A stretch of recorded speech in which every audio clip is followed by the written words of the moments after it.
Senor? Yes. Now, with reference to your prior experience with pedestrian crashes involving motor vehicles, what, if any, observations have you made on those prior occasions in regard to the footwear with respect to the pedestrians and motor vehicle crashes? In those experiences, I've observed one, if not both, pieces of footwear remained at the point of impact. And so with respect to your observations of the clothing, there only being one sneaker on Mr. O'Keefe's property, what, if any, significance did that have to you as far as the sort of steps you took subsequent in your investigation? That was just a little piece of evidence that Sergeant Mechanic and I picked up, that only one piece of footwear revealed the potential of a vehicle strike. Now, in addition to, Sergeant Mechanic is one of your supervisors within the detective unit, is that correct? Yes, And is another one a Lieutenant Brian Tully? that's correct. Now, with respect to the one sneaker that was found in Mr. O'Keefe's property, what, if anything, with regard to that, did you communicate to Lieutenant Tully? Objection. As to how it goes to the investigation, Yes. I'll allow it. So Sergeant Mechanic and I informed DLT Tully that there was one shoe at the hospital. And with respect to Detective Lieutenant Tully, are you aware that subsequently in the afternoon that there was a search that was conducted in the area of 34 Fairview Road where Mr. O'Keefe was found? Yes. And are you aware of what, if anything, was recovered in the area where Mr. O'Keefe was found on that day? Objection. I'll allow it as to the investigation. Yes. And what are you aware of?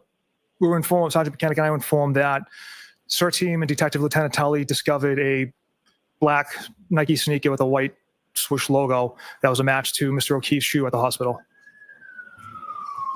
Now, from these items of clothing, I'm sorry, let me just get the siren hold on.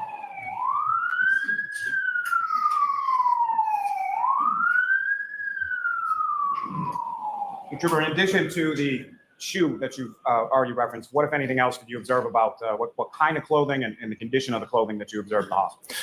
The clothing seemed, it was wet. It was pretty well saturated. The right sleeve had some cuts to it, like tears to it.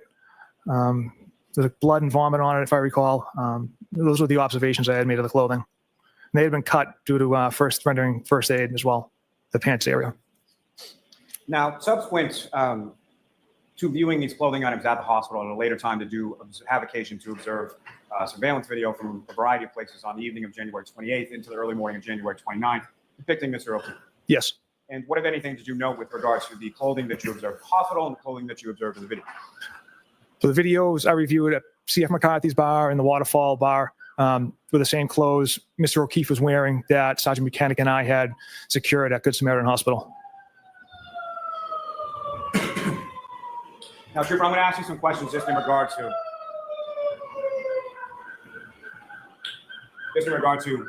securing these items specifically as evidence, but in general terms, as far as securing items and evidence within your unit. How is that accomplished? How is that done? What do you do with items that you deem of evidentiary value that you then secure? Generally, if we take an item for evidence, we'll put it in a brown paper bag, document it, time, date, who secured that item, address, where it's discovered, and then we'll bring that back to our office, to the evidence processing area.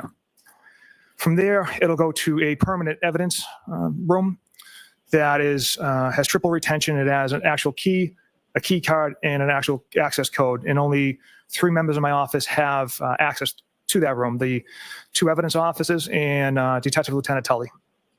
And at this time, in January 29th, 2022, who was assigned as the evidence officers who had access to that room? So that'd be Trooper David Achico and Trooper Jeffrey Kukowski. Did either yourself or Sergeant Buchanan have any access to that evidence storage? No. Now, with reference to these items that were seized and, say, items that were seized subsequent during the course of your investigation, did they go through that same sort of evidentiary storage process that you were speaking about before? Yes. Now, with reference to, in addition to the clothing items, at some point did you come into possession and seize Mr. O'Keefe's phone? Yes. And do you recall where it was that you received or retrieved Mr. O'Keefe's phone from? We received it at the Canton Police Department. And was that prior to you going to the Good Samaritan? After, I believe. So following the Good Samaritan, where did you go from there? So after the Good Samaritan Hospital, Sergeant Buchanan and I traveled to 345 Country Hill Drive in Dighton. And why did you go to that location? That was the residence of Miss Reed's parents' home, and having a brief conversation with Ms. Reed on the phone. She informed us she was at her parents' house. So you had called Ms. Reed, spoken to her, and informed her that you were coming there to speak with her, correct? Correct. And just as you had done with Ms. McCabe, Mr. McCabe, you spoke to Ms. Reed within her home. Yes. And who, if anyone else, did you reach out to on your way there with regard to local law enforcement as you were driving to Dayton? We contacted the Dayton Police Department just for a couple of reasons. One, it's a common courtesy. If we're in another town, we just kind of give the local PD a heads up. But also, we needed to coordinate a plow truck and potentially a tow truck as well. And why did you need to coordinate those? At the time, there must have been at least a foot of snow on the ground, more. And it was a dead-end cul-de-sac, so which was made it difficult to navigate. So we requested the plow to clear a path for Sergeant Buchanan and I to get down the roadway, as well as clear the driveway of the residence, so the tow truck could pull into the driveway. Now, as far as the drive from Good Samaritan, that's in Brockton, is that correct? Yes. As far as the drive from the Good Samaritan Brockton to the defendant's parents' home in Dayton, about how long a drive was that, and how would you describe the weather conditions along the way? Yeah, the weather conditions were white out, high winds, blizzard conditions. We had to travel very slow. It was almost about an hour to get there. And when you arrived there, you were in Sergeant Buchanan's truck, is that correct? Correct. And where did Sergeant Buchanan position the truck in relation to the house at 345 Country Hill? From what I recall, Sergeant Buchanan went down the cul-de-sac and turned around, and he actually had to let me out first because of the high snowbanks, and then he parked kind of along the snow, pointing essentially to Mr. Reed's house. And at some point, did members of the Dayton Police come along and join? Yes. And do you recall who those people were? I believe one of the officers' last name was Barrios. And had you ever met that officer before? No. Now, with respect to the home, had you and Sergeant Buchanan approached the home at any point prior to the Dayton Police showing up? I can't recall if, no, they had arrived first before we approached the home. And when you approached the home, you went, what did you traverse? How did you get from the street to the home? We walked down the driveway, and then we observed Miss Reed's Lexus parked in the driveway, the front of it facing one of the garage doors. That's when we observed the broken taillight on the right side of the vehicle. We then proceeded to the front door. The snow was about up to our waist, and knocked on the door and was greeted by Mr. Reed. So as you're walking up the driveway towards the home, you see Miss Reed's vehicle, is that correct? Yes. And that's a vehicle that you later subsequently found to be registered to Ms. Karen Reed, is that correct? Correct. Now, may I approach? Yes. So I'm showing you documents, 4 pages in length, just ask you to review that after you finish.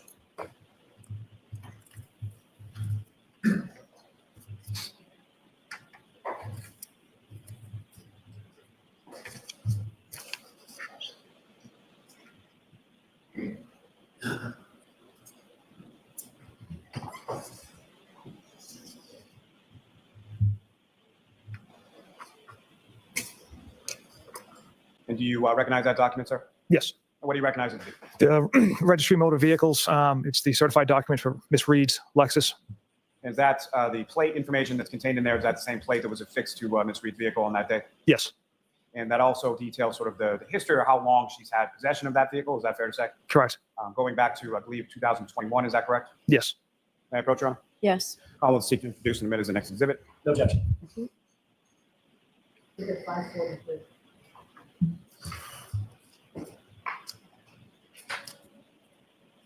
Now, with respect to Ms. Reed, at some point you go into the house. Is that correct? Yes. And how do you enter into the defendant's parents? So Sergeant Buchanan and I, after we knocked on the front door, Mr. Reed directed us around the corner, opened up the garage door for us, and invited us in. Now, if I could take you back to, I'm sorry, just as far as when you're coming up the driveway and you're passing by the defendant's vehicle, you mentioned some damage that you observed to the right rear passenger side area. Is that correct? Yes. Can you describe to the jury what it was specifically that you observed as far as damage to that area of the vehicle? Yeah, the right rear taillight had essentially large pieces missing from it. So you proceed inside the home, and where is it that you're directed, and where is the defendant? We're invited into a large living room area. Miss Reed is seated on a couch, and her parents, William and Janet, are present for the conversation and kind of standing off to the side. And that conversation goes on for approximately how long? Approximately half hour, 40 minutes. And when you terminate that conversation, you come back outside of the home, is that correct? Yes. And where is the vehicle at this point? That is being put on the tow truck. Now, in addition to the defendant's vehicle, what, if anything else, was taken and seized as evidence from the defendant on that one?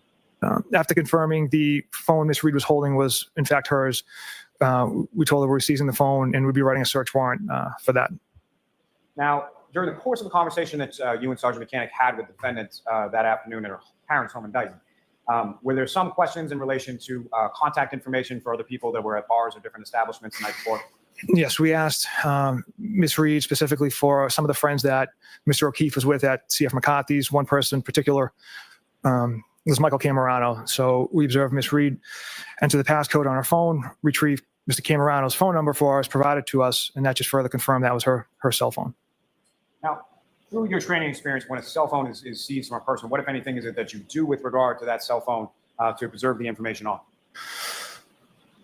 Well, first thing we do is we put it in airplane mode, and then we give it to a cell phone expert in our office, Trooper Nicholas Garino, and he essentially tries to access the data in that phone once a search warrant is obtained. Now, as far as putting that cell phone in what you described as airplane mode, what is the purpose of that? It's to avoid if someone wants to go on a tablet or a laptop and access the information on their phone, and they can start deleting stuff off their iCloud. This prevents that. So you secure the phone, you secure the vehicle on the tow truck, and then where did you and Sergeant Mechanic go from there? We follow the tow truck from the address in Dayton to the Canton Police Department. We're secured in the Sallyport Bay. And if you know approximately what time was it that you arrived at the Canton Police Department and secured the defendant's vehicle in the Sallyport Bay? So we left Dayton around 4:16 p.m. and arrived in Canton at the police department at approximately 5:31 p.m. And with reference to the Canton Police Department's Sallyport garage, why was the vehicle taken there?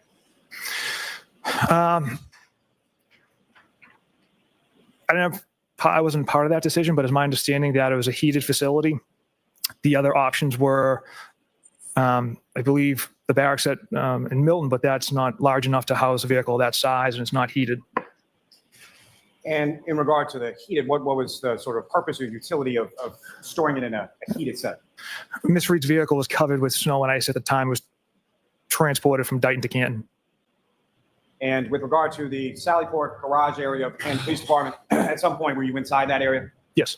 And what, if any, observations did you make as far as the temperature or the heating within that facility? I don't remember the exact, I couldn't put a ballpark on temperature, but it was certainly warmer than outside.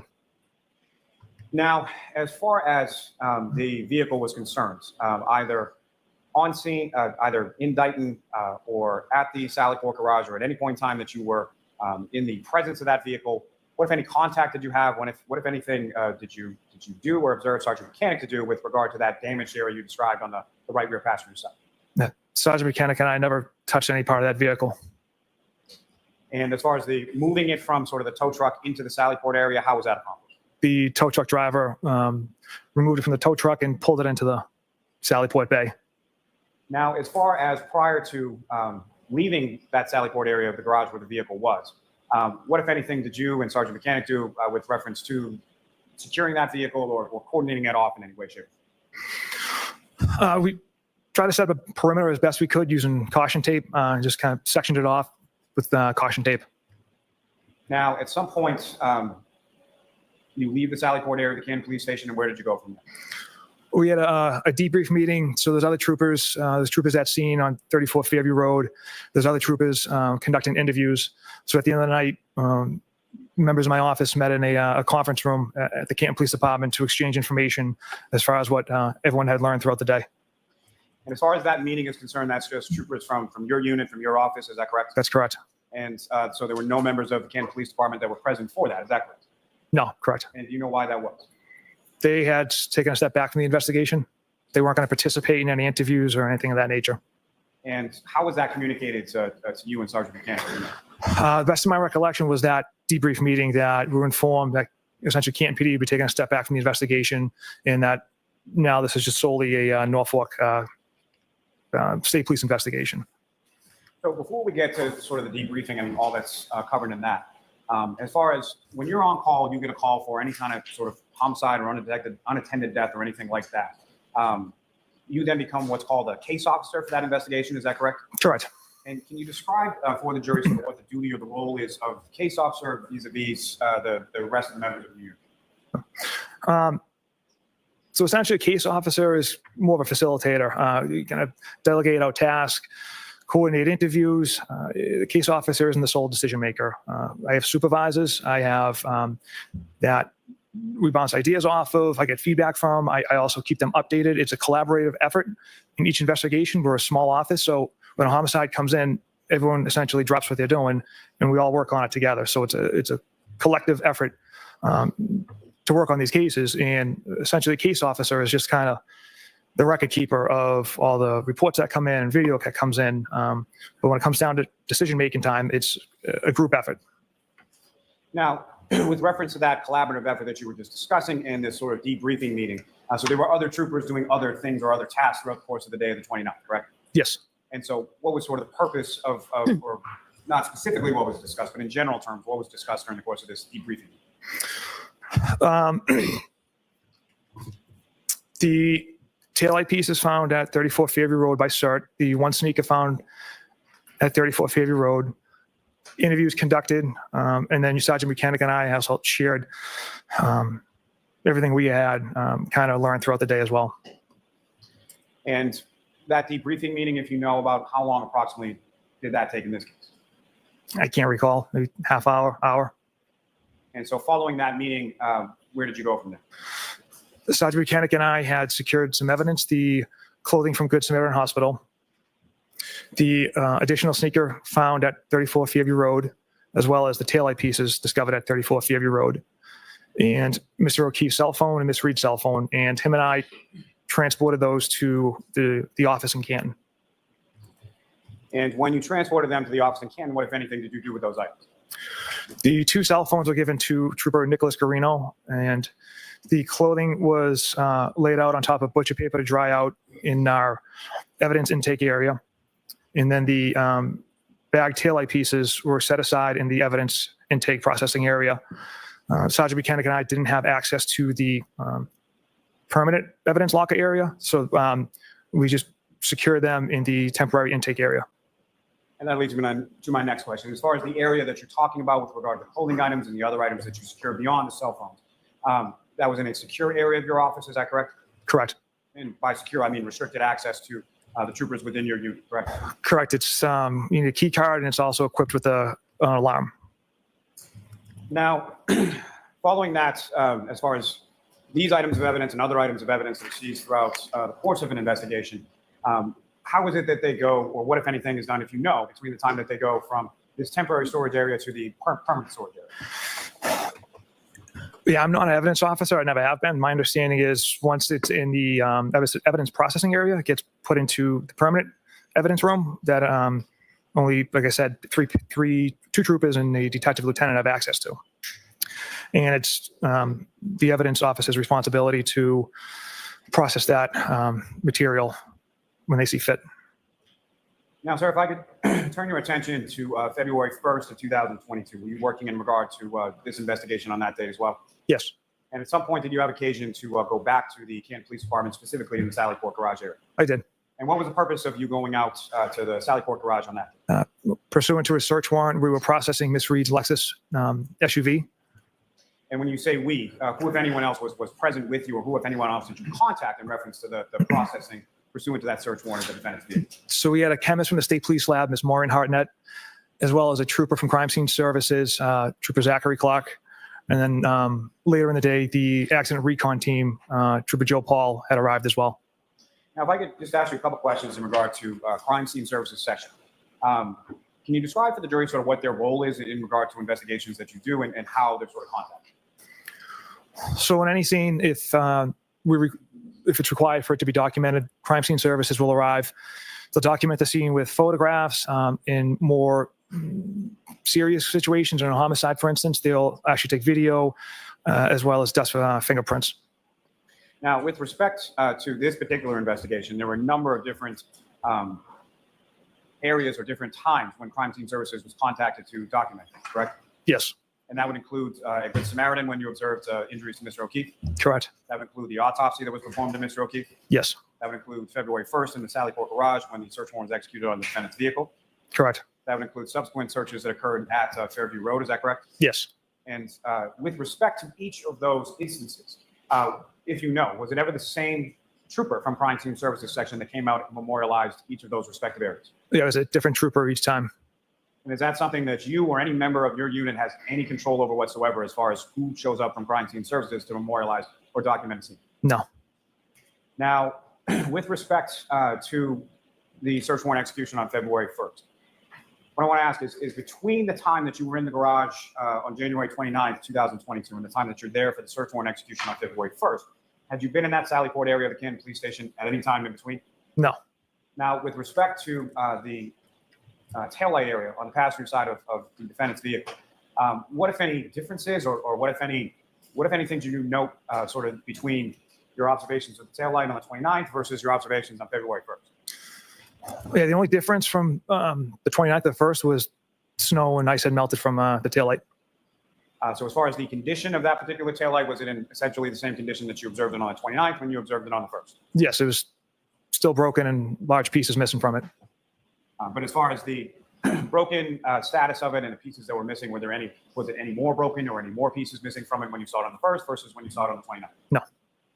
And with respect to the taillight housing for that vehicle on that particular day, what, if anything, happened with it on that day, if you know?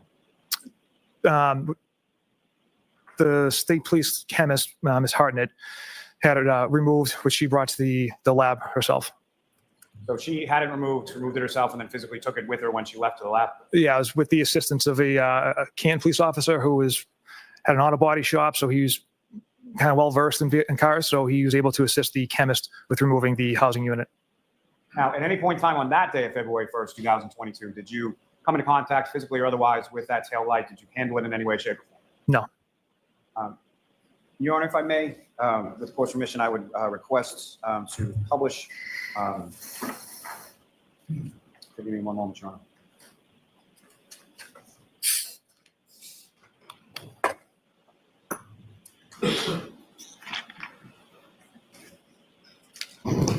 May I have one moment, Your Honor? Yes.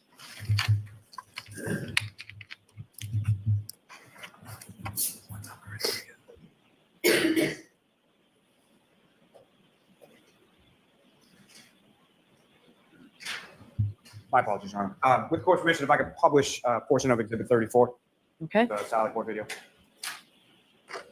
Ms. Gilman, if I could have from February 1st, 2022. At approximately 9:12 a.m.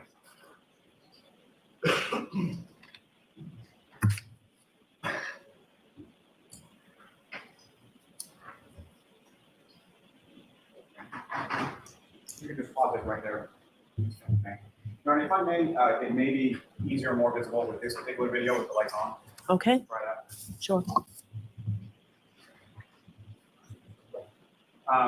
Trooper Proctor, directing your attention to what's up on screen is Exhibit 34. Do you recognize what's depicted on screen? Yes, that's the Sallyport area Canton Police Department and Miss Reed's Lexus kind of roped off with yellow caution tape.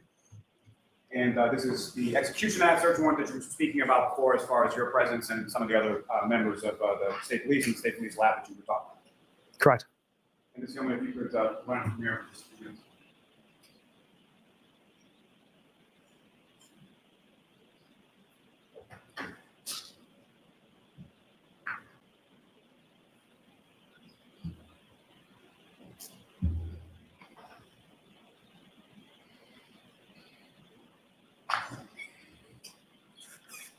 And so while this is going, if I could just ask a couple questions as far as people within this video, do you recognize anyone in this video?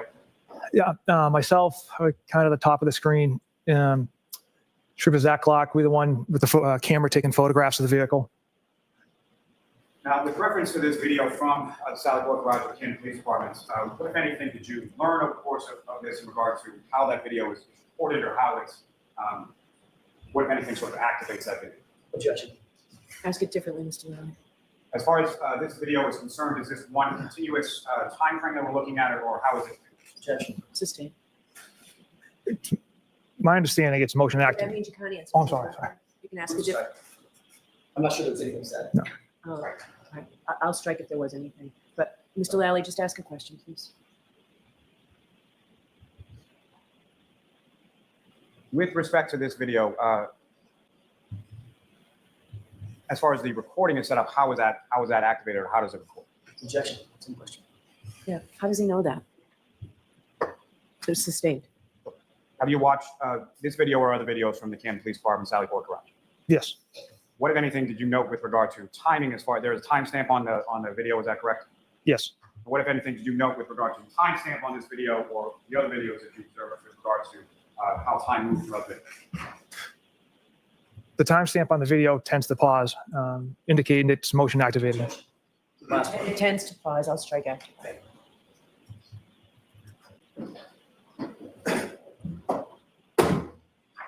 It's going to run until about 9:24.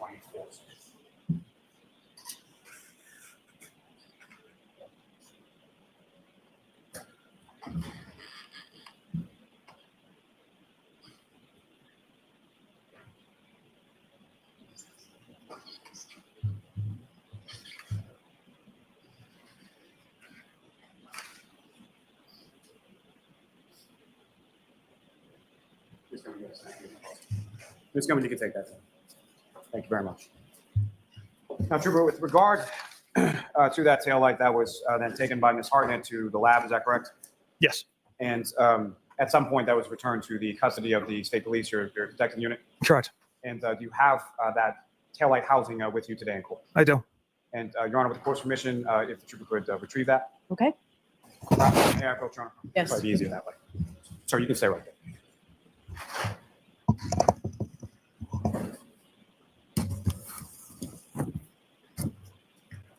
Ending you an item, sir. Do you recognize that? Yes. And what do you recognize that? That's I recognize that to be the housing unit. And as far as your recognizing of the housing unit, is there any sort of denotation or anything on the outside of that box indicating what's contained therein?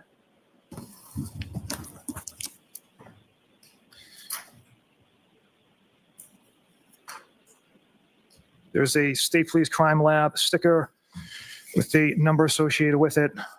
It also indicates fragile and evidence tape that is initialed and dated as well when it's sealed up. And the sticker also says passenger side TA, indicating taillight. Thank you, sir. Your Honor, with the court's permission, I would seek to admit and introduce that as the next exhibit. Do you want it out of the box first, Mr. Jackson? You just take a quick look. at it. Sure. Sure. With the court's permission, if the Yes.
Thank you, sir. Trooper, you can go ahead and put that back in the box. Thank you very much.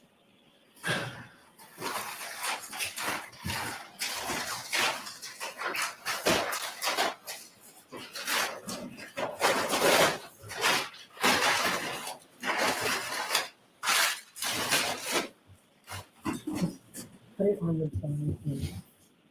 We need to mark that. And we're going to mark it twice, folks. We're going to mark the bag within the box, and we'll mark the box as well. In both these 544, thank you. Nancy, I'm sorry, Trooper, if you could hand that to Madam Clerk. I'm sorry, hold on. So it's gonna be 544 and 544A. Your Honor, may I inquire, was the A, the light, and the 44's bag? We're not even putting it right on the light because it's broken. Understood, So we're putting 544 on the bag, 544A on the box. understood, thank you. Could you put that on the bag, please, sir?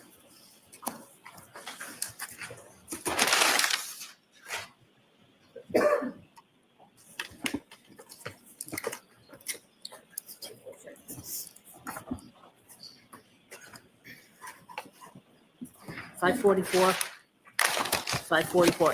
Thank you.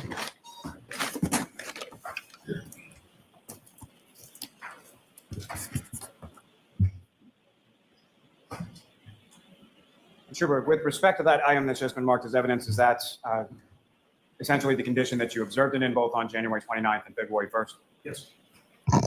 Yes. Your Honor, with the court's permission, if I could ask just to publish what's been marked as Exhibit 147. Okay.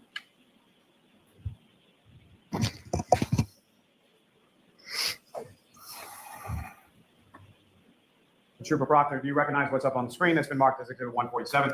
Yes. What do you recognize that to be? That is the right taillight of Miss Reed's Lexus SUV. And you can see large pieces of it are missing. Again, is that the same condition that you observed it both on February 1st as well as January 29th, obviously minus the snow and the ice? Yeah, minus the snow and ice, sir, yes. Thanks. Ms. Newman, you can take that down, Mr. Officer. You can have the lights back up. Thank you.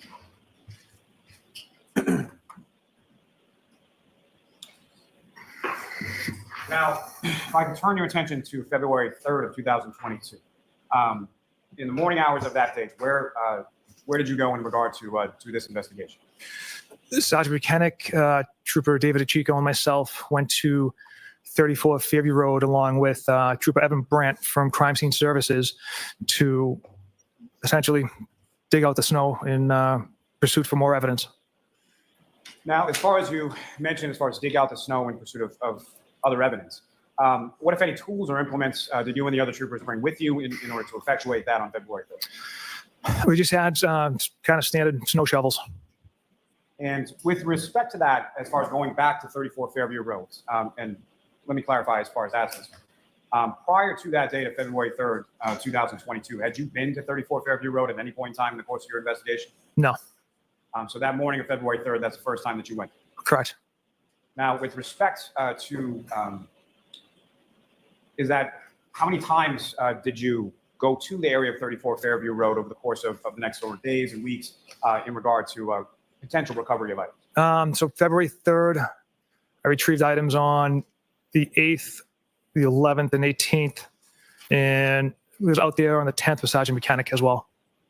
Now, as far as any of those occasions that you just described, that you went to the area of 34 Fairview Road, on any of those occasions, were you by yourself? No. And with respect to those other occasions, what type of people or who was with you? I know you've mentioned on the 3rd, but beyond the 3rd, those other occasions that you described, who was with you? On the 18th, I believe it was Trooper Chico, based on the handwriting on the evidence bag. Kind of recognized his handwriting. And the other 2 dates, I don't recall who was out there with me. Now, with respect to items that were located, starting with the 3rd, do you recall specifically what, if any, items were located on the 3rd? We've located a black drinking straw, consistent with the one seen in the waterfall video of Mr. O'Keefe walking out of the bar holding the glass. We located his hat that had the American flag that was deep underneath the snow. As we were digging, we discovered that. We further discovered other pieces of plastic as well. Now, as far as these return trips on successive dates to 34 Fairview Road, what was the reasoning behind that, or what was sort of the plan in reference to why were there so many different dates that you returned to 34 Fairview Road with other troopers? So after the 29th, there was close to 2 feet of snow that had fallen. And in the days and weeks that had followed, the temperatures ranged from 30 degrees up to 60 degrees. And there was about a half a dozen days mixed in of heavy rain. So as the snow started to melt, more evidence started to present itself. So there were items that you recovered on the 3rd, and then items you recovered on successive dates that weren't visible or you didn't see on the 3rd, correct? Correct. Now, if I could, keeping you on February 3rd, you mentioned that there was a Trooper Evan Brent that was present with you during the search on that day as well. Yes. Now, in addition to going to 34 Fairview Road, where else did yourself and Trooper Brent go on that particular day? We traveled to One Meadows Ave, Mr. O'Keefe's residence. And is that the first time that you had been to One Meadows Ave or Mr. O'Keefe's residence? Yes. Now, with respect to that residence, why is it that you and Trooper Brent went there on February 3rd? We wanted to document Mr. O'Keefe's vehicle to show that there's no damage to it, as well as the garage doors. And why did you want to document that? During the review of Mr. O'Keefe's ring video, particularly the one above the garage that displays the driveway, on the 29th at approximately 5:07 a.m., Ms. Reed's pulling her vehicle out of the garage door, backing up towards Mr. O'Keefe's vehicle, and comes extremely close, if not slightly hitting the vehicle. So we want to at least go document that there was no damage to Mr. O'Keefe's car. And Your Honor, with the court's permission, if I could publish that for the jury as far as what's been marked as Exhibit 6, video 153. Okay.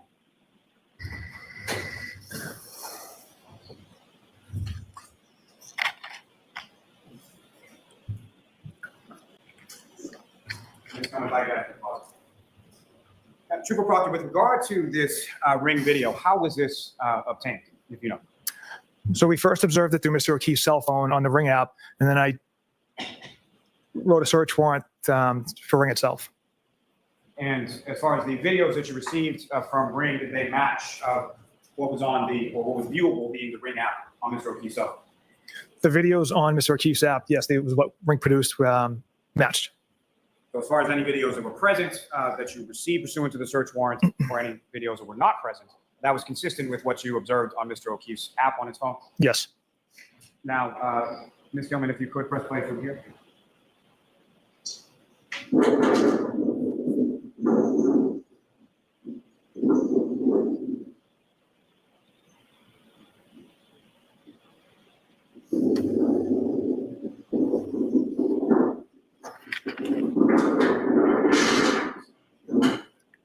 Now, Trooper Proctor, with regard to this video, you've seen this before, is that correct? Yes. Now, at the point from this video, are you able to discern who the operator of that vehicle is? Based off the attire, Ms. Reed driving. Now, with respect to when that vehicle, the defendant's vehicle, if you could, there's a laser pointer up there in front of you on the desk. If you could, I would just ask you to draw the jury's attention to what any vehicles you observe in this video and whose vehicles you believe them to be. So right there, it's Mr. O'Keefe's vehicle and Ms. Reed's vehicle. Now, as far as when those vehicles come close or come into contact with each other, as far as Mr. O'Keefe's vehicle is concerned, what, if anything, do you observe like on Mr. O'Keefe's vehicle at the time? There's some snow you can see on the back window here, the bumper and the windows here is starting to be covered in snow. And as far as when that vehicle comes close to or makes contact with Mr. O'Keefe's vehicle, what, if anything, do you observe the snow come off of the car at that point? I do not know. Now, with reference to the back area of Mr. O'Keefe's vehicle, specifically in the area of the ground, as far as that area on the ground, what, if anything, did you observe in reference to any red pieces or any pieces of taillight or plastic or glass or anything in that area that you observed on this video? And so this area here is, you can see the white snow. There's no red pieces of taillight, which would show up in the contrast of the white snow. Please tell me if you could run it from there for a moment. Now, as far as the damage area that you were discussing previous that you observed in the January 29th in the Sally Port, February 1st in the Sally Port, and then the item that was just marked as evidence, what, if anything, do you observe in the right rear passenger side taillight area of the defendant's vehicle from this video? You can see the inconsistent lighting. If you compare it to the left versus the right, there's a gap right there. And from what you observed from that video, does that appear to be consistent with what you observed on January 29th at the Canton Police Department, February 1st, and in the item of evidence that was just marked? Yes. Thank you. Ms. Gilman, you can take that down. Mr. Officer, we can have the lights back on. Thank you.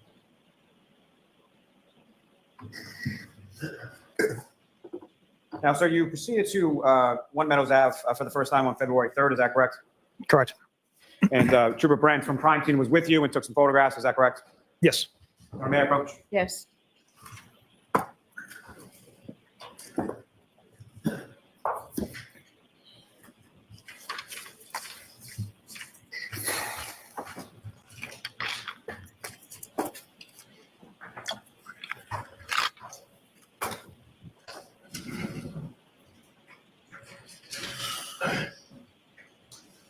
Mr. Trooper, I'm showing you a set of 10 photographs. Ask you to view those, look up when you're finished.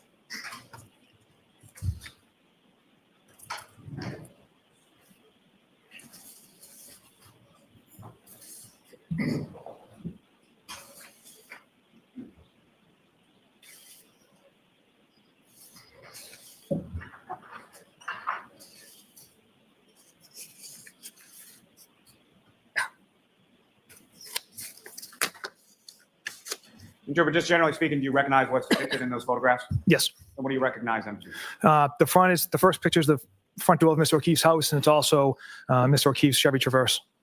And Proctor, Yes. I'll proceed to introduce and admit as the next 10 exhibit. No objection. Okay.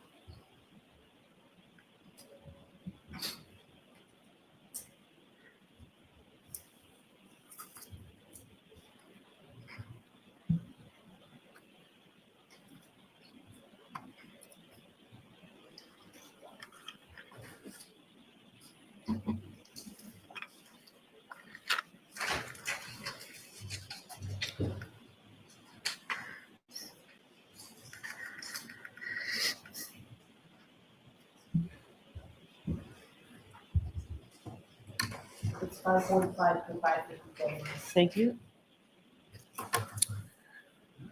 And Your Honor, with the court's permission, if I could just have permission to publish just a few of those photos for the jury. Okay.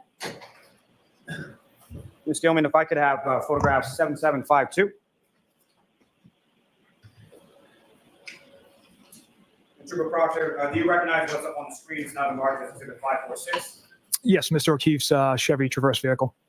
And with respect to this particular foreground here, if you could describe to the jury what we're looking at there. So that is Mr. O'Keefe's driveway. You see two garage doors there that lead into the house. And above those garage doors is the ring camera.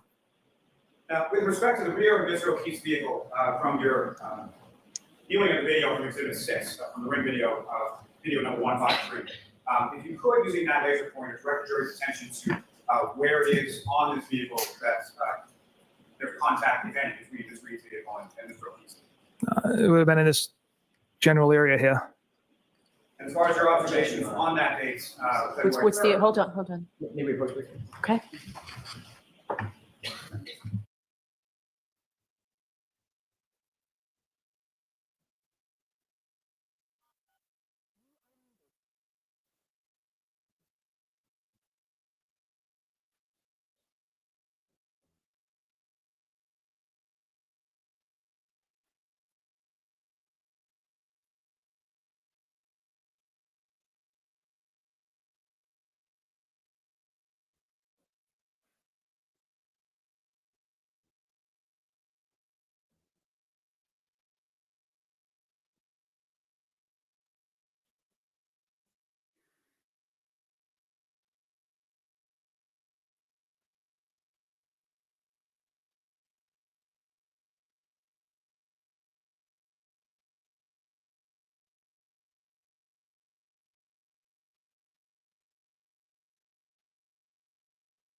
You are unmuted.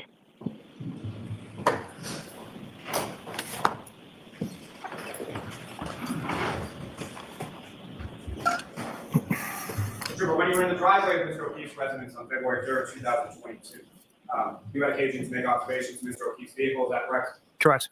And what, if any, damage did you observe to the driver's side rear area of the vehicle? I didn't observe any significant damage or any damage. As far as the entirety of the vehicle, that was all photographed on that day by Trooper Brent, is that correct? Yes. And memorialized in those photographs that were just presented to you, is that correct? Correct. As far as your observations on that day or in those photographs, what, if any, damage did you observe to Mr. O'Keefe's vehicle? I did not observe any damage. And Coach Trump? Yes. So there's another 8 photographs that I placed before you. Have you had a chance to review those? Yes, sir. And you recognize what's depicted in those 8 photographs? Yes. And what do you recognize those to be? More photographs of Mr. O'Keefe's vehicle as well as the garage doors. May I approach? Yes. I'll seek to introduce in a minute the next 8 exhibits. No objection.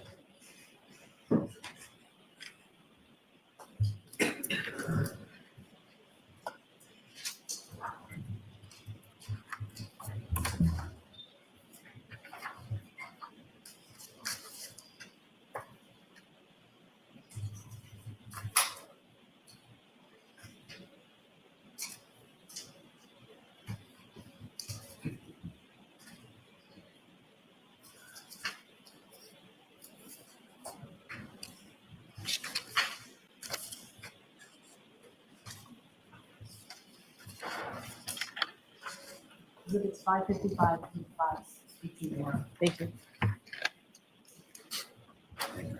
Your Honor, with the court's permission, if I could publish just a few of those to the jury as well. Okay. Ms. Gilman, if I could have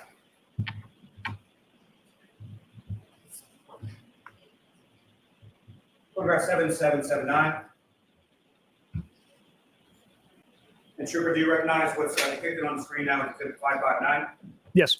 And if you could describe to the jury what we're looking at in 559. It's the rear bumper area of Mr. O'Keefe's vehicle, That's on the driver's side or the passenger side? the driver's side. And what, if any, damage did you observe in that area of the vehicle on February 3rd when you were there? No damage. With respect, Ms. Gilman, if I could have photograph 7780, that's my actual.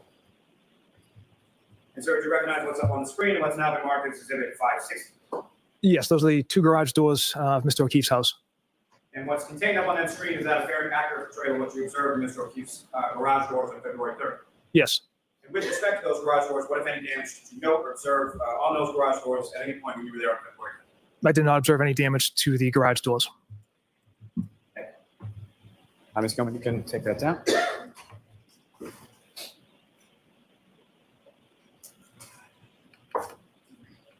Now, Trooper Proctor, subsequent dates following February 3rd, specifically February 8th, 11th, and 18th. Did you have occasion to return to 34 Fairview Road on those days? I did. And you had mentioned a little bit about sort of changes in the weather. What, if anything, sort of evolved as far as the weather was concerned between the dates of February 3rd when you were there and February 8th, 11th, and 18th? Yeah, as I mentioned, the weather pattern had kind of fluctuated from 30 degrees up to 60 degrees with a handful of days of heavy rain mixed in. So that caused a lot of snow to melt as well. And with respect to each of those respective days of February 8th, 11th, and 18th, what, if anything, did you observe or recover, you and the other troopers that were present on those days? Yeah, there's further evidence that was originally buried under the snow because of the warm temperature and the rain and the snow melting kind of revealed itself. More pieces of plastic, clear and red. Now, with respect to the residence at 34 Fairview Road, each of these times that you were at the residence, including February 3rd, where in relation to the house were these items observed and recovered by you and the other troopers on those respective days? So if you're looking at 34 Fairview, looking at the front of the house, it's to the left side of the property between like the flagpole and kind of the fire hydrant in that general area, the front left of the property. Now, with regard to these 3 subsequent dates, as far as February 8th, 11th, and 18th, these items that were observed and recovered on those dates, where were they in relation to the roadway? Where were they in relation to the hydrant, the flagpole, other sort of markers in the area? I don't specifically remember exactly if they were around the flagpole because the CERT team had came and shoveled an area around. So that stuff had melted first because there was a lot less snow and then they created more piles. But as far as the the general area was by the flagpole and fire hydrant. It wasn't like on the other side of the property. It was in that general area. And just with respect to those items, were they generally found, or were they specifically found either on the grass or the roadway area? Grass area. Asphalt or grass is basically what I'm. I'm sorry, grass area. And with regard to each of those items that were recovered on those 3 successive dates, as far as February 8th, 11th, and 18th, did you bring those items with you to court today as well? I did. May I approach you? Yes.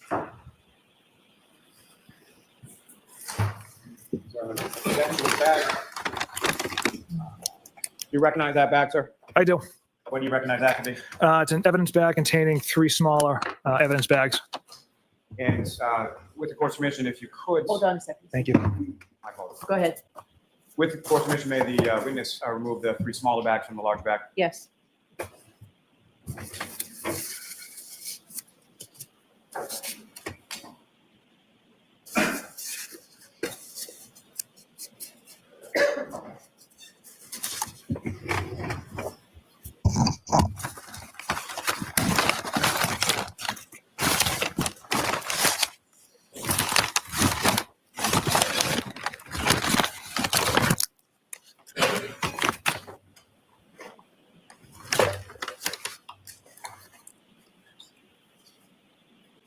Mr. Schubert, if I could just, in succession, if I could ask you to please open the bag with respect to February 8th first.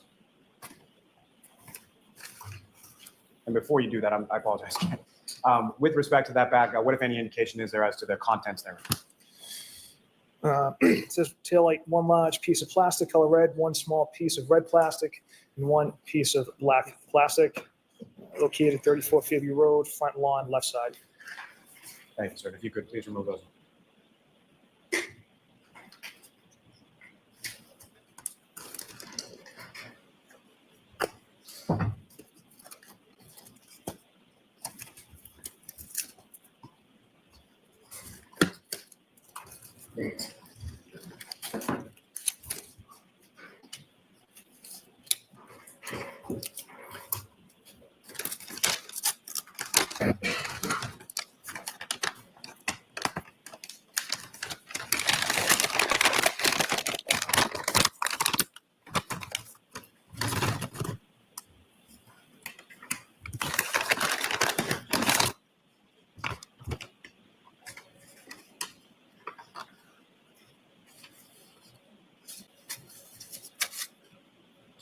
Thank you, sir. You can place those back in the bag. I'm also seeking introducing this next exhibit. No objection. Exhibit 563. Sir, if I could ask you just to retrieve the bag that's marked, retrieve the bag of items that were seized on February 11th. And if you could read to the jury what the description is in regards to that evidence bag. So it's 2 on the 11th. This one is described as glass fragments. You can't tell how many pieces. It's been taped over. The second bag from the 11th says 3 pieces of clear plastic, 5 pieces of red plastic. And with the court's permission, may the witness remove those items from the bag. All right.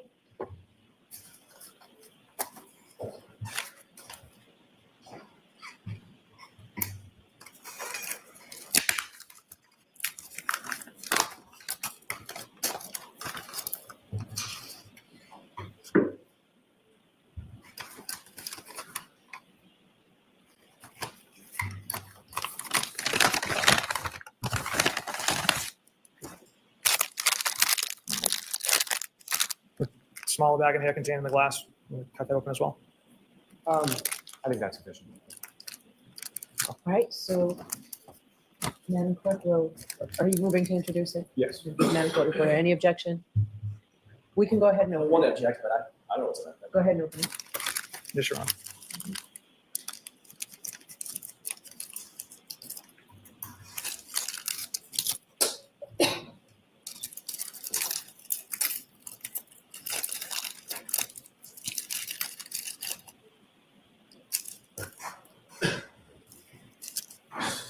All right.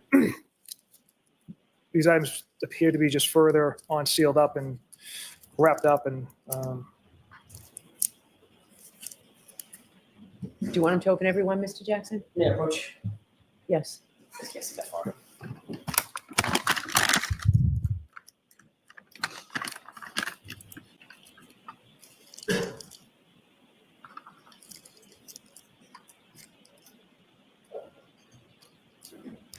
All right, so No. go, I are you sure? don't need a motion. No objection. You want a number of how many small pieces? How many pieces are in there? 1, 2, 7.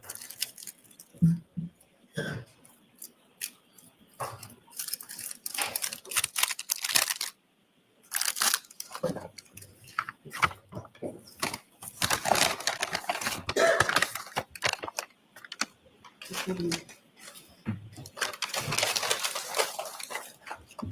The smaller bag will be 564. Thank you. The brown bag will be 564A, Thank you. containing 7 pieces.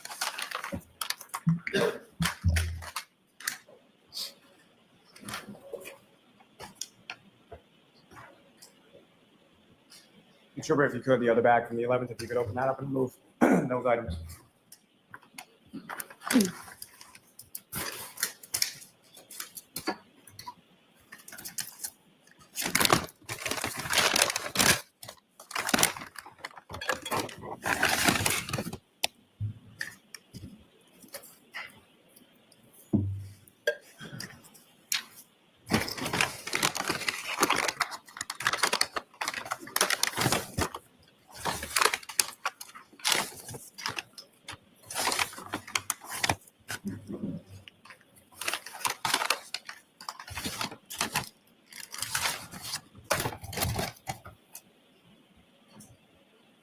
Thank you, sir. If you could put those back in the bag.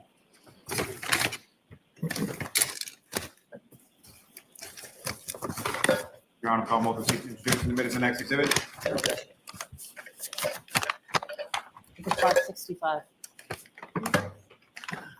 And lastly, sir, with regard to the back from February 18th, then if you could read to the jury what's indicated as far as the contents therein. Several pieces of red and clear plastic. Your Honor, the court's submission made the witness remove the Yes. items.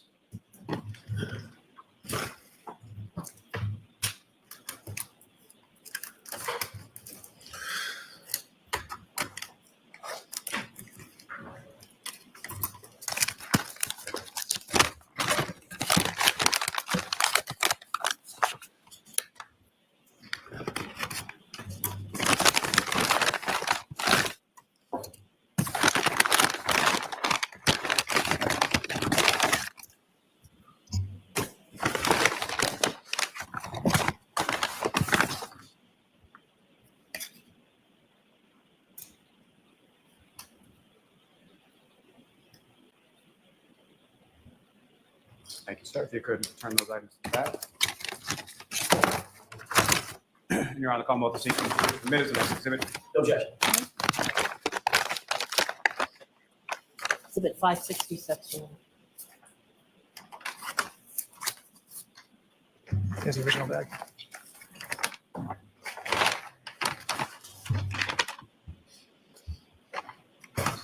Now, Trooper, with regard to each of those items from February 8th, 10th, and 11th, excuse me, forgive me, 8th, 11th, and 18th, those are all items that you recovered from the front lawn area of 34 Fairview Road, is that correct? Correct. And what was just displayed to the jury is that essentially the condition that they were in when you recovered them on those respective dates. Yes. Now, if I could turn your attention just briefly regarding the search warrants in regard to the ring video from Mr. O'Keefe's house. Was that one search warrant or more than one search warrant that you did in respect to those ring videos? There was a second search warrant for the ring videos for Mr. O'Keefe's house. And if you recall, what was the general time frame that was asked for in that warrant as far as from what date to what date? The second one, I believe, was January 30th to the 3rd or the 4th, I believe. Was the first one essentially from the 24th to the 29th? Yes. Now, with respect to the video that you received in regard to the first search warrant to Ring, what kind of information did you receive from Ring as far as what beyond sort of the video itself? What, if any, other information did you receive as far as accounts or activity or anything like that? It was just confirming that the user account was under Mr. O'Keefe's email, and then there was an Excel file where you kind of have to transcribe. So that each video has about a 17-digit number associated with it, unique identifier. You take that 17-digit number and you got to convert it using these Excel files to get the date and time.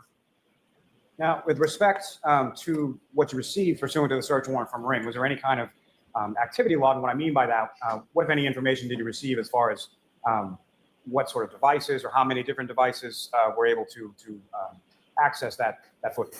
Yeah, I wasn't able to obtain a activity log of who was using the device, what device was accessing the system.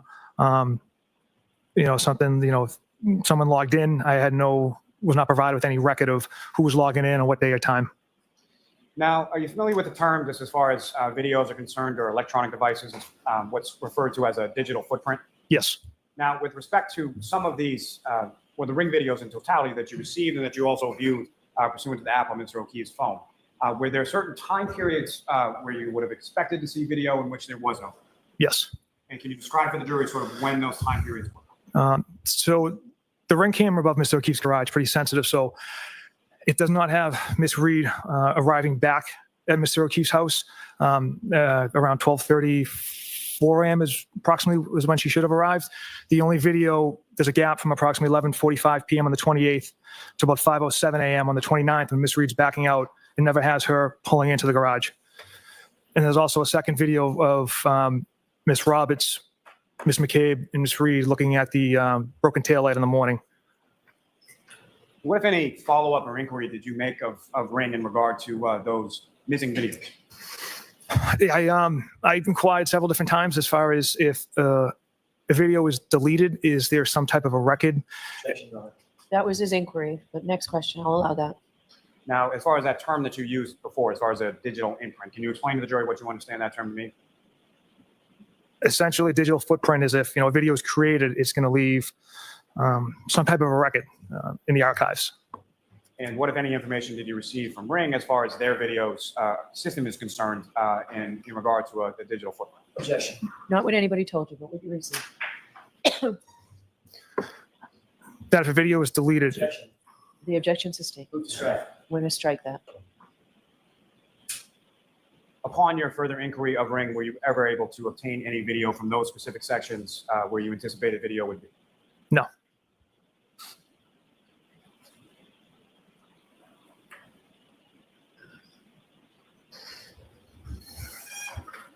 Now, sir, if I could turn your attention to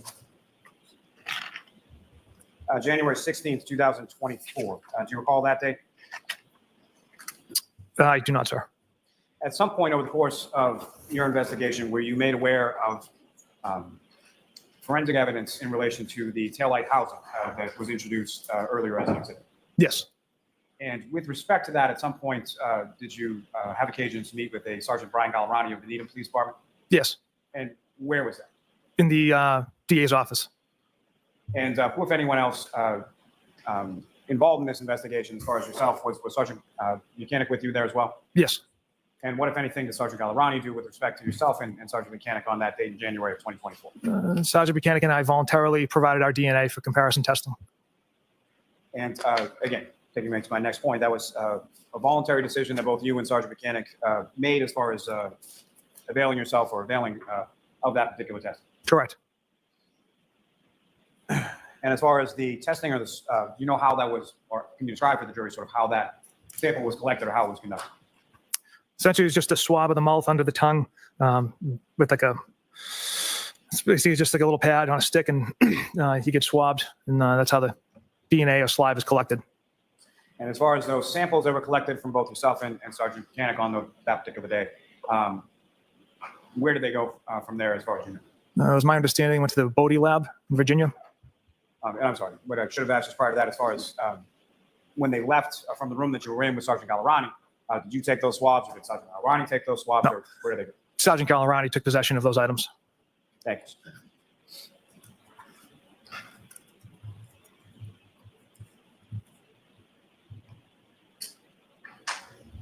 Now, sir, with reference, over the course of your investigation, you interviewed a number of different witnesses, correct? Yes.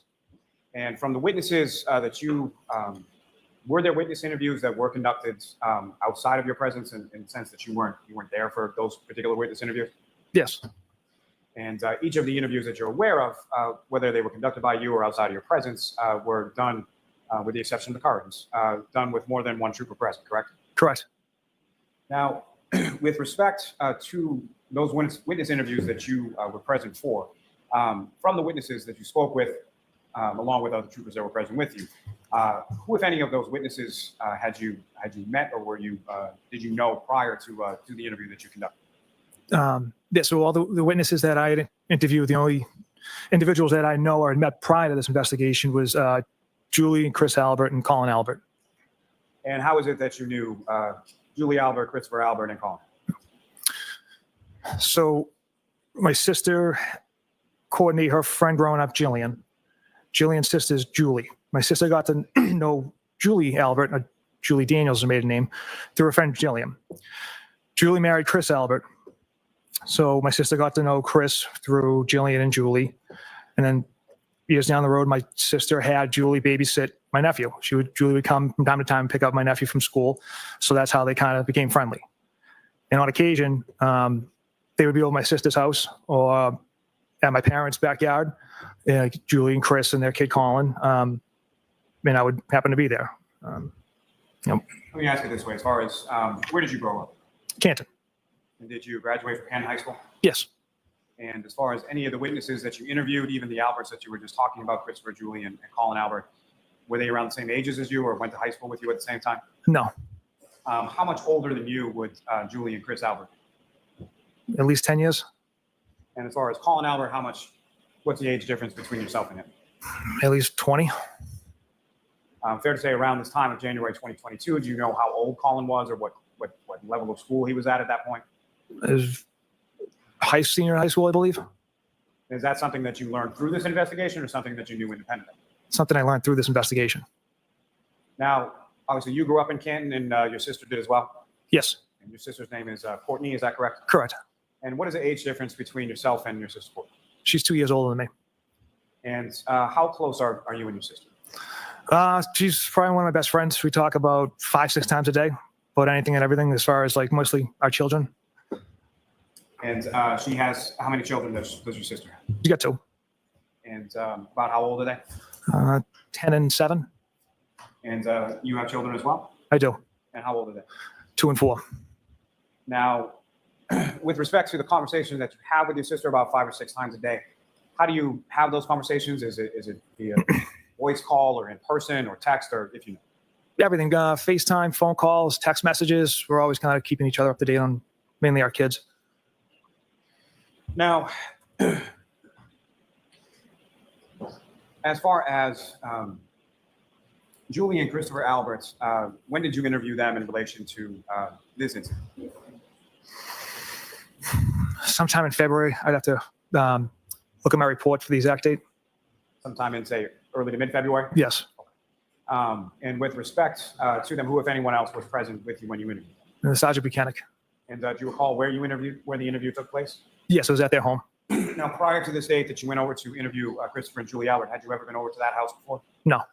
Had you ever been over to any home where Christopher and Julie Albert had resided then or previously prior to that date? No.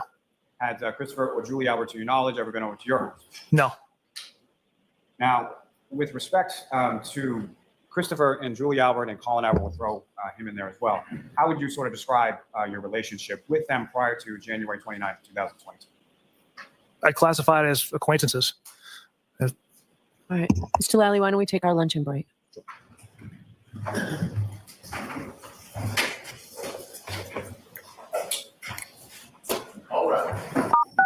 You are muted.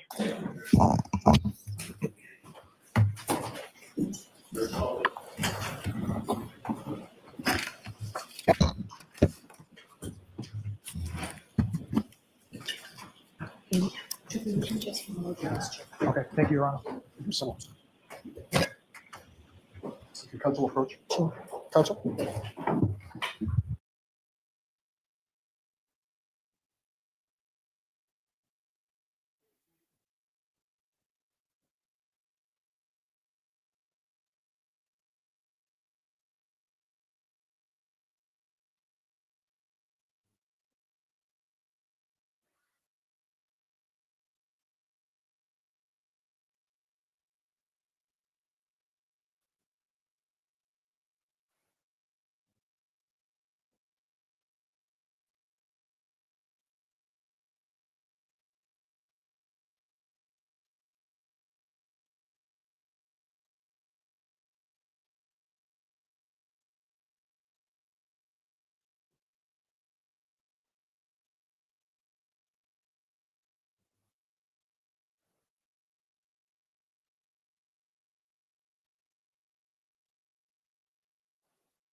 Recess for everybody. 45 minutes.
Just be mindful to step up and just remember what's going on.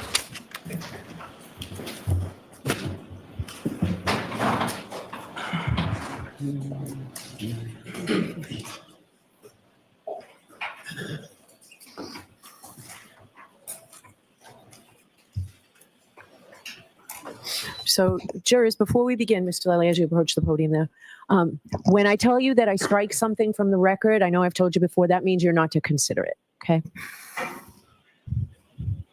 Go ahead, Mr. Lally. Thank you. Good afternoon, sir. Good afternoon, sir. So, with reference to, we before we broke, we were talking a bit about Julie Albert and Christopher Albert, correct? Yes.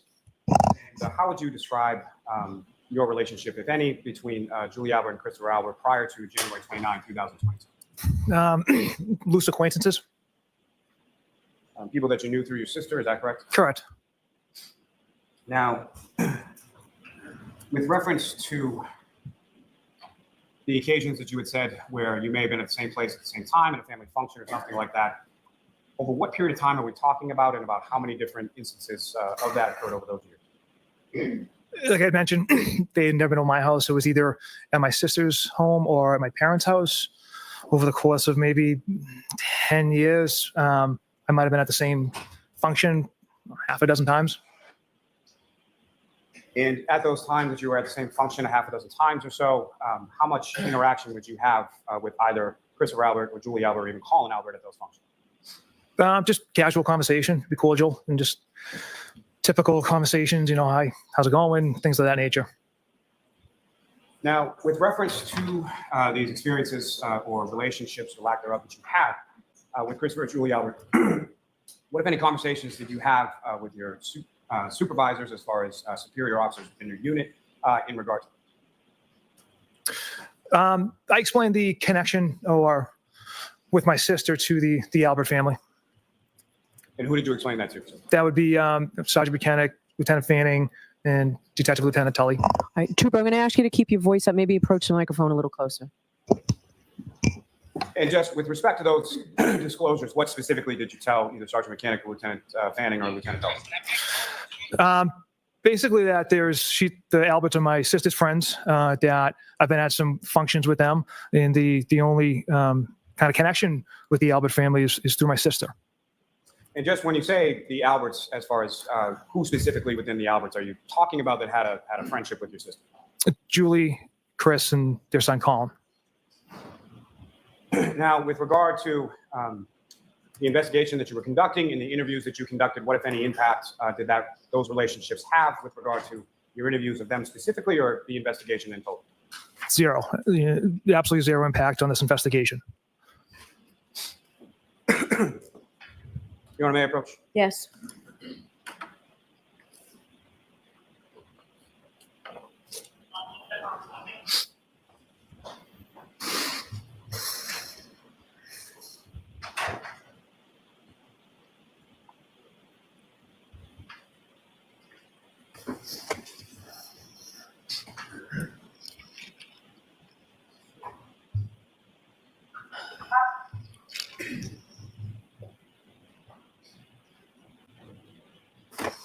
Sir,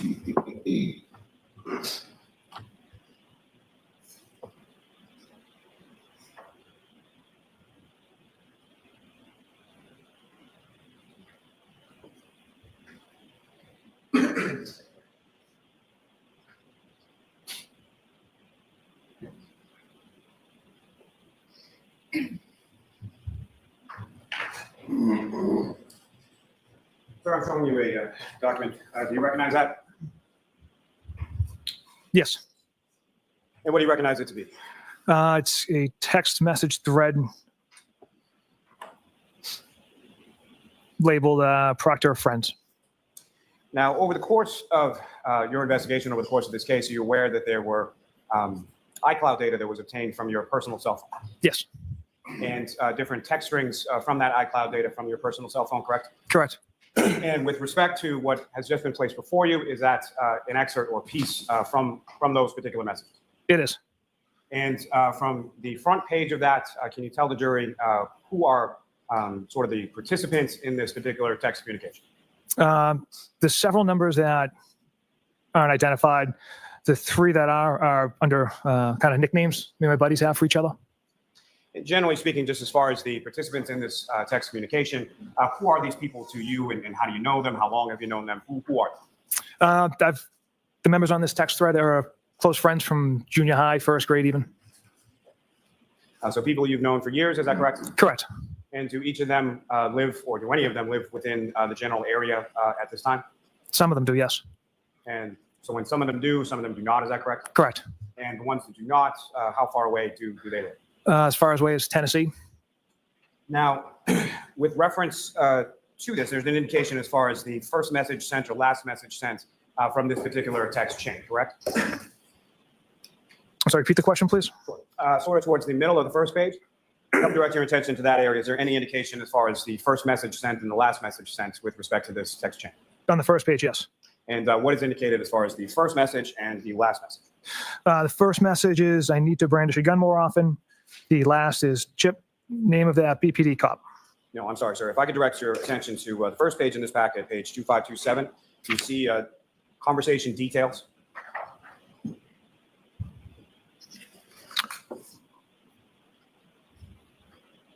I'm sorry, may I approach? Yes. Sure, if I could direct your attention to the right. Okay. You see what I was talking about now? I do, sir. And from that area labeled conversation details, there's a first message sent, date and time, and a last message sent, date and time, correct? Yes. Okay. What is the first message sent, date and time? It's 10/18 of 2021 at 8:48 a.m. The last message sent is 8:31, 2022 at 11:19 p.m. And is there also within that conversation details an indication as far as number of messages over that time frame within this communication? There is.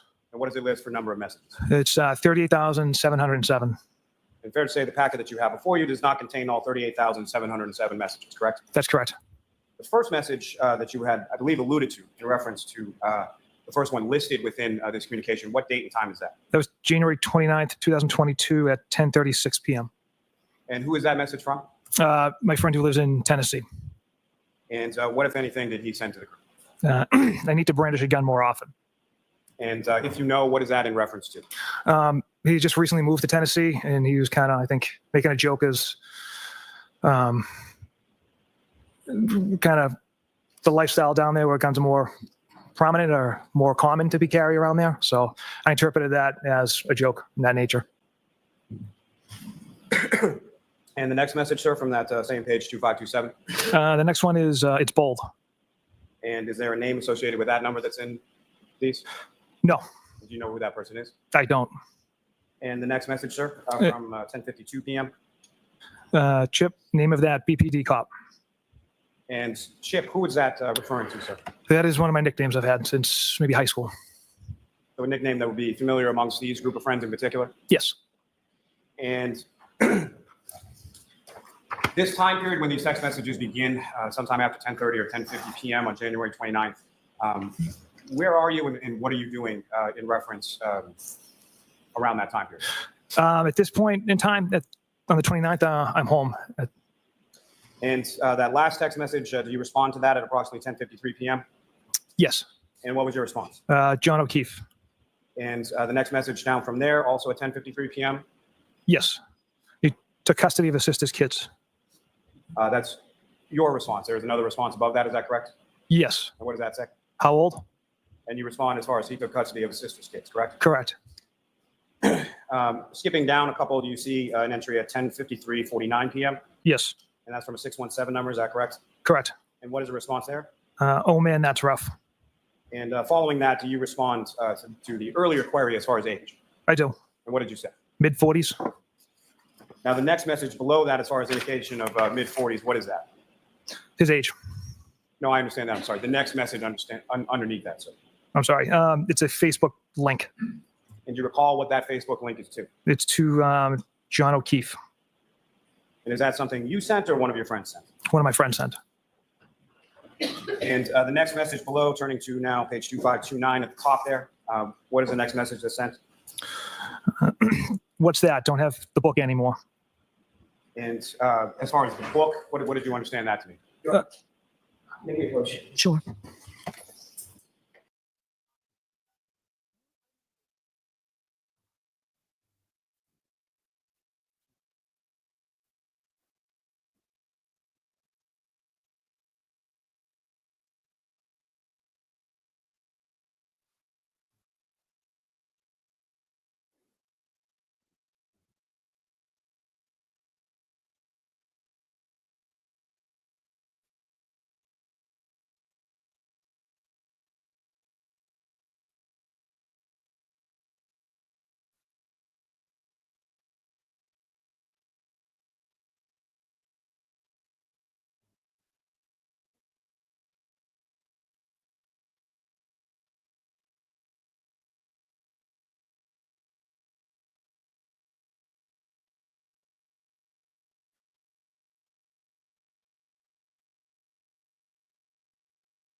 A 10-minute break. Okay. Doing all right, Mr.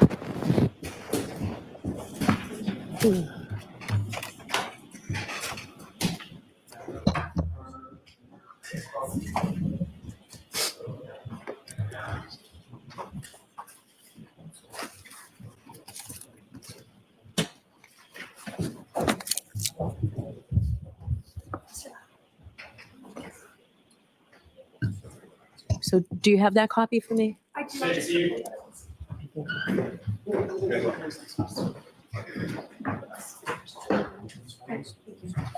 All right.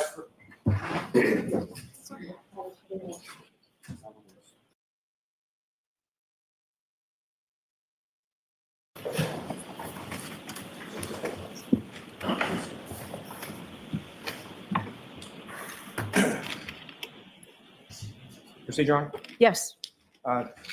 Trooper, if I could direct you back to page 2529 within that packet before you.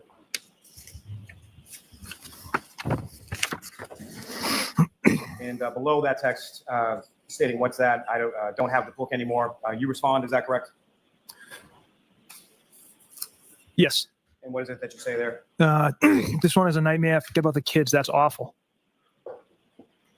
And sir, if I could direct your attention again within that same packet to 2532.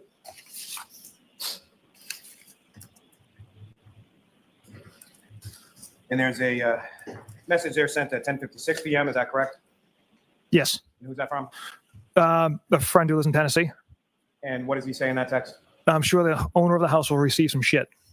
And you respond at 10:56 as well as 10:57. Is that correct? Correct.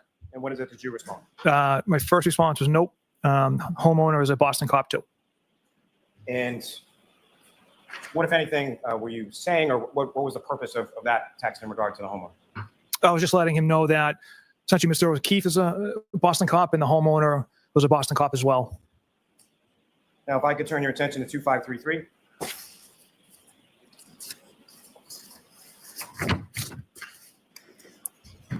And top of the page, sir, if you could read through that page as far as who's texting and what are they saying? Again, for my friend from Tennessee and myself, I hope not, but I can't see it. I responded with, she waffled him. I looked at his body at the hospital. He was banged up. Now, as far as the next text from a 781 number, what does that say? Did he get beat up? And you responded to that, is that correct? I did. The objection sustained as to form. What, if any, response did you provide to that? Nope. Objection. The objection was to the former question and the answer. I'll strike it. Now, turning your attention to 2534.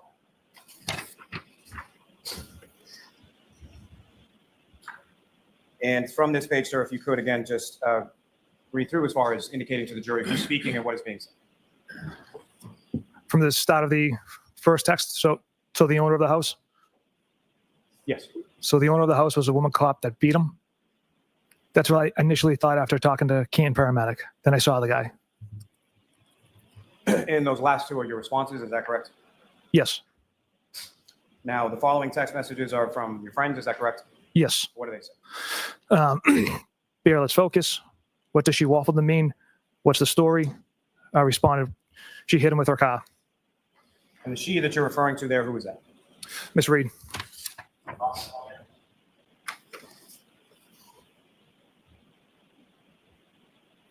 Now, turning your attention to the next page, 2535. Again, if you could start at the top of the page and read through that page and just indicate to the jury who is talking and what is being said. Okay. My friend in Tennessee states, okay, that's fucked up. I respond, intentional or not. Then another response, gotcha. He was frozen in the driveway and she didn't see him, question mark. That's another animal we won't be able to prove. And then I respond, they arrived at the house together, gone to an argument. I don't speak out loud or out of turn. The objection's overruled. Your Honor, But if I could say this, there needs to be an identifier of who's speaking. I understand what you think the mix-up is. So, Mr. Lally, go back. Thank you. Sir, if you could please, again, start at the top of the page and just indicate. No, just after the gotcha, he was frozen in the driveway, correct, Mr. Jackson? That's correct, Your Honor. Thank you. I respond, that's another animal we won't be able to prove. I follow that up. They arrived at the house together, got into an argument. She was driving and left. 781 number responds with, what's the name of the Canton cop living in Canton? The other one involved. And how do you respond to that, sir? There's several other messages before I issue a response. Objection again. Bottom of the page. So it's not an objection, but Mr. Lally, why don't you point him?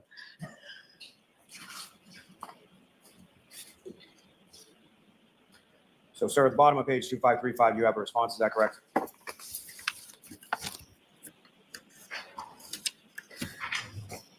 Correct. And what is that response? They arrived at the house together, got into an argument. She was driving and left. Objection. So it's going to be a matter you can address on cross. There has to be some accuracy. The reading. So I understand. So, Mr. Lally, why don't you go point for your witness? May I approach, Your Honor? Yes. Mm-hmm.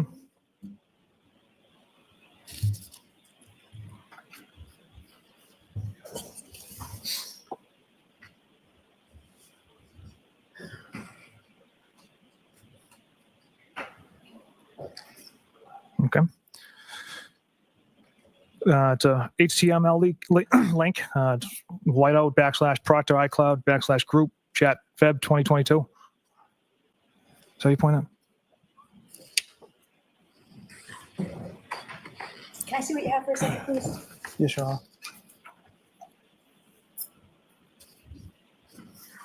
Mr. Lally, it's on there. Why don't you go show your witness? Why don't you just read it, Mr. Lally, and tell us who you attribute it to? So, sir, what I'm asking you about is the bottom of page 2535, 2535. You indicated biffed him, correct? Correct. What did you mean by that? That Miss Rita struck Mr. O'Keefe with her vehicle. Now, sir, if I could direct your attention to page 2537.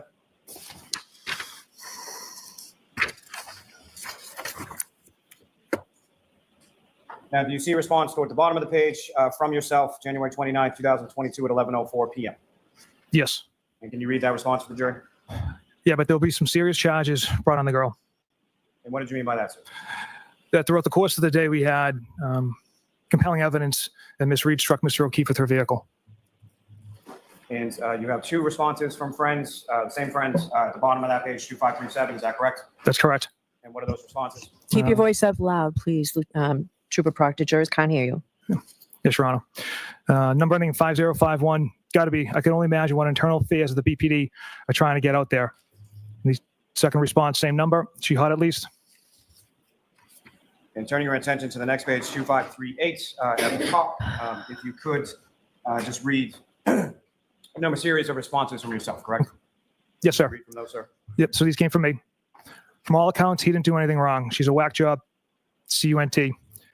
Objection. So don't spell it. You have to. So these are your words, Trooper Proctor? Yes, Your Honor. Go ahead and say them. Cunt. Yes, she's a babe. Weird Fall River accent, though. No ass. And, sir, what is it that you were referring to there, or why would you text that? These were, from all accounts, he didn't do anything wrong. Is talking about the homeowner, Mr. Albert.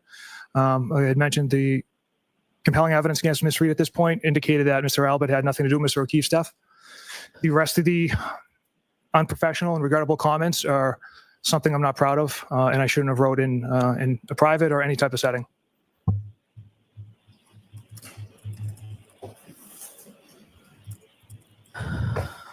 Sir, at some point, if I could turn your attention to page 2540.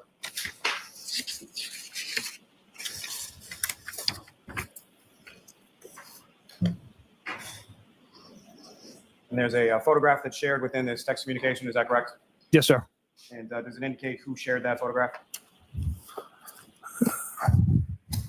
From the prior page, possibly. The number ending in 5051. And who is depicted in that photograph that was shared within the group text? It's Miss Reed being escorted out of the State Police Milton Barracks. And these are all from February 1st of 2022, around that time frame, is that correct? Yes. Now, sir, if I could direct you to page 2543.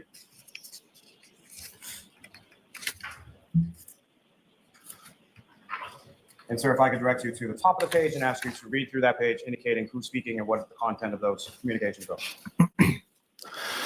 Okay. Number ending in 4146. Question, is that chick a smoke? Again, 4146 question mark. I respond EH. I respond again, nutbag, as Chief would say. I also respond with, she's got a leaky balloon knot, leaks poo. And what, if anything, is that in reference to, sir? Again, to Ms. Reed's some medical conditions there. Again, unprofessional comments I should not have made, that I'm not proud of. As far as attitudes expressed within these text messages and other text messages, what, if any, impact did that have as far as your investigation was concerned regarding these? These juvenile, unprofessional comments have zero impact on the facts and the evidence and the integrity of this investigation. They said these are unprofessional comments, but they absolutely do not detract from the integrity of the investigation or the facts and evidence of it. Your Honor, may I approach this retrieve? Yes.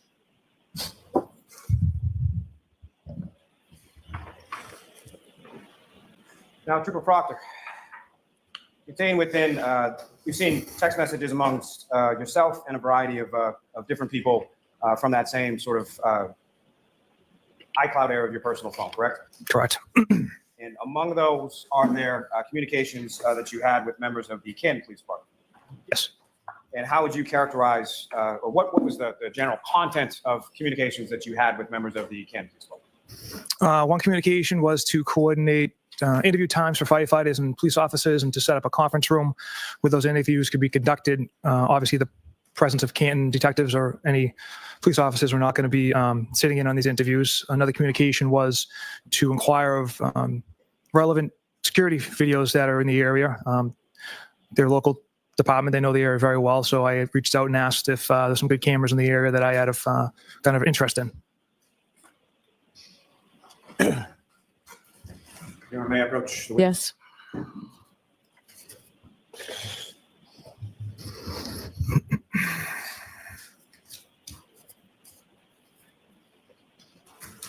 I'm showing you another document, just asking if you recognize that. Yes, I do. What do you recognize that to be, sir? Text communications between my sister and I. That's your sister Courtney, is that correct? That's correct. And similar to what I'd asked you about the prior packet, as far as a first message sent date and time, last message sent date and time, what is indicated on this first? First message sent date time, December 10th, 2021 at 9:33 p.m. Last message sent 8:30, 2022 at 8:48 p.m. And 8:30, that's August 30th, is that correct? I'm sorry, yes, August 30th, 2022. And similarly to the other messages, is there an indication as far as how many number of messages were sent between yourself and your sister over that time period? 2,865. And fair to say that the documents in front of you do not contain 2,865 messages? Correct. Now, just in reference to the first message on page 2662, the first page in this packet, do you see that from December 10th of 2021 at approximately 9:33 p.m.? Yes. And what does that indicate? A text message from my sister. And what does it say? I called earlier, Dolph earlier, and mom was puking in the background. And do you recall what that was in regard to? From the sounds of it, my mother had a stomach bug.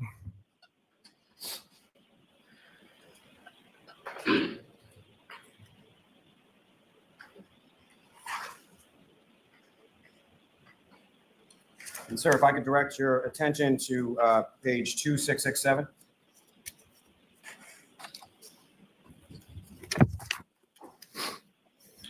And these are text messages from January 29th, 2022, between yourself and your sister Courtney, correct?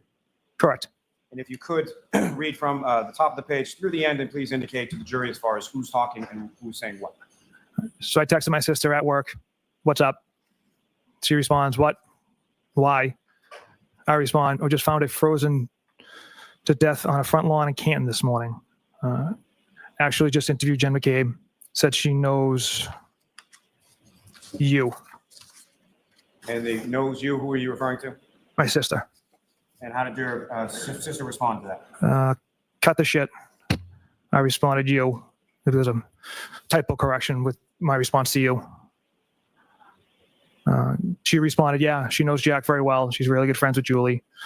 My sister continues on. Her sister is married to Brian Albert. My sister asks, "You still working?" ? I says, yeah, going to be out for a while. Homicide. And as far as your answers to those questions, or as far as your communications that you have with your sister at this time on the afternoon of January 29th, what were those in regard to, or why were you communicating that to your sister? At that time, it was just kind of in the news. I was just kind of letting her know I was out working.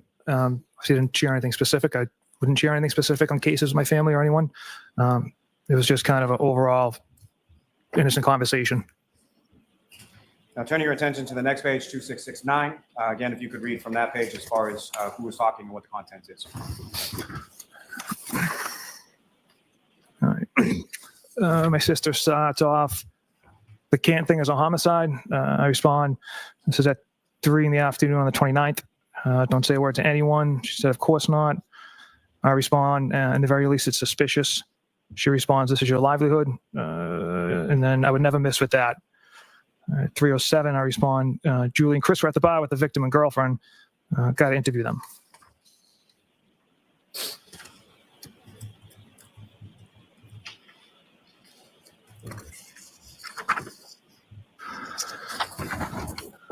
attention to page 2672.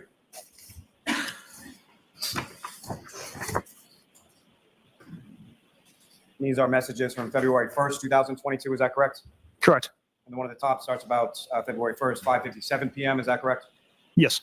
And again, if you could read through as far as who's speaking and what the content of those messages are. I texted my sister, "What's up?"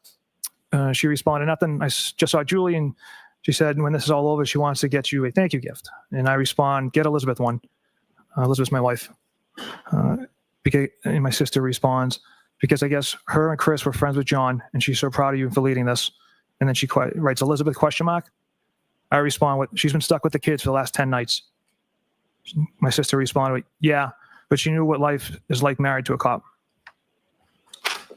And sir, as far as the gift that's mentioned, as far as Julie Albert, is that anything that you had received at any point in time? I never received a gift. I never asked for a gift. My wife never received a gift. She never asked for a gift.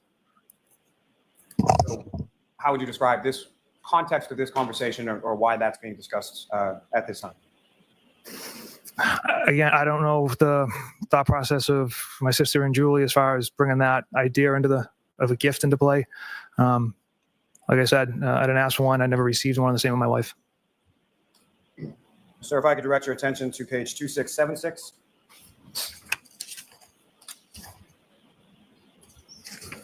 And again, if I could ask you to start at the top of the page and read through and just indicate as far as who is saying, who is speaking and what they're talking. I start out, "We write like 8 to 12 warrants on each case." My sister responded, "No, I have no idea what the hell you do or how it works." I responded on the 10th at 7:36 p.m. "I'm starving, but I also just want to go home. Thanks, though." My sister responds, "Yeah, but is dinner going to be waiting?" She responded with, "Ha, ha, ha." And then I responded, "Yep." And then my sister responded with, "Okay, it's fine. Mom and I just don't want to go home." May I approach, Ron? Yes. Mhm.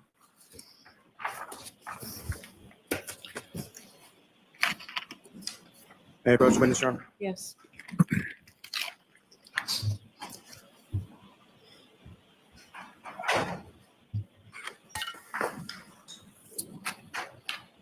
And the number document, sir, do you recognize that?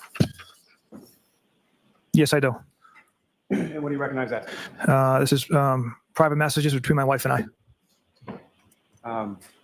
Again, what is your wife's name? Elizabeth. And what, if anything, does that indicate as far as dates and times and number of messages involved? Okay, so the first message sent 5/20/2022 at 6:19 p.m. The last message sent 8/31/2022 at 9:16 p.m. And what, if any, indication does it give as far as the number of messages within that text chain? 1,632. And of those 1,162, there's one message that's listed on that. Is that correct? Correct. And what is the date and time of that message, and what does it say, and who's speaking? This is me speaking on June 9th, 2022 at 4:56 p.m. I text my wife, "Waiting to lock this whack job up." And what are you referring to in that text, sir? I'm referring to the arrest after Ms. Reed was indicted by the grand jury. And again, as far as the terminology that you use in that text message to your wife, why is it? Again, unprofessional messages I should not have sent. I don't have an explanation other than they're regrettable and it's something I'm not proud of, the language I used. May I approach the retriever, Your Honor? Yes. All right, so Trooper Proctor, the jurors can't hear you. So speak directly into your microphone the way I'm doing, okay? Yes, Your Honor.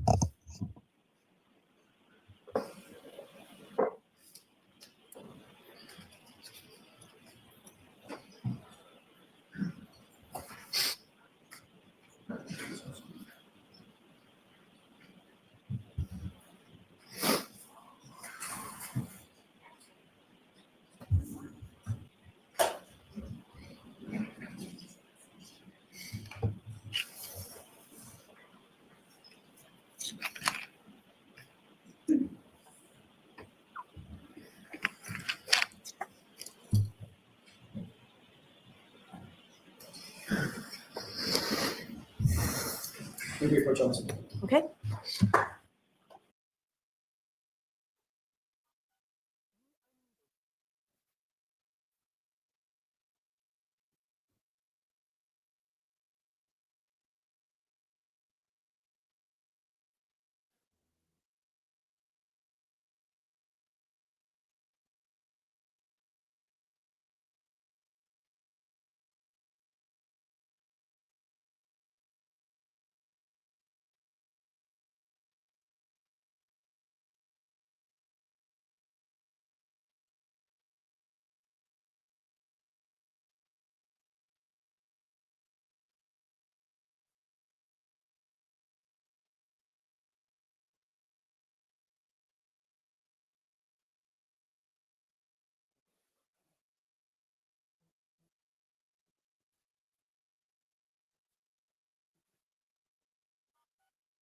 Unmuted.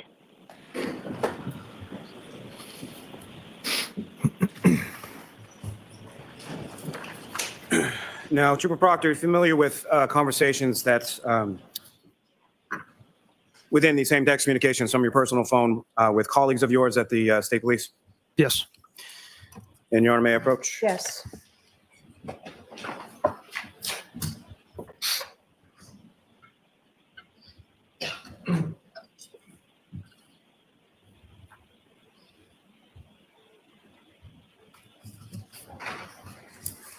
Sorry.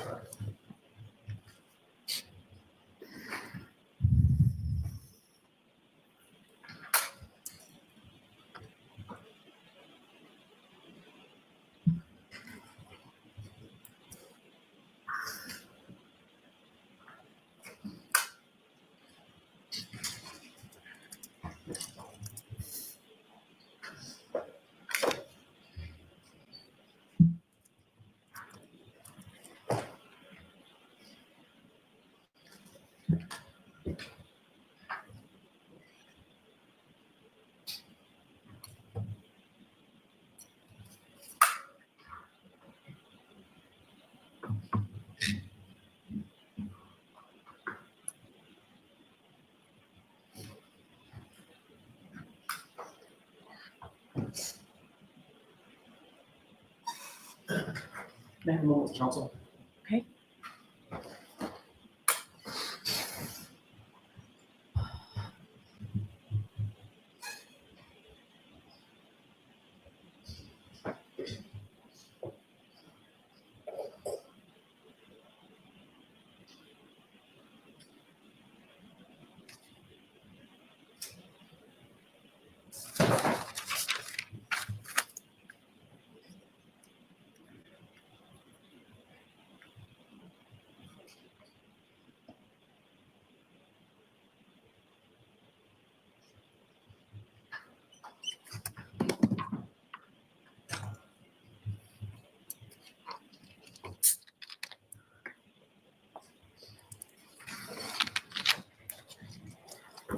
Thank you. Your Honor, may I approach the witness? Yes.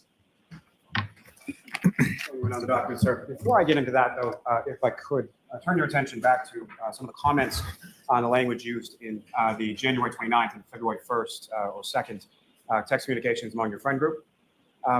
With reference to that particular time frame in the language that you used, what sort of information had you gathered to that point, and why would you say or use that particular language in your, particularly in your descriptions of the defendant? This was, 16, 18 hours later, and we conducted multiple interviews. We Speak up. conducted multiple interviews. We knew Mr. O'Keefe never went into Fairview Road. We knew there was one shoe at the scene, one shoe at the hospital.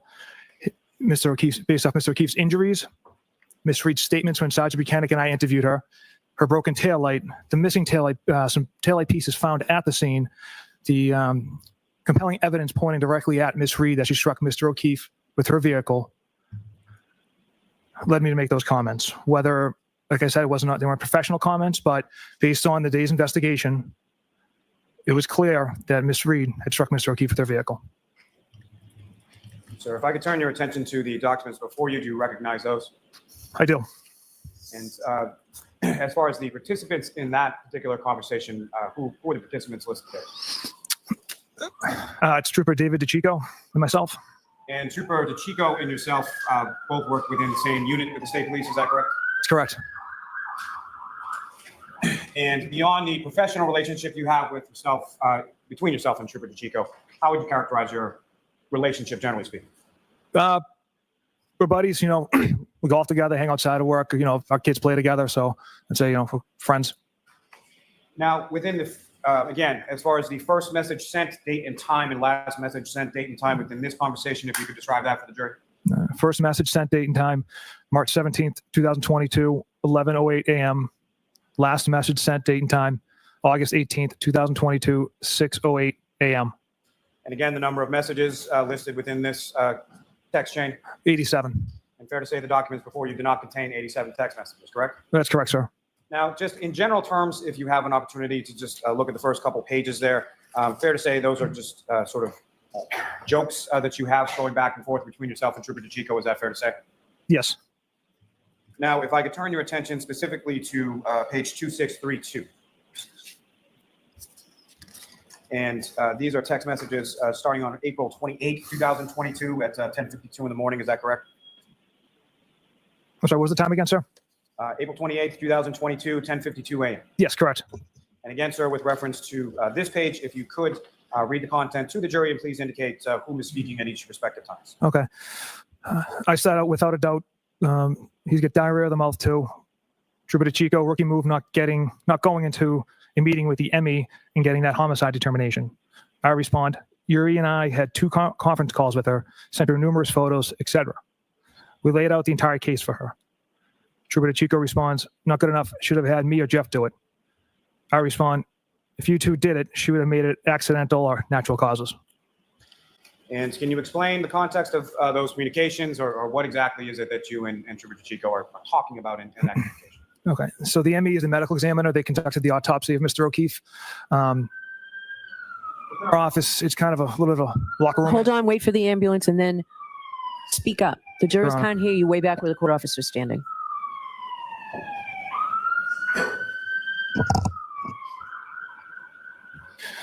So like I said, the ME stands for medical examiner. They conducted the autopsy of Mr. O'Keefe. I'll address the conference calls Sergeant Buchanan and I had with the medical examiner. The doctor had some questions as to the facts and evidence, kind of what had transpired, which is common. You know, even if it's a homicide, I've had many calls with the medical examiner's office, even if it's a suicide or overdose. Always with a homicide, the doctor wants to know what transpired.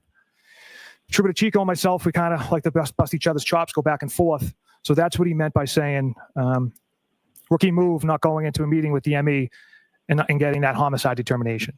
The original determination came back. Sustained. Next question, Mr. Lally. Now, as far as attending the autopsy, is that something that typically someone within your office would do, within your unit would do with regard to any sort of death investigation? Yes. And do you know who attended the autopsy of Mr. O'Keefe in this specific case? Trooper Connor Keefe. And so as far as Trooper DeChico's reference to you not going in or Sergeant Buchanan not going in, is that what you believe Trooper DeChico was referring to in that message? Objection. Sustained as to the form. You indicated that you and Trooper DeChico bust each other's chops. Is that fair to say? Yes. And can you describe a little more, expound upon that as far as the nature of your relationship and sort of the text messages that you exchange in this and then other communications that you have? Basically just, kind of needling each other, and him doing that is by saying, texting me, rookie move, not going into meeting with the medical examiner. So that's a perfect example of him kind of just needling me, which we do on a daily basis. And as far as your interpretation of that, did you interpret that as a serious comment or something said in jest? I interpreted that as a typical joke from Trooper DeChico. Now, may I approach to retrieve? Yes.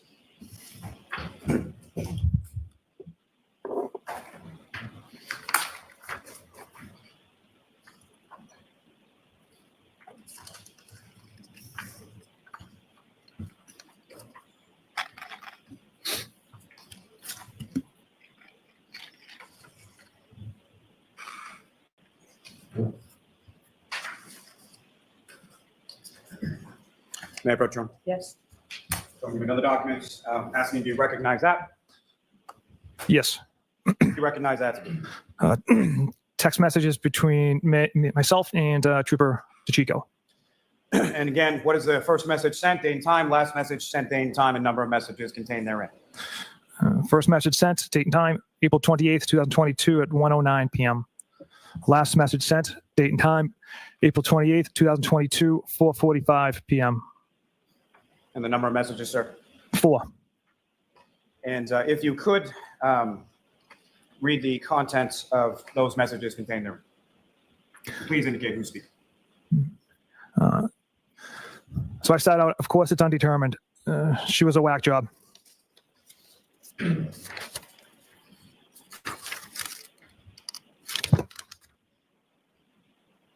Trooper DeChico responds, "Dear God, WTF, what the hell is inconclusive about the whole thing?" And as far as your indication there, as far as she was a whack job, who are you referring to there? Ms. Reed. Now, as far as the undetermined of what you're talking about, what is sort of the content or the context of this conversation? That would be the manner of death was determined to be undetermined by the medical examiner's office. And so I ask you again, as far as your reference there in the bottom of the first page, as far as she was a whack job, whom do you believe you're referring to there? Again, Reed or the medical examiner? Ms. Reed.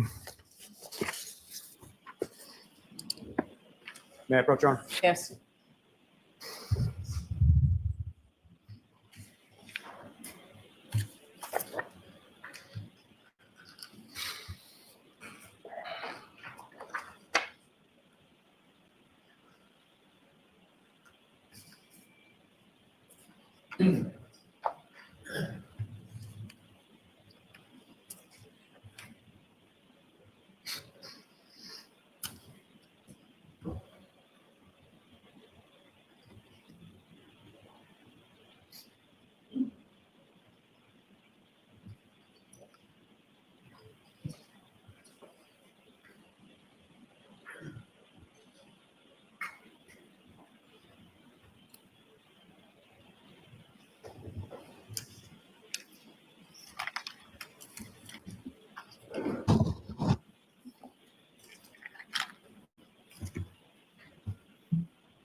Your Honor, may I take just a second for the counsel?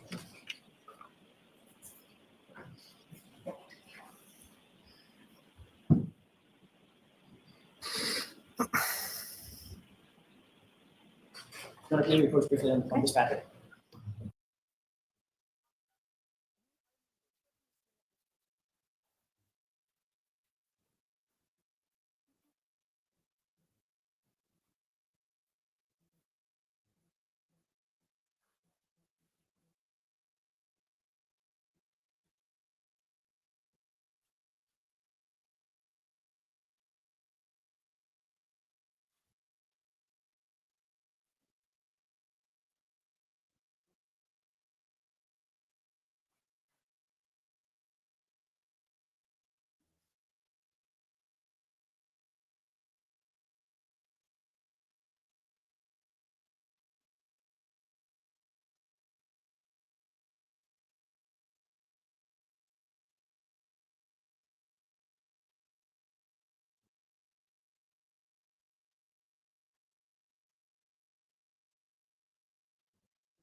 You are unmuted. May I approach the witness, Your Honor? Yes. They're handing you another set of documents. View those, look up when you're finished. Do you recognize those, sir? Yes, I do. And what do you recognize those to be? Another text thread between myself, Trooper DeChico, and Trooper Kokowski. And Trooper Kaskowski is another trooper within your unit in the state police, is that correct? Yes. And again, if you could read from the first message sent, date and time, and the last message sent, date and time. First message sent, date and time, 5/24/2022, 9:21 p.m. Last message sent, date and time, 8/24/2022, 4:56 p.m.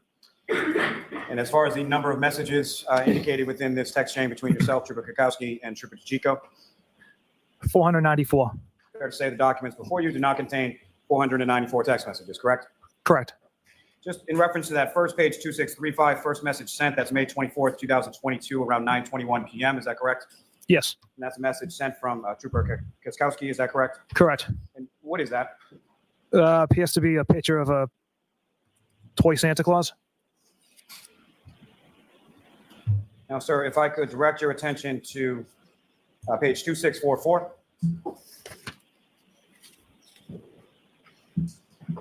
If I could direct you to the bottom of the page, sir, and see the text from yourself at June 9th, 2022 at 11:19 p.m.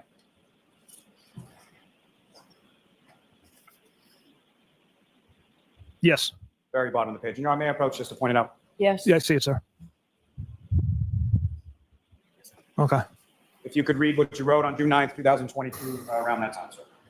If you like women who shit themselves. And again, sir, what is it that you're referring to there? Again, a regrettable comment I made about Miss Reed's medical condition. Now, if I could direct you to the following page, 2645. And again, if you could read from that page as far as who is, and indicate to the jury who is speaking and what is being said on page 2645.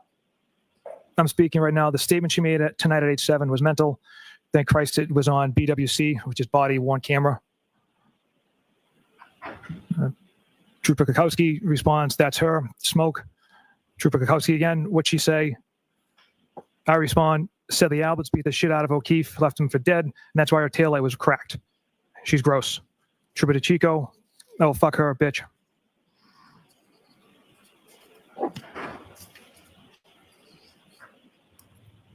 Thank you, sir. May I approach the retrieve, Your Honor? Yes. And sir, with reference to that last bit, as far as June 9th, 2022, what was going on that day in reference to this matter again? Miss Reed was being processed at the Milton Barracks. Thank you.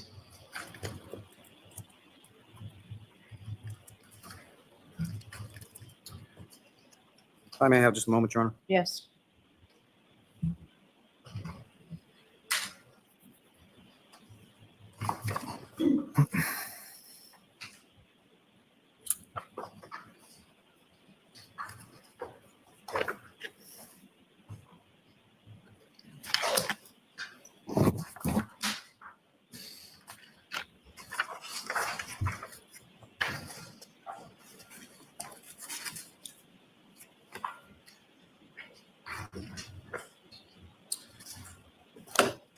May I approach? Yes. Showing you another set of documents to recognize those. I do. What do you recognize those to be? Another text thread with members from my office, troopers. And who are the troopers that are listed within that? Trooper Chris Moore, Trooper Jeff Kokowski, Lieutenant John Fanning, Trooper Dave DeChico, and Sergeant Yuri Buchanan. And what is the first message sent, date and time? That would be 5/26/2022 at 8:19 p.m. Last message sent, date and time, 8/26/2022, 5:36 p.m. And what is listed as far as the number of messages within this chain? 651. And it's fair to say the documents before you do not contain all 651 of those messages within this chain. Is that correct? Correct. Now,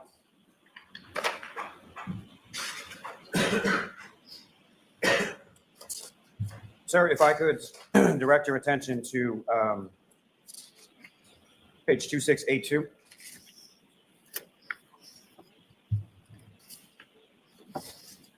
You see a message sent from Trooper DeChico August 17th, 2022 at 9:42 p.m. Yes. And is that an image contained on the next page, which is 2683? Yes, it is. And what is the image of? That is a picture of Mr. Yannetti, appears to be from quite some time ago. Now, turning your attention to the next page, 2684. And there's a response from you, August 17th, 2022 at 9:44 p.m. Is that correct?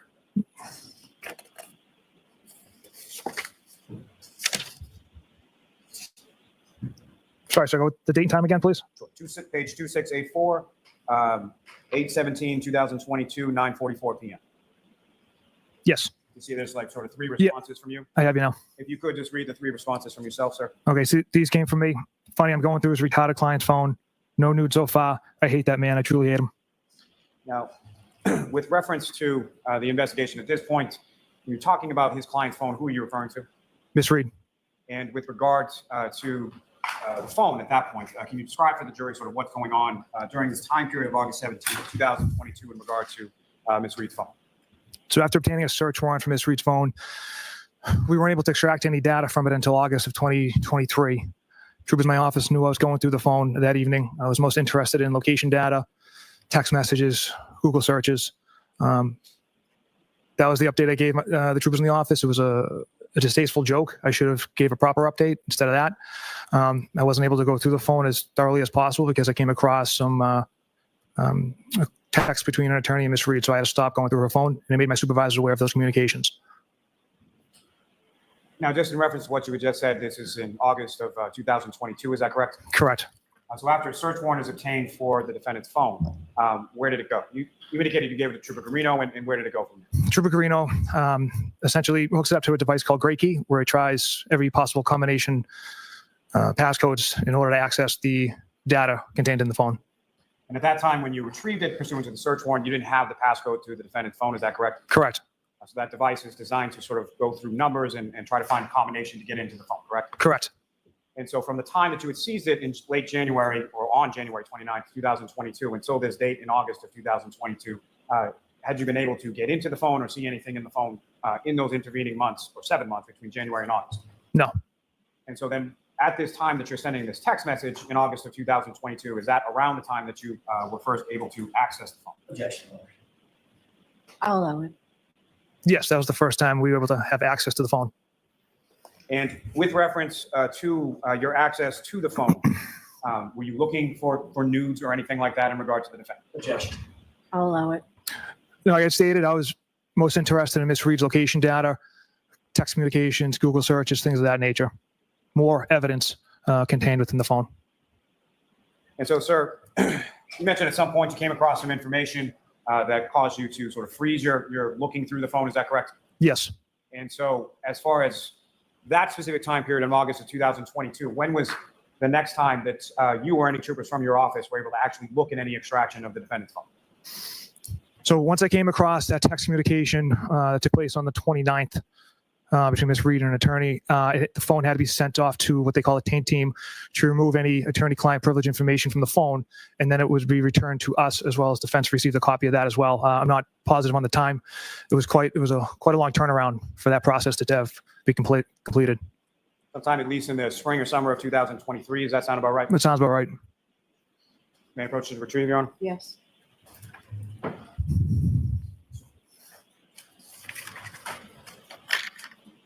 May I have one moment, Your Honor? Yes.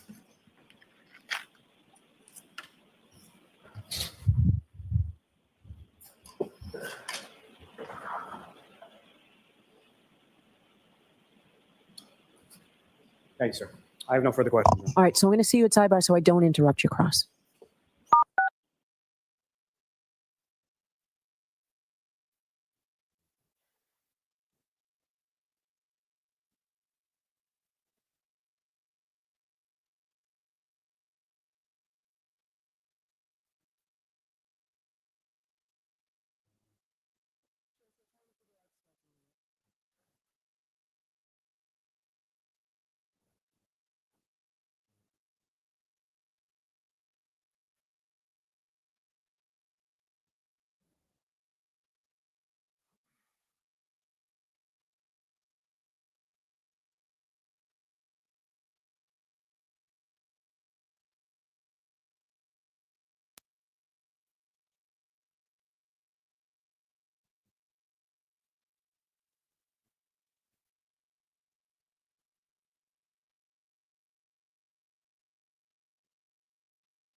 You are unmuted. All right, so just before you start then, so we'll finish at 4. We're trying to figure out the schedule this time. I'm going to meet with the lawyers and witnesses. We're trying to work all that out, but as it looks right now, I thought it was going to interfere with another day this week. As it looks right now, it may not. At the most, it will be half an afternoon or something maybe on Friday, but it does now look good that we'll be able to continue with this. We're out tomorrow, but Wednesday, Thursday, Friday will be full days, and we'll be able to keep moving. All right, Mr. Jackson, go right ahead. Thank you, Your Honor. Trooper Proctor, in the summer of 2022, August 17th specifically, you were sitting at your desk, presumably alone at your office, at about 10 p.m. at night, going through my client's personal cell phone, correct? Yes, sir. As a matter of fact, you were sitting there texting with your friends and colleagues at Massachusetts State Police about you going through her personal cell phone. Is that right? Correct, sir. And that included Trooper DeChico, is that right? DeChico, yes, sir. Trooper Fanning, Trooper Butnick, Trooper Moore, and Trooper Kotskowski. Kakowski. Tell me that again. Kakowski. Kakowski. Yes, sir. All right, all the consonants are silent. Fair enough. Trooper Fanning and Trooper Butnick are your supervisors. Yes. And you were bragging to all 5 of them that you were going through Karen Reed's cell phone about 9:45 at night. Objection. I'll allow it. Is that right? No, I wasn't bragging, sir. How did you refer to Ms. Reed in that text exchange where you informed them that you were going through her phone? I use regrettable language. I said going through his retarded client's phone right now.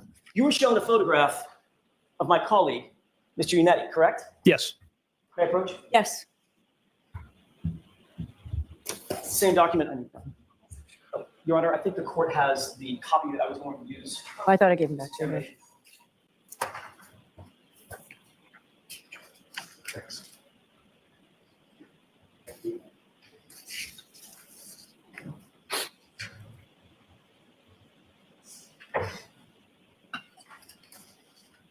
You'd received a photograph. Actually, Your Honor, if I could, I would ask that this document be marked as next in order. Assuming the witness verifies its authenticity. So go ahead. Do you recognize this document? I do, sir. Same document that you were shown, copy of the same document that you were shown by Mr. Unetti, correct? Still Lally. I've done that twice. Mr. Lally.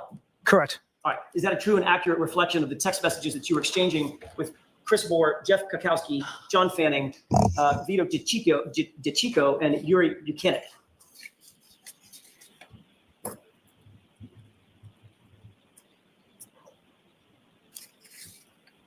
Yes. I've asked that this be marked. Okay, any objection? Yes, Your Honor. All right, I'll see you outside on there. Have that, please. Yes, ma'am. You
You are unmuted. 5, 6, 7, Your Honor. Okay. And then I would ask you to give it back to the witness, please.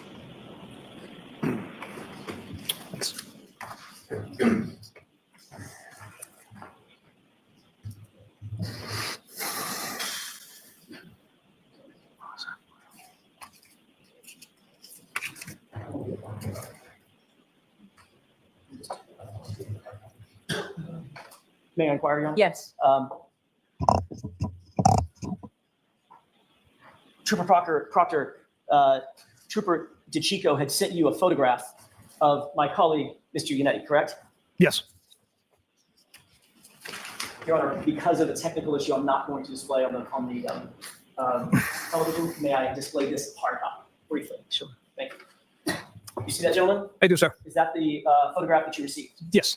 Is that what you referred to on direct examination with Mr. Lally about receiving a photograph from Mr. Yannetti? Correct. And then your response was what? I hate that man. I truly hate that man. Actually, your response was, I'm going through his retarded client's phone right now, correct?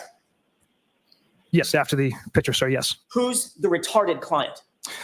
I was referring to Miss Reed, again, unprofessional language. I'm asking who you were referring to. Miss I know Reed. You got an explanation. Who was it you were referring to as retarded? Miss Reed. Karen Reed, the woman sitting to my left. Yes, sir. The subject of your investigation as a professional, correct? Yes, sir. As an unbiased, objective investigator. The person that you were investigating, you referred to your bosses as retarded, correct? Again, poor language on my part. Poor language is one way to put it. Completely offensive is another way to put it, right? Objection. I've got to sustain that, Mr. Jackson. After you referred to my client as retarded, then you decided to make a comment about Mr. Yannetti, her lawyer, correct? Correct. And what did you say about Mr. Yannetti again? I hate that man. I truly hate that man. I hate that man. I truly hate him, correct? Correct. You didn't say I dislike him, disagree with him. You said I hate him, correct? Correct, sir. That's a visceral response to someone who's just doing a job, correct? Objection. Sustained. You can ask it differently. Sure. Let me ask it this way. Were you upset or annoyed or pissed off that Karen Reed had gotten representation, legal representation, to represent her? No, not at all. That's her right. Well, let me ask you this. In August of 2022, you said you absolutely hate it, correct? I don't know if I use absolutely. Yeah, I didn't use absolutely, sir. You used truly, correct? Truly, yes. How do you feel about it now? You're sitting right there. I still don't care for him now. I'll let it stand.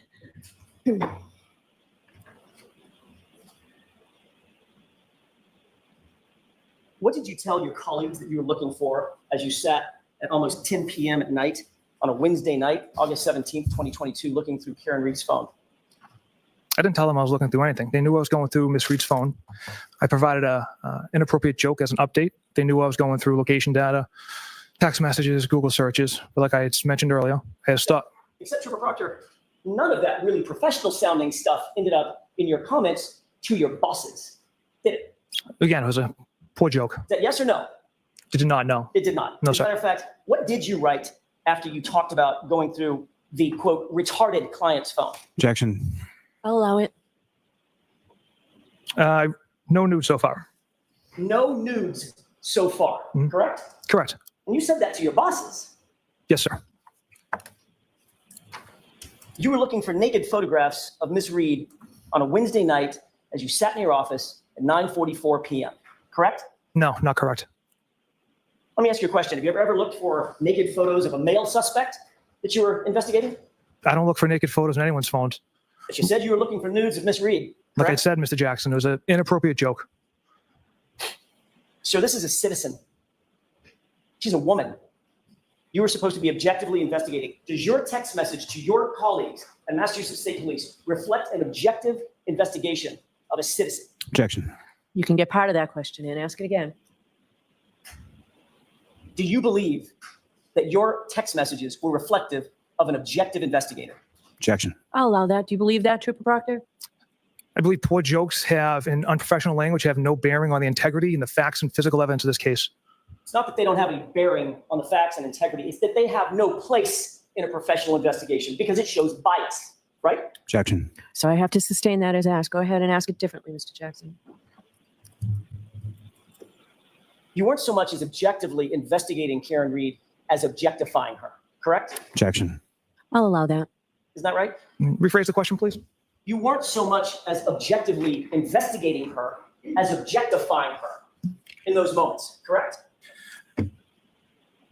Again, Mr. Jackson, it was a poor choice of words and a joke that I should not have texted out. But from the start of the investigation, we didn't know what we had. And your Trooper Proctor, your point in saying no nudes so far to your colleagues in Massachusetts State Police was to suggest that you were looking for nudes and you'd update them when you found them, correct? Incorrect. Well, let me ask you a question. Did you find any nudes of Again, Karen Reed? I didn't go through the photo, sir. Did you find any nudes of Karen Reed? I didn't go through the photo, sir. You weren't successful in your quest. I came across text messages from Miss Reed to another attorney on January 29th, so I had to stop looking through her phone. So you got sidetracked before you could get to the naked pictures of Miss Reed. Is that what you're saying? Sustained.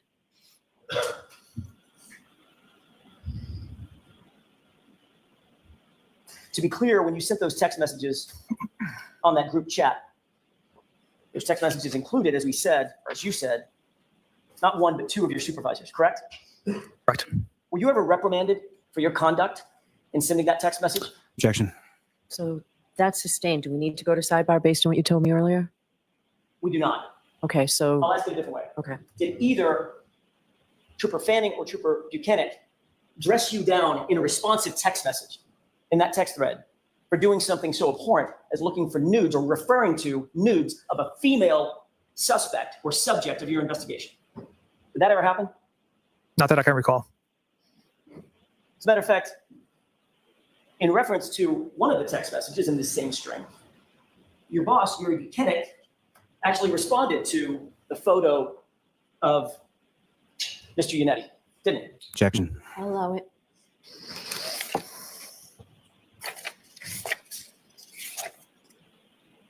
He did, sir. After you received the photo, that's when you said, I'm, quote, funny, I'm going through his retarded client's phone. Is that right? Objection. I'll allow this, but not too many. Sure. Is that correct? It's on the top of page Yes, sir. 685. That's correct. And Yuri Buchanan liked that comment. Funny, I'm going through his retarded client's phone. Didn't it? I see you laughed at an image here, sir.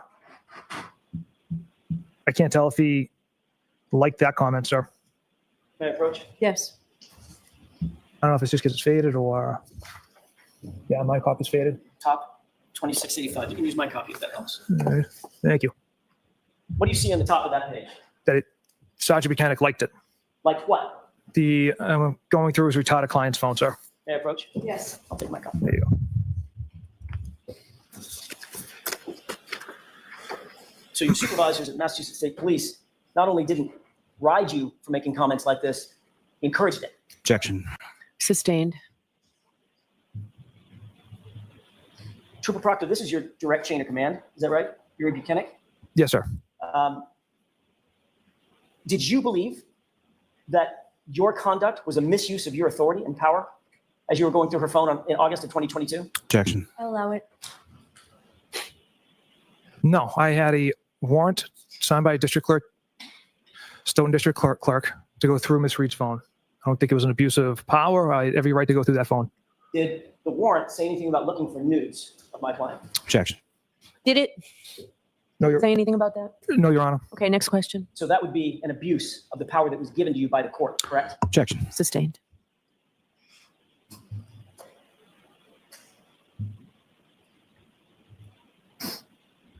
Trooper Proctor, you'd agree that the hallmark of any good investigation, as you've been taught and others in Massachusetts State Police have been taught, is that the investigation and the investigator have to be fair. They have to be impartial. Would you agree with that? Yes, sir. Meaning that the investigation has to be free of conflicts, right? Yes, sir. The investigator has to be free of conflicts, right? Yes, The investigation has to be free of bias. Is that right? correct. You can't be biased against the person that you're investigating. That would compromise the entire thing, wouldn't it? Yes. Basically, you follow the evidence. You're supposed to follow the evidence wherever it takes you, right? Correct. Good or bad, top to bottom, just follow the evidence and report it back. That's how an investigation is supposed to be run, isn't it? Yes, sir. And these are things that you learn early on at Massachusetts State Police Academy and then in your detective training. Isn't that right? It is. Literally, it's part of an oath that you took at the academy that you will, quote, faithfully and impartially discharge and perform all of the duties incumbent on you as a Massachusetts State Police trooper, right? Yes, sir. You swore that oath. I did. When you start an investigation, everybody in that investigation should be treated exactly the same. Don't you believe that's true? Correct. Everybody, have you ever heard the phrase, everybody's a suspect until they're not? Right? Objection. Sustained. It's especially important early in an investigation before all of the facts are known that the investigator is not compromised by bias, prejudice, right? Correct. Most important early in the investigation, because that's when the most things are up in the air. There's the cloud, the fog of not knowing exactly what the truth is, right? Objection. Sustained. In other words, Trooper Proctor, you don't get to pick a suspect and then try to find evidence to support your choice, right? Correct. But in this case, it's exactly what you did, isn't it? Absolutely not. All right, Mr. Jackson, why don't we end for today? This is Okay. as good a place as any. Thank you. Okay, all right. All right, so folks, we're off tomorrow. Those same 3 cautions, please do not discuss this case with anyone. Don't do any independent research or investigation into this case. If you happen to see, hear, read anything about the case, please disregard it, let us know. We'll see you Wednesday morning. So Wednesday, Thursday, Friday, right now, it's anticipated will be full days of testimony with short one. Okay, thank you. Okay, all right.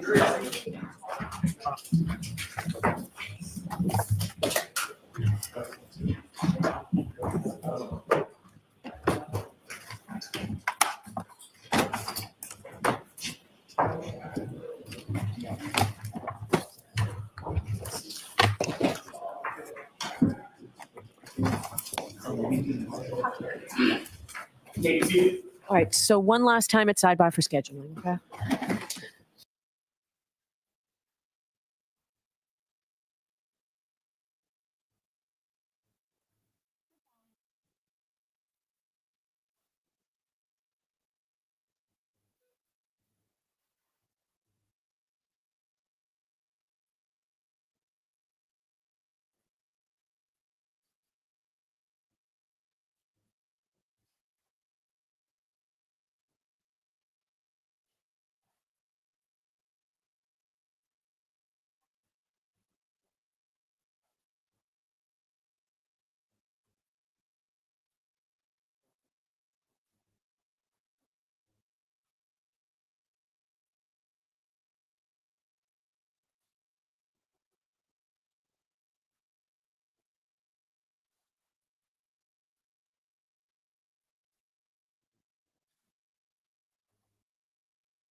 All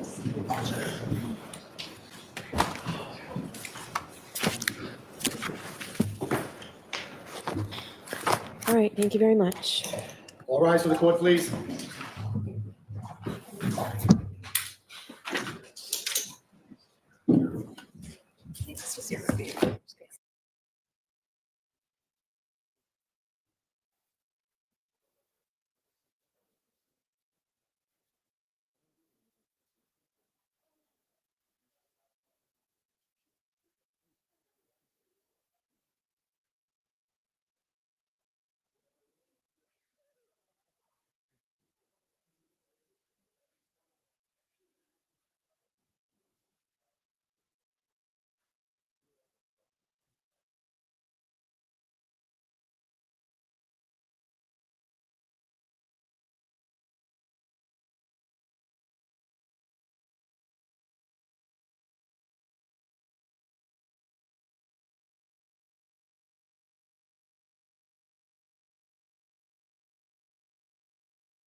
Sister, contained within these texts, yes.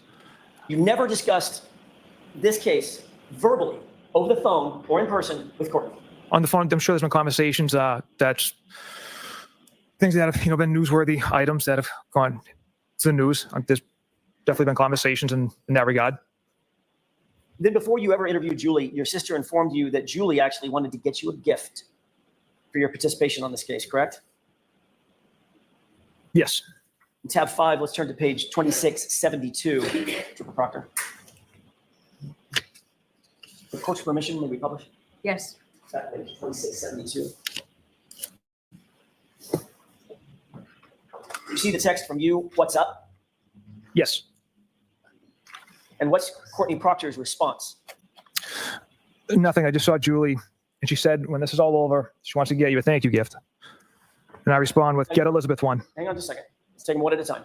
You were asked about this on direct examination by Mr. Lally, right? Correct. And you looked at the jurors, paused, and said, I never asked for a gift. I never received a gift. Elizabeth never asked for a gift. She never received a gift. You remember that? Correct. You said you never asked for a gift, correct? Correct. What's your next text? Get Elizabeth one. Get Elizabeth one what? Referring to a gift. Right. So you did, in fact, ask for a gift, didn't you? For my wife, who had been home with my children for the last 10 nights. From Julie Albert Yes. for your participation on this case. I don't know if that's yes. Well, Courtney Proctor answers that question by saying, because I guess her and Chris were friends and John, and she's so proud of you for leading this investigation, correct? Correct. You're aware during the course of your investigation, well, let me ask it this way. Let me ask a foundational question. Do you pull phone records as a matter of course in investigations of this nature? Yes. Did you pull phone records in this case, variously? The phone records of Of anybody? Witnesses, suspects, not witnesses, Mr. individual people, whatever. We didn't pull full phone records of witnesses. Victim? Victim and Miss Reed. During the course of your investigation, did you become aware that there were 67 calls between Julie Albert and your sister, Courtney, in the months following John O'Keefe's death? Objection. I'm going to sustain that objection. Did you become aware during the course of your investigation of the level of communication between Julie Albert, one of the witnesses on the case, and your sister? Objection. I'm sustaining that objection. You can come try and convince me otherwise if you want, Mr. Chastity. I can ask it a different way, Your Honor. Thank you. Did you ever seek information about phone calls and communications that Julie Albert may or may not have been having with anybody else? No. Didn't download her phone, didn't seek the phone records. No. Did Courtney ever tell you that she had consistent communications with Julie Albert? Or did you know that otherwise? Objection. During the months, let me ask it this way, during the months following John O'Keefe's death, you did continue to have consistent communications with Courtney, though, didn't you? Yes, I speak to my sister every day. Trooper Proctor, were you using Courtney, your sister, as an intermediary between you and Julie Albert? Absolutely not. You were well aware from the very beginning of your investigation that Colin Albert was, in fact, at 34 Fairview on the night in question, right? Yes. Matter of fact, you testified at the grand jury, the state court grand jury on this case, that you knew that Colin Albert was at the location, right? Yes. Did you make any concerted efforts to keep Colin Albert's name out of this investigation? No. Why is it, Trooper Proctor, that Colin Albert's name fails to appear in a single police report until July 18, 2023? Colin Albert was not at the home. He left at approximately 12:10 a.m. before anyone from the waterfall had arrived back there. Let's look at, obviously, part of the job of an investigator is to be as complete and thorough as possible, correct? Yes. You don't just take someone's word for something. You look for corroborating evidence, don't you? Yes. Matter of fact, you wouldn't take a witness's word for almost anything in a reasonable investigation, would you? Objection. Would you? If- You can have that.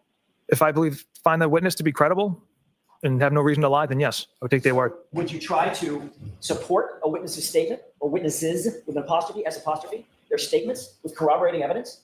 Yeah, potentially. That corroborating evidence might be talking to other witnesses, right? Yes. It might be looking at cell phone data, correct? Correct. It might be looking at geolocation data, correct? Yes. You're trying to find out where someone is. You might pull information from their phone concerning geolocation data, right? Yes. You might pull cell tower information, right? If there's a need for it. There's myriad ways that you can find out whether someone's telling the truth about where they were and when they were there, right? Right.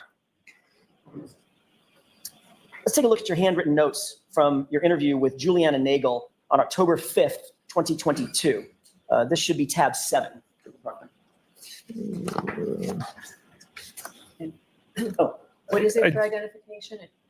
my mistake. I thought it was in the tab. It's not. This is a 3-page document. I'll just refresh his recollection with this. Okay, show Mr. Lally and then go ahead. Of course. Let me ask a foundational question, Trooper Proctor. Do you remember exactly what's in your notes from a conversation that you had on October 5th, 2022? I don't know. Do you think it would refresh your recollection to take a look at your handwritten notes? Yes, sir. Thank you.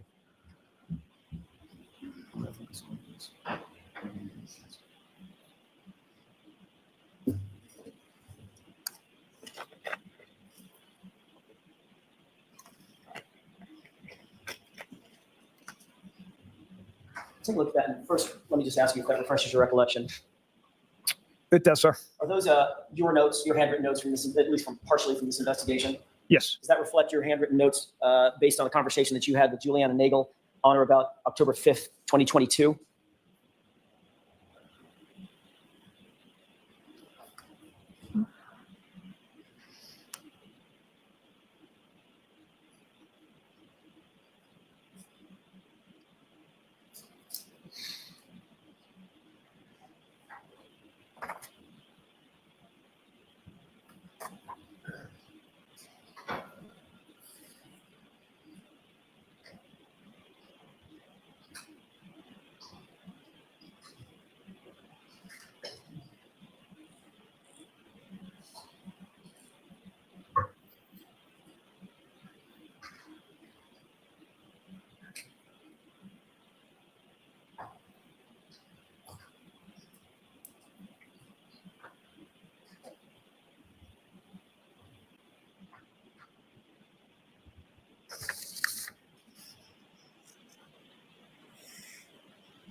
May I, Your Honor? Yes.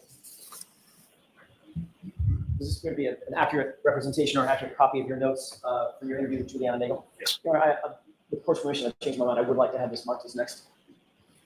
Introduced into evidence? Correct. Is there an objection? Yes, Your Honor. Any objection sustained? Is it true that in your handwritten notes, you list the following individuals based on Juliana Nagel's conversation with you as being at 34 Fairview? Brian, Juliana, Mary Kent, Emily Fabiano, Courtney Alba, Colin Albert, and Sarah Levinson. Correct? Correct.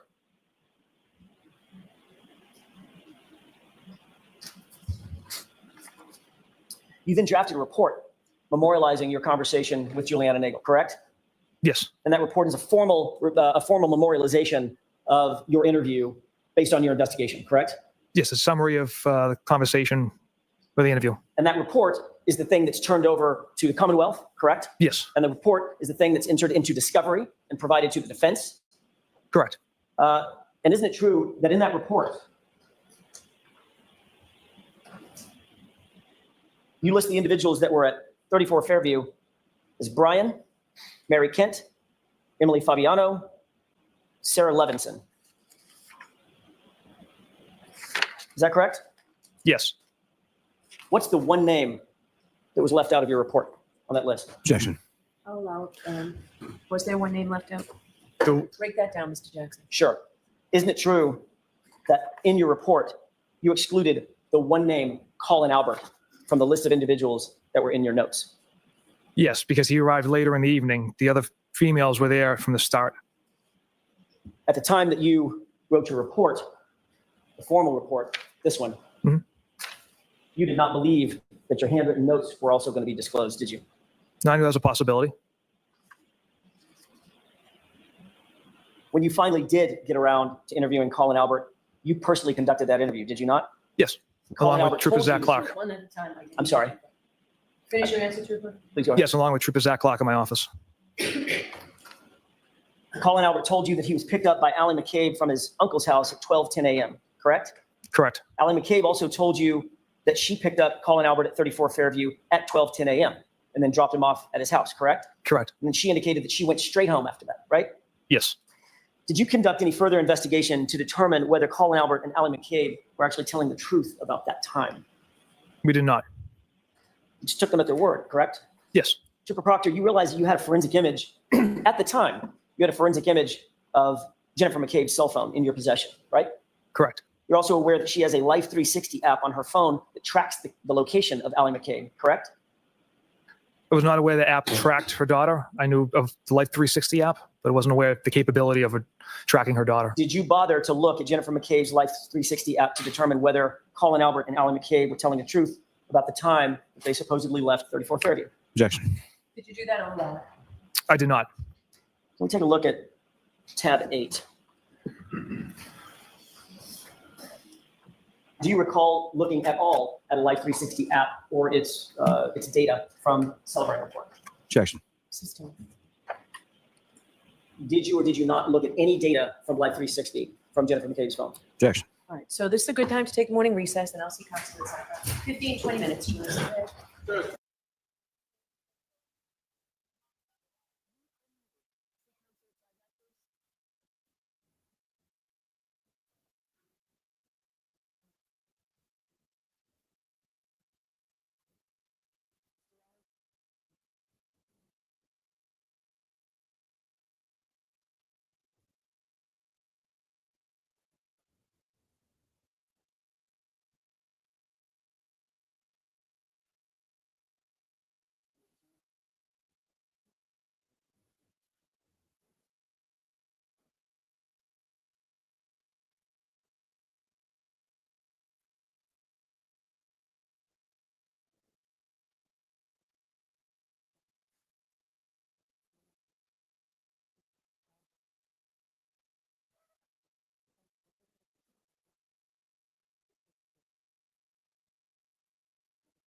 Would nobody make it?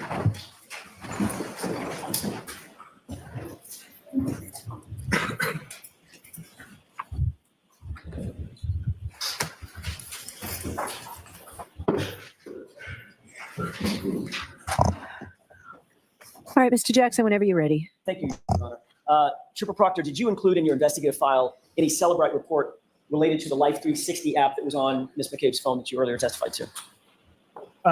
Trooper Garino was our cell phone expert, kind of handled that. So I'm not positive if that report, if he generated that report. Okay, so it goes without saying, I shouldn't say that because if it goes without saying, I shouldn't say it. Did you review a Life 360 report in an effort to determine whether or not Colin and Allie were telling the truth? No.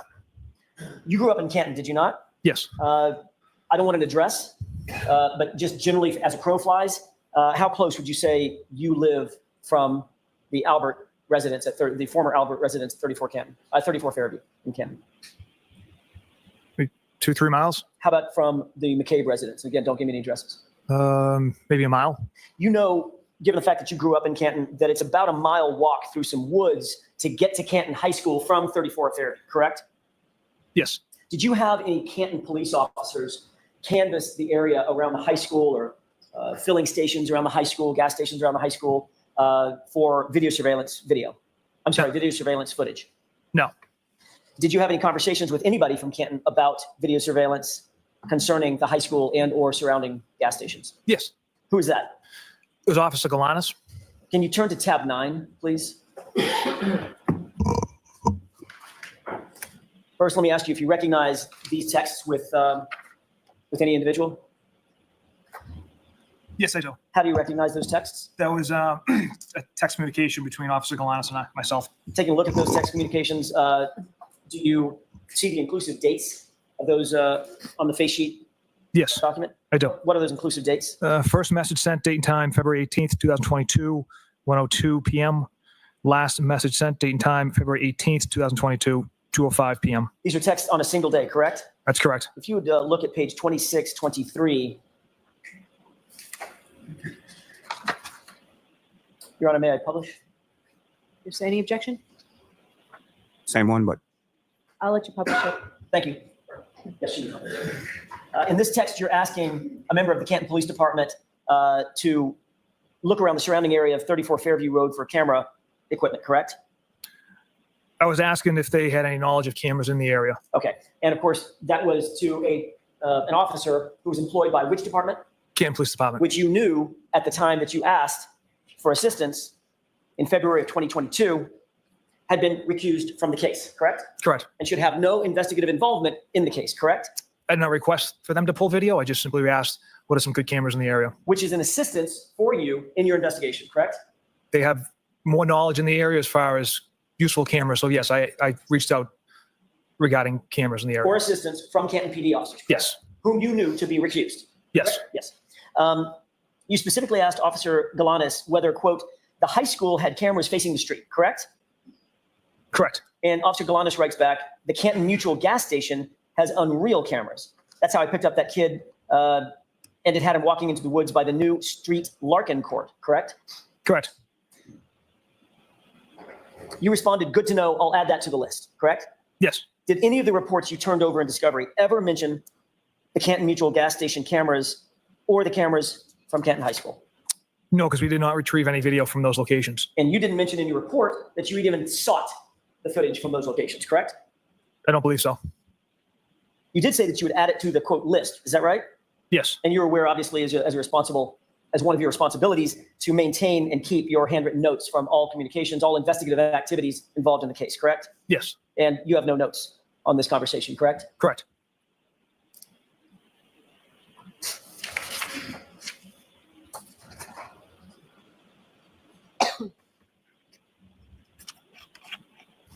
As the lead investigator, Trooper Proctor, you are responsible ultimately for deciding which witnesses will be interviewed and which witnesses will not be interviewed, correct?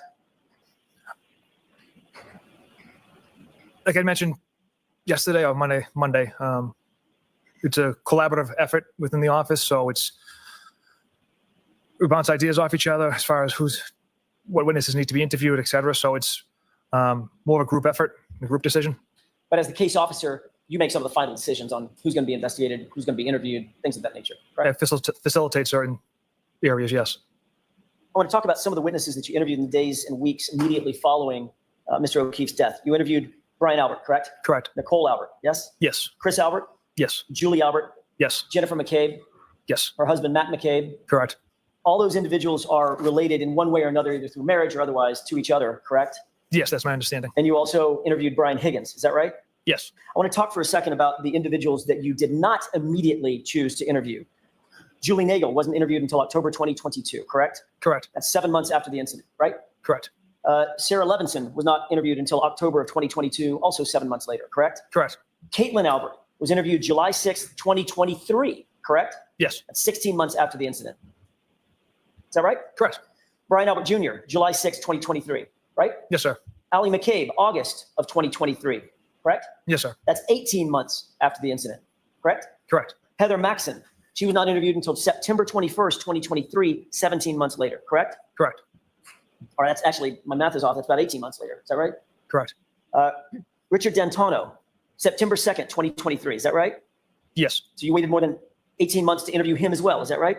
Yes. And then Brian Loughran, snowplow driver, August 2023, 17 months after the incident, correct? Correct. I want to talk for a second about this last individual, Brian Loughran. He also goes by the name Lucky, is that right? Yes. Lucky Loughran. You testified under oath on April 21st, 2022 in the state court grand jury proceeding that no snowplow traveled down Fairview Road on January 29th, correct? Correct. Why did you say that, Trooper Proctor? That was based off interviews with Mr. Trotter, that the plows weren't out until they met up at 2:30. And then it was my understanding they were focusing on the main roadways. You're aware that Michael Trotter testified in this case? Okay. Were you aware or not? No. Okay. You did, in fact, interview Michael Trotter, did you not? Yes. And isn't it true that Michael Trotter told you that, in fact, Brian Loughran was plowing 34 Fairview that morning? Objection. Is that what he told you? I don't recall that statement from him. Michael Trotter testified that that's what he told you. Do you have any quarrel with that? Objection. That's his statement.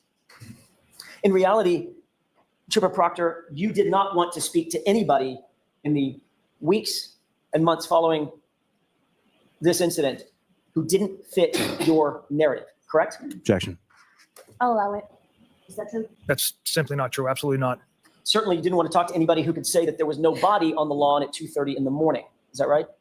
No, it's not true. Are you aware that Lucky Loughran, in fact, did report that there was no body on Objection, the Your lawn? Honor. So the objection sustained. I'm going to strike that. Did you include anything in your investigative report throughout the entire time you've been in charge of this investigation about Lucky Loughran and his observations?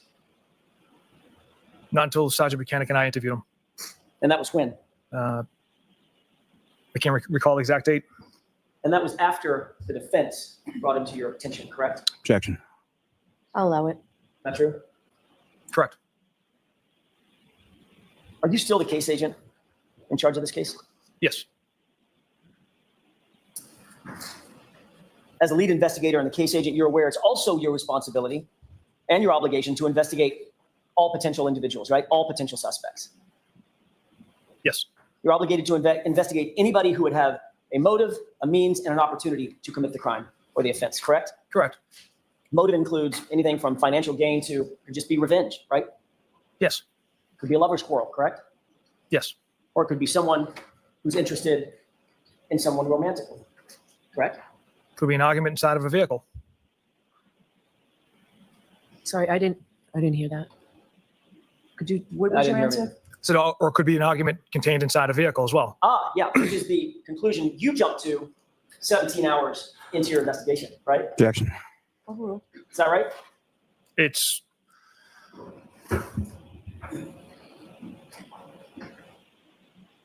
something, evidence we have contained within cell phones reiterates that fact. When you decided that you were going to make sure that the girl, I think that's what you called her, the girl was going to have serious charges brought against her 17 hours into your investigation, you didn't have any evidence whatsoever that there was an argument inside the vehicle, did you?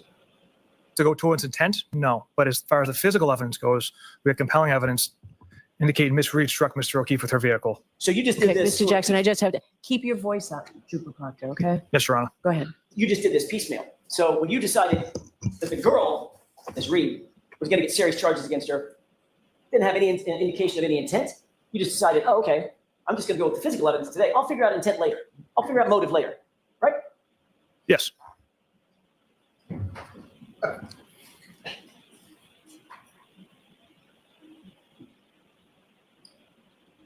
Motive, means, and opportunity. We talked a little bit about motive. What about means? The physical ability to commit the crime, right? That's obviously important. Yes. And the opportunity. It's a physical proximity to the incident, correct? Or the Correct. physical ability to commit the crime, correct? Correct. Did you investigate all potential suspects who would have had the motive, means, and opportunity to kill John O'Keefe?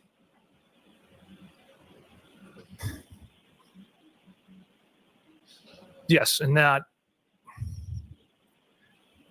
motive, means, factored in with the physical evidence pointed directly at Miss Reed. There's no one else had any motive. Mr. O'Keefe never went inside Fairview Road. And you got all that, of course, from the Albertson case, right? Yes. Objection. I'll allow it. Let's talk about Brian Higgins for a second. You know that name? I do, sir.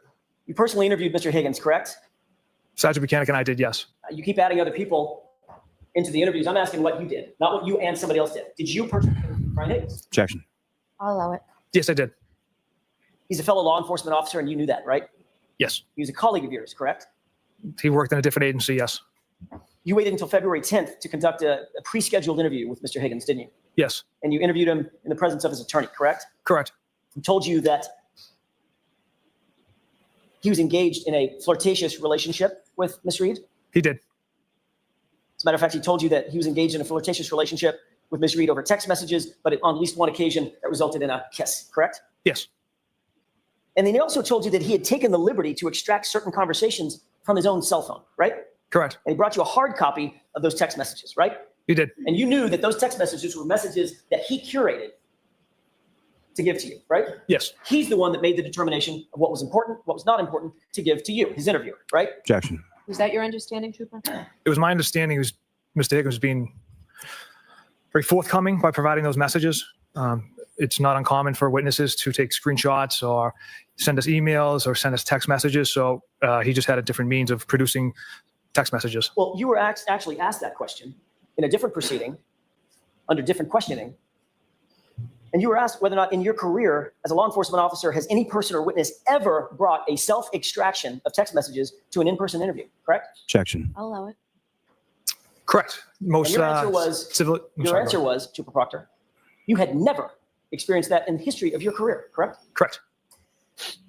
So you became aware pretty early on that Mr. Higgins at least had a motive to want to visit harm on John O'Keefe, correct? Objection.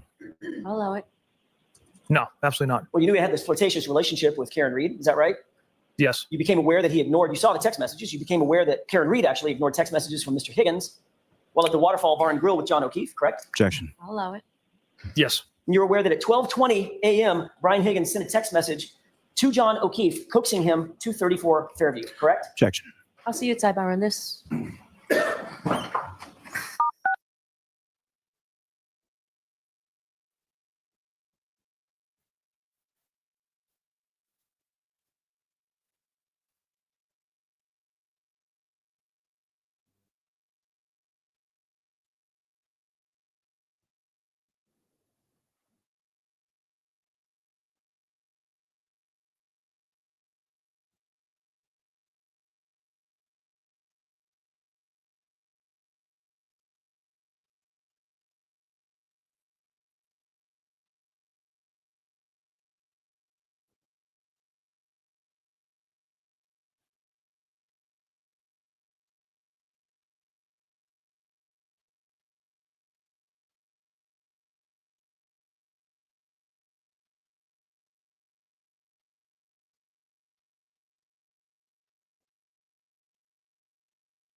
You are unmuted.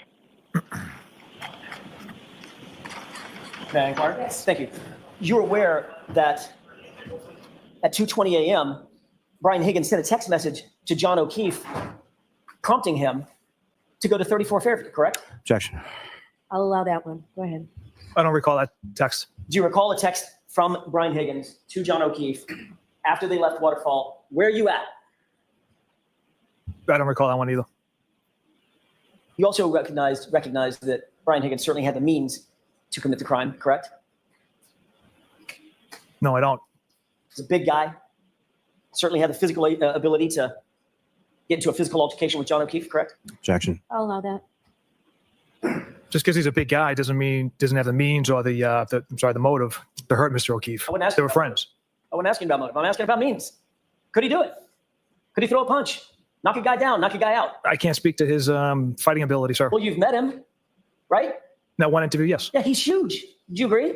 Objection. Sustained. He's a big dude, right? Yeah, he's a big guy. Bigger than me, right? Yeah. Bigger than you. Yep, You knew that he was former military I did, yes. and is a trained ATF agent, federal agent, right? Yes. And you were in possession of video surveillance from the Waterfall Bar and Grill, correct? Yes. And literally in the minutes before John O'Keefe's death, you saw video surveillance of Brian Higgins and Brian Albert taking fighting stances with one another, correct? I interpreted that as horsing around. I didn't ask you how you interpreted it, Trooper Proctor. I asked you if you saw it. Objection. Sustained. Did you see it or not? I did. And what you saw was these guys taking fighting stances, correct? Objection. Is that what you saw? Playful fighting stances. But you waited until February 10th to interview him, correct? Yes. And you decided not to image his phone. Is that right? Correct. You didn't ask for consent to search his phone or to take his phone, correct? No. You didn't seek a search warrant to get his phone. Is that right? No, sir. Did you know that on January 29th at 2:22 a.m., there was a call between him and Brian Albert that morning? Was not aware of that. Might have been important to your investigation, don't you think? Objection. I'll allow it. Depends what that. I don't know what the call was I'm about. sorry, finish that. I don't know what the call was about. I don't know if they actually connected and communicated what the length of the call was. So Right. And you never asked, did you? I was unaware that call took place. And you were unaware that that call took place because you didn't get his phone, Trooper Proctor, right? Typically, we don't get witnesses' phones, sir. You were unaware of that call at that time because you didn't seek his phone, correct? Objection. Overruled. Correct.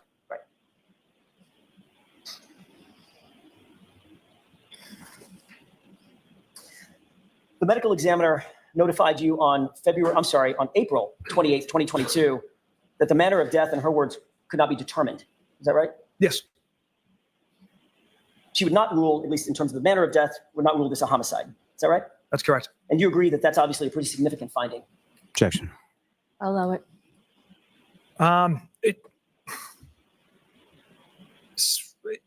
Her finding doesn't alter how we conduct our investigation, whether if it's undetermined or ruled a homicide. We're still going to continue to investigate one way, regardless of her determination. You obviously were not pleased with that you were not pleased with that determination, right? It didn't matter one way or the other because, like I said, we continue on with the investigation. On April 28th, that same day, you received a text message from Trooper DeChico, correct? Yes. You turn to tab 11, please. What's the ID number? This is 2618. I'm sorry, tab 11 Triple is F. GGG, triple G is in golf.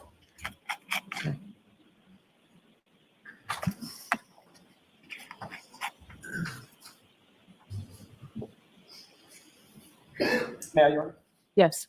Do you have that in front of you, Trooper Proctor? I do, sir. You turn to page 2618. Do you see a text message received from Trooper DeChico with a photograph of the autopsy report?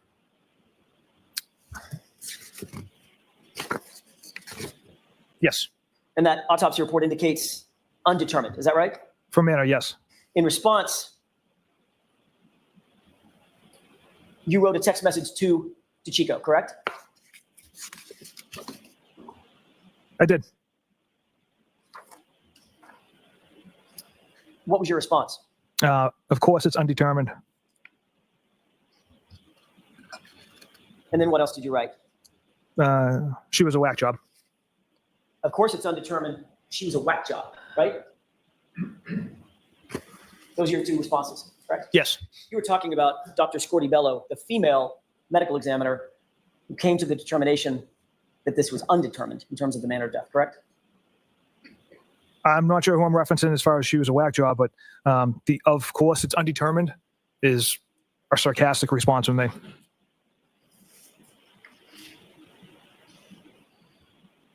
Have a moment, Your Honor. Sure.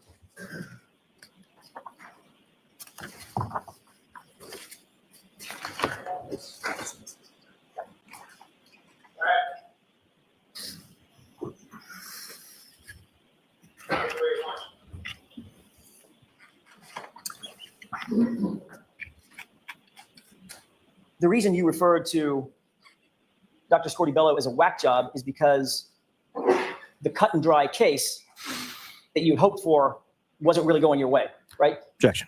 Sustained. When you referred to she's a whack job, were you referring to Dr. Scortibello? I don't recall.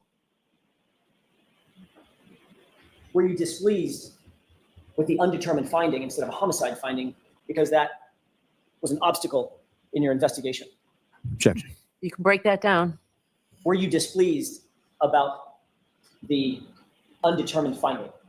No. Would you have rather had a determined finding that it was a homicide? At the end of the day, it doesn't matter to my office. We still investigate the same exact way if it's ruled determined, undetermined, or homicide. Well, then why would you say, of course it's undetermined? She was a whack job, sarcastically. It's a sarcastic remark I made to Trooper DeChico. Right, which sort of suggests displeasure rather than the reverse, correct? Objection. You'd agree that it's extremely unusual for the manner of death to be undetermined in a homicide investigation you've worked on, correct? Objection. Sustained. How many murder cases in the history of your career have you worked on in which the medical examiner made the determination that the manner of death could not be determined? Objection. I'm going to allow that.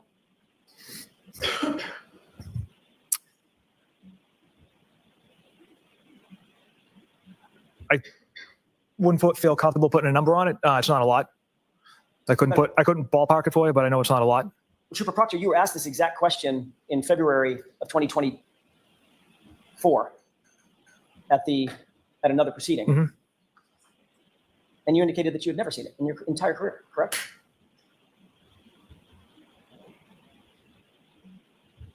I'm trying to run. Well, you were asked the question, so first, what do you mean by, of course it's undetermined? And your answer was, I said it at the time, it was kind of like, not like figuratively, of course, it's an of course, like I had never really seen that before in a homicide, end quote. Correct? Yes. Your statement in February of 2024, under oath, was you'd literally never seen that in any homicide you've ever worked, right? Yes. After she reached that conclusion, you discussed this with one of your colleagues about how you tried to put pressure on her to change her or alter her opinion, correct? Objection. I'll allow it. Is that All what right. you did? Pressure? Absolutely not. Let's turn to tab 12.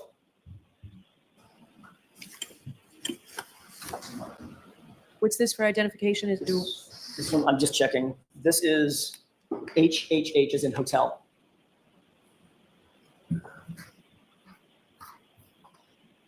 Your Honor, for this one, may I publish?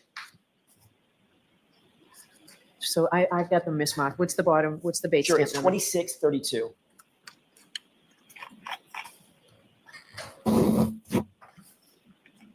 Why don't you come to sidebar for I'm a sorry, minute, it's- please? the face page is 2628.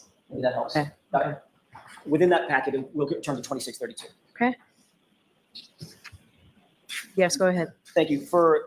To begin with, Trooper Proctor, do you recognize the face page of that series of text messages in tab 12? Yes. Is that the text messages between you and Trooper DeChico, one of your colleagues? It is. Yes. Turn to page 2632 if you wouldn't mind. Tell me when you're ready. Go ahead, sir. Trooper DeChico texted you, rookie move, not going into a meeting with the ME and getting that homicide determination, correct? Yes. How did you interpret that? Rookie move, not getting that homicide determination. You know, when Trooper DeChico, it's him busting my chops and joking with me. Because you see it as your job, you and Trooper DeChico, to go in and get the homicide determination. That's your job, right? Not at all, sir. you're not looking so much for her opinion as looking to give her your opinion, right? Absolutely not. You responded, Yuri and I, who's Yuri? Sergeant Mechanic. Yuri and I had 2 conference calls with her, sent her numerous photos, etc. We laid out the entire case for her. That was your response, correct? Yes. You were explaining how much effort you went to try to get her to change your opinion to homicide, right? Objection. Mhm. No, not at all. DeChico then responds, not good enough. Should have had me and Jeff do it, right? Yes, that was his response. Busting your chops that you didn't meet the standard of getting her to change her mind to make it a homicide, right?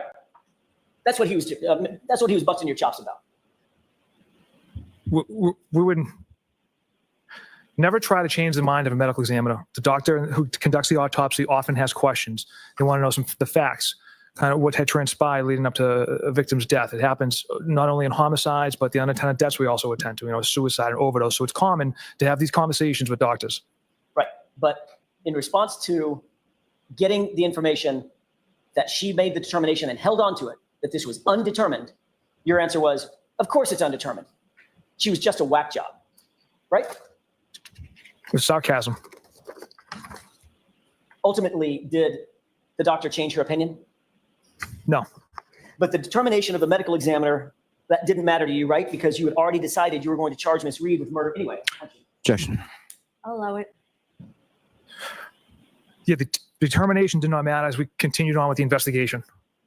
Notwithstanding the medical findings in the case, correct? That it was not determined to be a homicide, right? Considering the manner, but And that's because even though in the words of the prior group chat that this whole thing stinks, you were going to make it cut and dry by putting it on the girl, putting serious charges on the girl, notwithstanding what the medical examiner said, right? Objection. Sustained. You were actually asked this question, whether or not it would have an impact on your decision, notwithstanding what the medical examiner's decision was, correct? Your decision to charge her. Is that right? yes.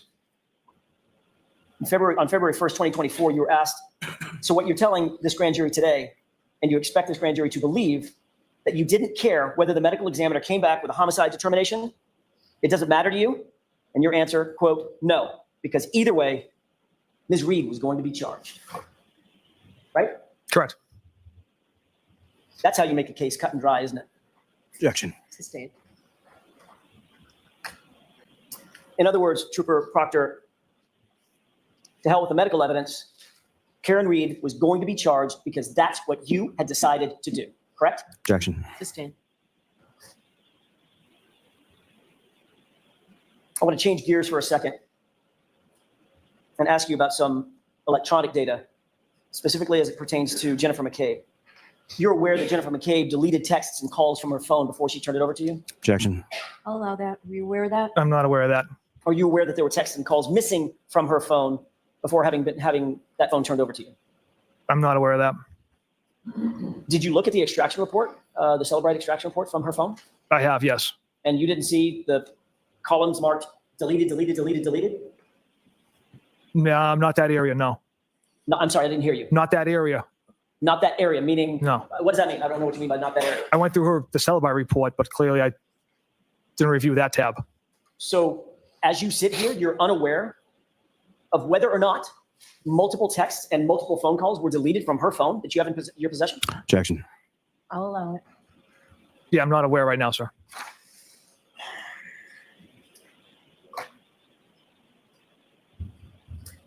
As the case agent, as the case officer, do you believe it might be important to find out whether or not that phone appeared to have been manipulated or altered in some way before it was turned over?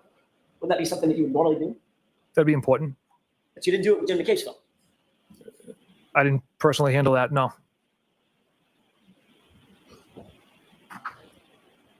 Did you ever seize Nicole Albert's phone?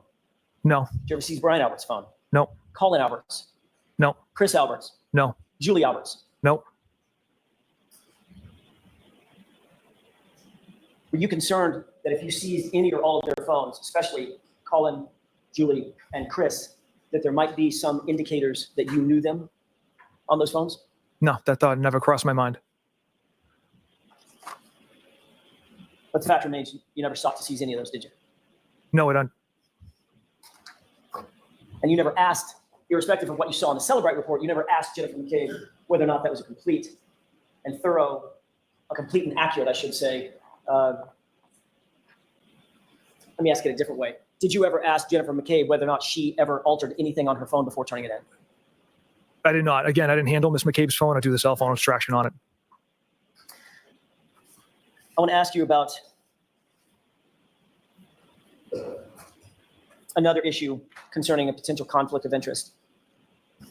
You were well aware that Canton PD was supposed to be, we talked about this at some length, conflicted off the case as of January 29th, 2022, right? Correct. You can put it in that text message, not Cat, it's total opposite. They have to recuse themselves, BPD. Same with Canton, right?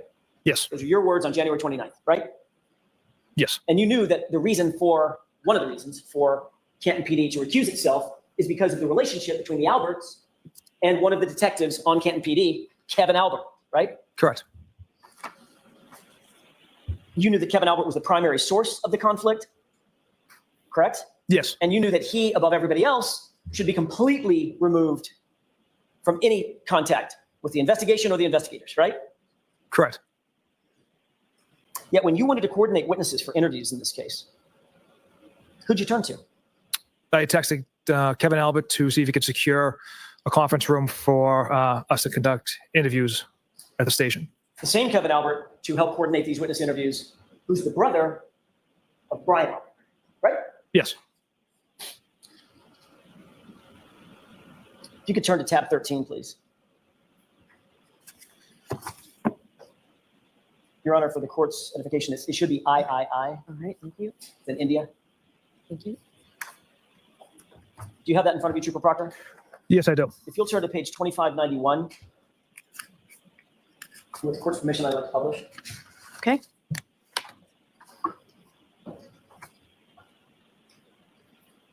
Can you see that on January 30th, 2022, at about 11:55 a.m., Kevin Albert texts you on your personal cell phone, Paul G is reviewing the reports now. Steve Seraph is here if you need to interview him, and we can call Stephen Mullaney in as well, end quote. You see that? Yes. Who's Paul G? Lieutenant Paul Gallagher. So Kevin Albert, a Canton PD officer, and an Albert is texting you about Paul Gallagher, another Canton officer, about interviewing Steve Seraph, another Canton officer, and Steve Mullaney, a second Canton officer, correct? Correct. What investigation was Kevin Albert referring to in the text? The death of John O'Keefe. This investigation. Right? Correct. Did you tell Kevin Albert it's completely inappropriate for him to be involved in this case at all? I did not. Did you tell him he shouldn't be having any contact with any of the witnesses, and he shouldn't even be having contact with you? Did you tell him that? I did not. What you did write back was, quote, okay, you and I are coming in at 1 to interview a firefighter, Katie, correct? That's right. So not only did you tell him that you were engaged in the process of obtaining interviews, you told him the name of the interviewee, right? Yes. And you were going to do it at Canton PD, correct? Correct. So you're sharing information about the identity of witnesses that you intend to interview with Brian Albert's brother, right? Yes. Then you asked Kevin Albert to actually contact the witnesses in order to schedule their interviews, didn't you? Yeah, I believe it was Officer Mullaney and Seraph. Turn to page 2592.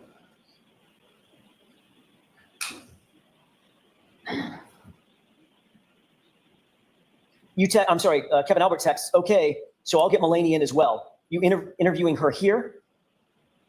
And you respond, yeah, if we can line them up for 1:30 and 2, that would be great, correct? Yes. So you were leaving it up to Kevin Albert to contact and coordinate with the witnesses that you intended to interview at Canton PD, correct? Objection. I'll allow it. Correct. You then answered anytime in the ballpark. I'm sorry, yes, you answered anytime in the ballpark, then you went on and said from 1:30 on, correct? Yes. Kevin Albert then says, okay, sounds good. And then he responds, if you want to interview witnesses in the recorded room here, you're more than welcome. You see that? I do. He was referring to an interview room or an interrogation room where there's surreptitious recording devices, correct? Yes. That's to help facilitate memorializing interviews that police officers want to take with any witness in a crime, right? Correct. That would mean that if you used a recorded room, those recordings would be in the hands of which agency? That's why we did not use that recorded room. But he offered, didn't he? He offered. We did not use it. Did you see that as a problem? That he offered? Yeah. No, I don't, sir. You see that as a problem because he might, I don't know, take some of those interviews and forward them to his brother? Objection. Sustained. You can ask it differently, Mr. Jackson. Were you concerned that Kevin Albert was offering to utilize Canton's recording programs facility in order to get access to what the witnesses were saying so that he could then forward that or tell his brother? No. Never crossed your mind? Never.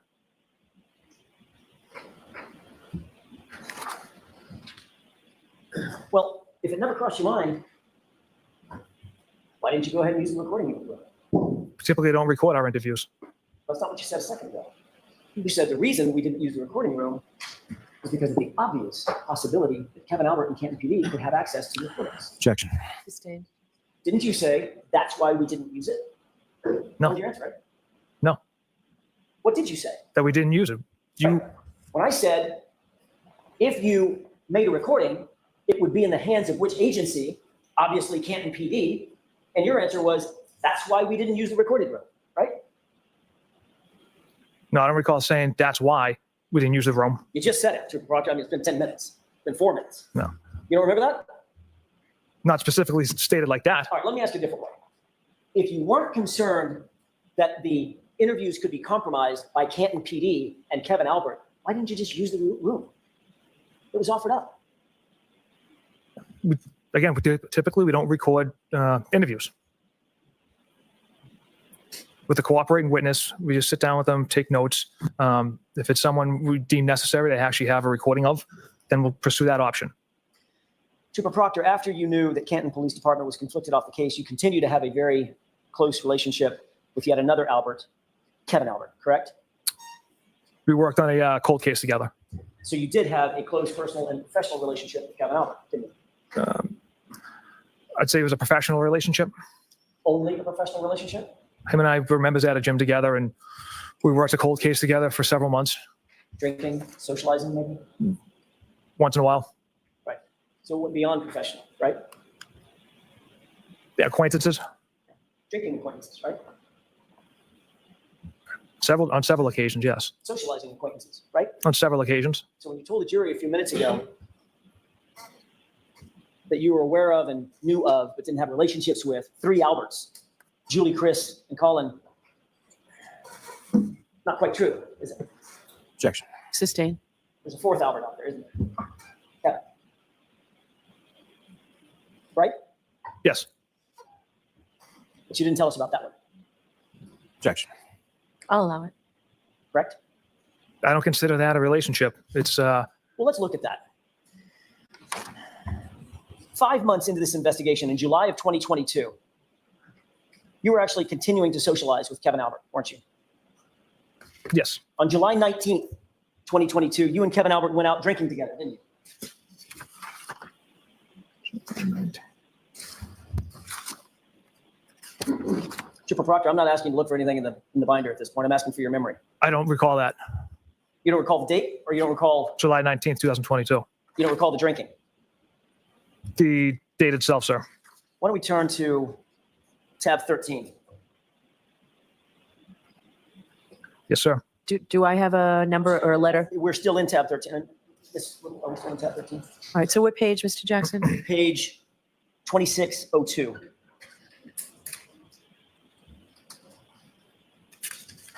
May I? Yes. Thank you. Trooper Proctor, are you on 2602? I am. The fact of the matter, does that refresh your recollection that on July 19th, 2022, you and Kevin Albert have been out drinking together?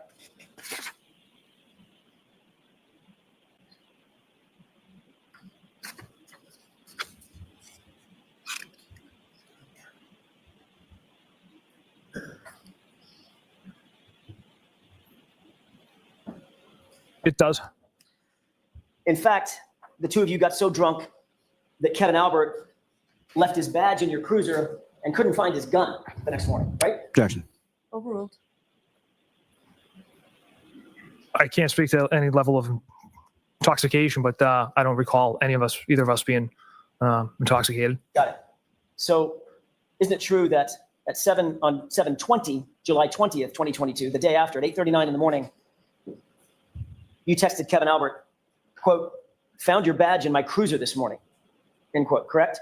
Yes. Then you texted him, I can leave it in my locker at the gym, drop it off at your station, or leave it in my mailbox, correct? Correct. Kevin Albert responds, my mailbox. Did I take my gun? And then included a wince face emoji, correct? Correct. So the fact of the matter is, you two got so drunk that he couldn't find his badge and had to ask you the next morning where his gun was, right? Again, I can't speak to any level of intoxication, whether he just forgot it. I don't I'm know. not asking you about his BAC, Trooper Proctor. I'm asking, have you seen drunk people before? Yes. You've been drunk before. Yes, I have, sir. We've all been drunk before, right? Yes. Was he drunk? Were you drunk that night? I don't recall. It was a long time ago. But he left his badge in your cruiser after a night of drinking. Isn't that right? Yes. Which means you were drinking and driving in your cruiser. Right? From what I remember, we were down the Cape working on the cold case together and stopped for dinner, had a few beers, and then dropped him off. The next morning, Kevin Albert also texted you at page 2606.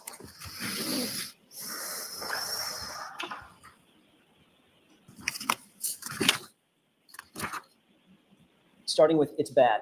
Tell me when you see that. Okay, I see it. Now, may I publish? Yes. 2606, please. Kevin Albert responded, it's bad, exclamation point, exclamation point. I was hungover for sure today, exclamation point, exclamation point. Couple tonight to make me feel good, end quote. Correct? Correct. You can take that down. Does that refresh your recollection that the two of you had been out drinking the night before? He got so drunk that he couldn't find his badge and couldn't even find his gun.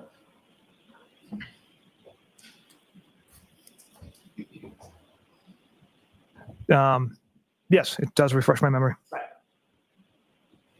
And you're in your cruiser. Right? Yes, sir. And this is with Brian Albert's brother, Trooper Proctor. Correct. I'm going to change gears, Trooper Proctor. You personally collected John O'Keefe's clothes from the hospital at Good Sam in Brockton, did you not? I did. I'd like to.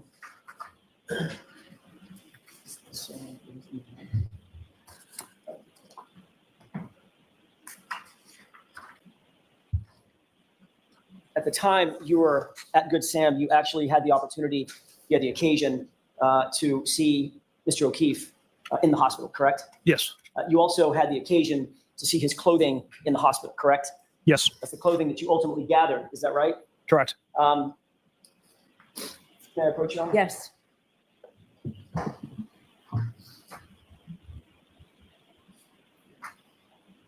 If you could take a look at that. Mhm. Tell me if you recognize it. I do. Is that a photograph of you? I'm sorry, it's not of you, but do you see your legs in that photograph? Yes, Okay, and you also see the legs of Mr. O'Keefe on the hospital gurney, correct? I do. And you see a pile of clothes there? Correct. Go ahead, I can have this marked and omitted. Objection? No, Your Honor. Okay. Exhibit 568. 568? Yes, sir. Thank you. Thank you.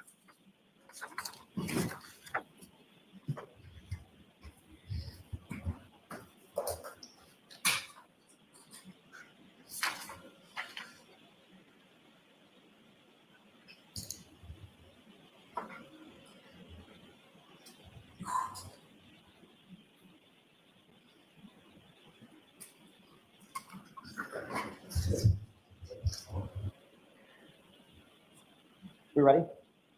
May I inquire? Yes. Thank you. Request the court's permission to publish. Okay. Do you see this? Do you see the photograph in front of you? Is that the same photograph that's been published up on the television screen? Yes, sir. Directing your attention to the leftmost portion of the photograph, do you see the clothes? First, the clothes on the ground. I do. Yes. Okay, that appears to be what? What items or articles of clothing do you see? The T-shirt, possibly the jeans. Gray shirt as well. Yes, And those are your legs to the uppermost part of the screen, correct? I believe. In the blue pants. Yes, And do you see to the leftmost portion of the screen a chair? I do. See what's on that chair? My binder. That's your portfolio? It is. That's something that you carry routinely as you're investigating during the course of your investigations? Yes. Do you keep your notes and things of that nature? Yes. Pens, paper? Correct. All right. Let me take that down.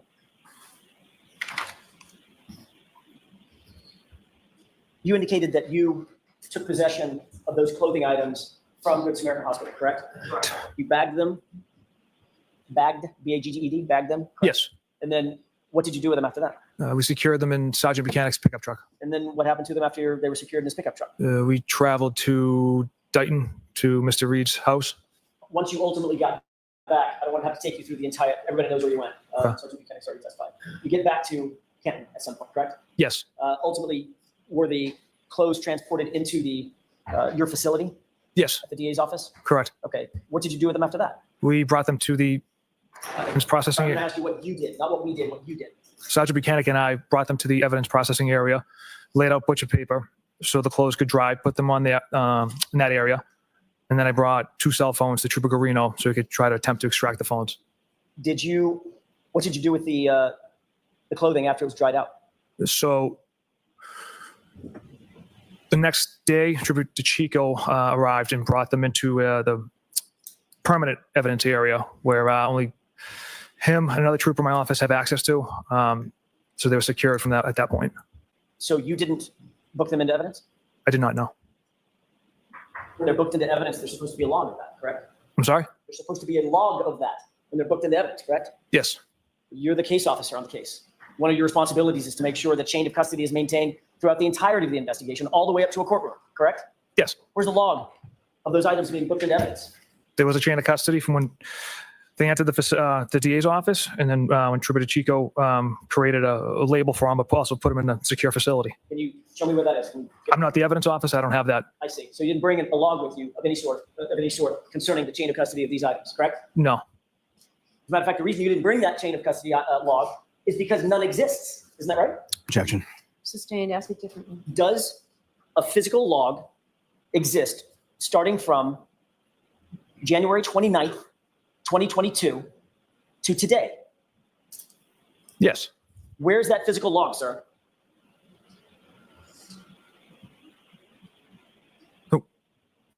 I'm not an evidence officer, so I don't know how that. Yeah. So I don't know how that's generated. Right. So as a case officer, you have no idea where an evidence log is that has something as insignificant as, I don't know, the victim's clothing. Objection. Sustained. The fact of the matter is, the evidence log attendant to this case regarding those clothing items starts on March 14th when they were taken to the crime lab, correct? That's when the clothing was transported to the lab.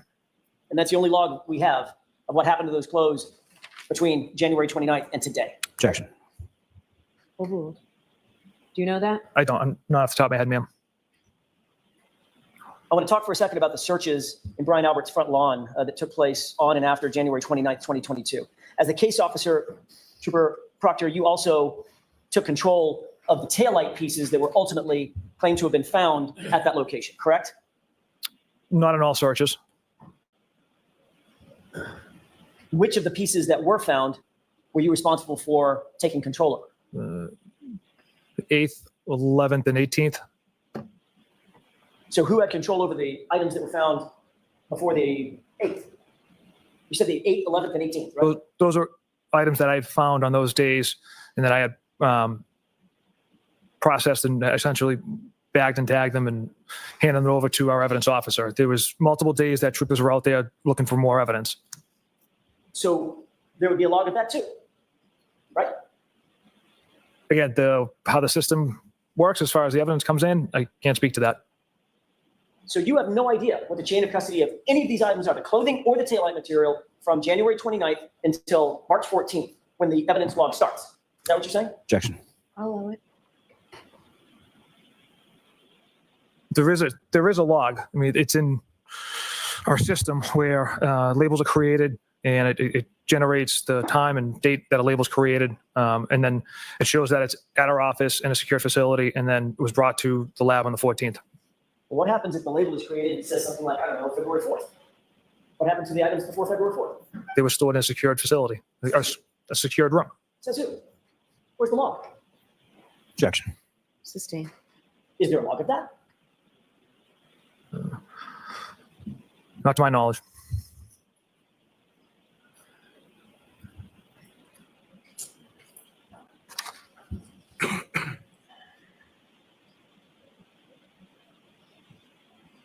You were responsible for seizing Miss Reed's car, correct? Yes. And you originally claimed that that seizure took place at 5:30 p.m. Is that right? Correct. You signed numerous affidavits under oath, claiming that you did not seize Miss Reed's vehicle until 5:30 p.m. on January 29, 2022, right? Correct. At the time that you seized Miss Reed's vehicle, you were unaware that there was alarm.com surveillance footage of the area from which the car was seized, correct? Correct.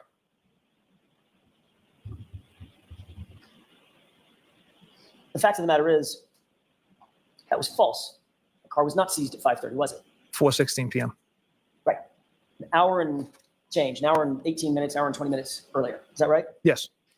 Did you ever seek to change or amend the error, the false statement about the time So the car was seized in any of those documents that you filed under oath? when I incorrectly transcribed the times, it was on the first affidavit I had written. And then as I continued to write other search warrants, I used that as a template. So I never caught it on the first one. And that's the reason those times are off on the other affidavits I had wrote. So the first one was false, and then every single one after that was false too. There was just an incorrect transcription of time. An incorrect transcription of the time. You Yes. call that, I don't know, a Scrivener's error? Objection. Ask it differently. Sure. Was it a typo? Yes. It was a typo. So you got the 4 wrong, you got the 1 wrong, and you got the 6 wrong. And those turned into 5 and 3 and 0, right? They were typos, sir. Okay.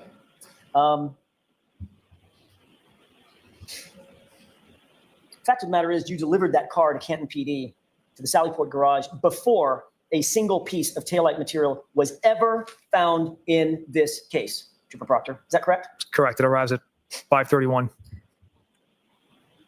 And you also towed it to the Canton Police Department because that was conveniently close to the location at 34 Fairview, to the crime scene, right? That was not my decision. Whose decision was it? I don't recall. I know that Well, you're the case officer. I wouldn't. Who decides? It was my decision. I did not make that call, sir. So who are we pointing the finger at? Was it Sergeant Buchanan? Objection. Ask it differently, Mr. Sure. Jackson. Was it Sergeant Buchanan who made that decision to transport it to Canton? It's a supervisor's decision. I don't know who it came from. Was it Lieutenant Tully? Again, I don't know who it came from. So you were just following orders. Yes. You are aware that Massachusetts State Police, your agency, actually has not one, but 2 barracks, one in Middleborough, one in Foxborough, that are both closer as crow flies than the Canton PD Sallyport, from where the car was towed, correct? Yes. Both of those facilities were passed by, and the car was ultimately placed at Canton PD Sallyport at 5:31 or so, right? Yes. And you're aware that that Sallyport is about 3 minutes from 34 Fairview? Yes.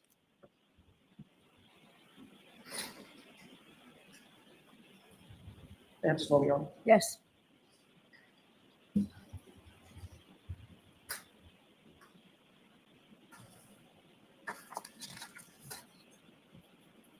Trooper Proctor, you were the lead case officer on this case. That means that you were required to collect and maintain all the videos that were pulled in connection with this investigation, correct? Correct. And you obviously are aware of your legal obligation to turn over any and all exculpatory information that you might come in possession of, correct? Objection. That's sustained. You did pull a lot of video in connection with this case, did you not? Yes. About 290 videos from the Ring camera located in the driveway at One Meadows. Does that sound about right? I don't expect you to have counted every single one, but just under 300, Correct. a ton of them, right? Yes. Another 140 videos or so from the front door Ring camera of that same location, One Meadows, right? Yes. 9 videos from the Waterfall Bar and Grill. Yes. 8 videos from the Temple Beth Yes. facility. 5 videos from CF McCarthy's. Yes. 4 dash cam videos. Correct. 2 videos from Canton Town Library. Correct. 2 videos from Cassie's Corner Store, right? 2 videos from the cars test on Miss Reed's vehicle. Is that right? Yes. And 2 videos from the location at 34 Fairview where individuals were using leaf blowers. Correct. All of those, I did some rough math, 360 odd videos were handed over to the defense in or about June of 2022. Is that your understanding? Objection. That's sustained. They were provided in discovery to the defense ultimately, right? Okay, yes. Does it sound like, I don't expect you to have the date down pat, but spring of 2022, sound about right? Spring, early summer? Yes, All right. But there was additional video surveillance footage that you chose to hold back from that discovery, correct? Objection. Did you hold back videos? I did not, Your Honor. Okay, next question. There's surveillance video from Canton Police Department's Sallyport garage that wasn't turned over, right? That video was discovered later on and then handed over. The first time you revealed the existence of that footage was in that separate proceeding in February of 2024. Isn't that right? Yes, You were questioned about it and you knew you were under oath at the time, correct? correct. And that's when you disclosed, yes, there is Sallyport footage and I've seen it. The video I was referencing was the exterior Sallyport camera where you can't make out anything. Well, let's talk about that for a second. The exterior, you said, exterior, outside, Correct. meaning the one of the driveway. Right. And you say you can't make anything out in that. There's two different ones. There's the main driveway camera and then there's this exterior Sallyport camera. You were asked about this set of videos at that other hearing, right? Yes, some, And you indicated at the time that there was one grainy video, looked sort of mainly black and grainy, yes, and another one that showed you and Sergeant Buchanan arriving at Canton PD behind Ms. Reed's vehicle on the tow truck. Is that right? yes. You were asked very specifically, are you aware whether there are any cameras in the garage in the Sallyport where Karen Reed's SUV was parked? And your answer was yes, right? In the garage.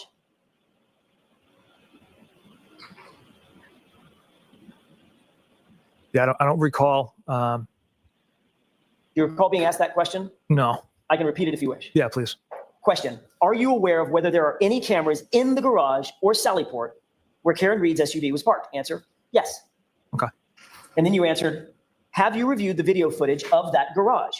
Answer, I saw one very grainy video and then another of Sergeant Buchanan and I arriving in the main entrance around 5:30 following the vehicle, period. You remember that answer? Yes, That clearly was an answer to the question, did you see video of the interior of the garage? Objection. Sustained, ask it differently. Were you answering a question about video inside the garage? no, I was answering the question about what video I observed, and it was exterior video that I observed. Although the answer to the question was cameras in the garage or Sallyport. That was the question. If I was aware of any. And your answer was yes. And then the next question is, have you reviewed the footage? And your answer was, I saw one very grainy video. And then another, Sergeant Buchanan and I arriving in the main entrance around 5:30 following the vehicle, right? That was your testimony. Yeah, those two videos I'm referring to in the exterior of the building. Question, when did you watch the video from the Sallyport? Answer, I haven't reviewed it, sir, in quite some time, so I can't recall what's on there. End quote. You remember that?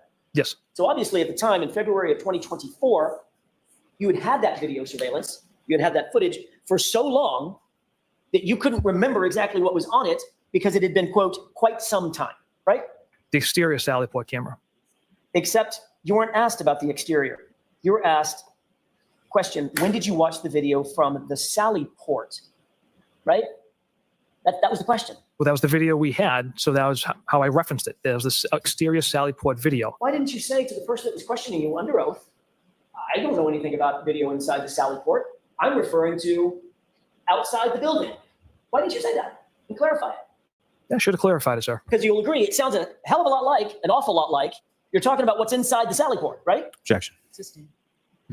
The next question you were asked, why did you review the video of the Sallyport? Answer, we review every video we pull, and we pull a lot of video. End quote. Do you remember that? I do. Not one word in that testimony. Not one word says exterior, does it? No, it does not. You testified that you had obtained and reviewed the Sallyport garage video so long ago that you literally couldn't even remember what was on it, right? Correct. You did know, however, that if you had video at the Sallyport, it would clearly show that Ms. Reed's vehicle arrived at 5:30, 5:31, right? You knew that, correct? Yes, from the driveway camera. But you withheld that video out of 360 odd videos that you turned over, you withheld that one and never mentioned it until February of 2024, correct? Objection. Is that true? I'm not aware of that, withholding that. On April 4th, 2024, it's getting late. On April 4th, 2024, you turned over one video from the interior of the Sallyport garage, correct? Yes, sir. The interior, not the exterior, right? Correct. And that, remarkably enough, was a grainy video, right? Yes. And that video is missing the precise time that that vehicle was delivered to the Sallyport, correct? Objection. Was it? I'll allow it. I don't recall. It's missing 42 minutes at the beginning, and it jumps from 5:08 p.m. to 5:50 p.m., correct? Objection. Sustained. Have you reviewed the video? Yes. Did you see that the timestamp jumps from 5:08 to 5:50? Objection. Sustained. Your Honor, how's it? I'll see you at sidebar if you want. Okay, please.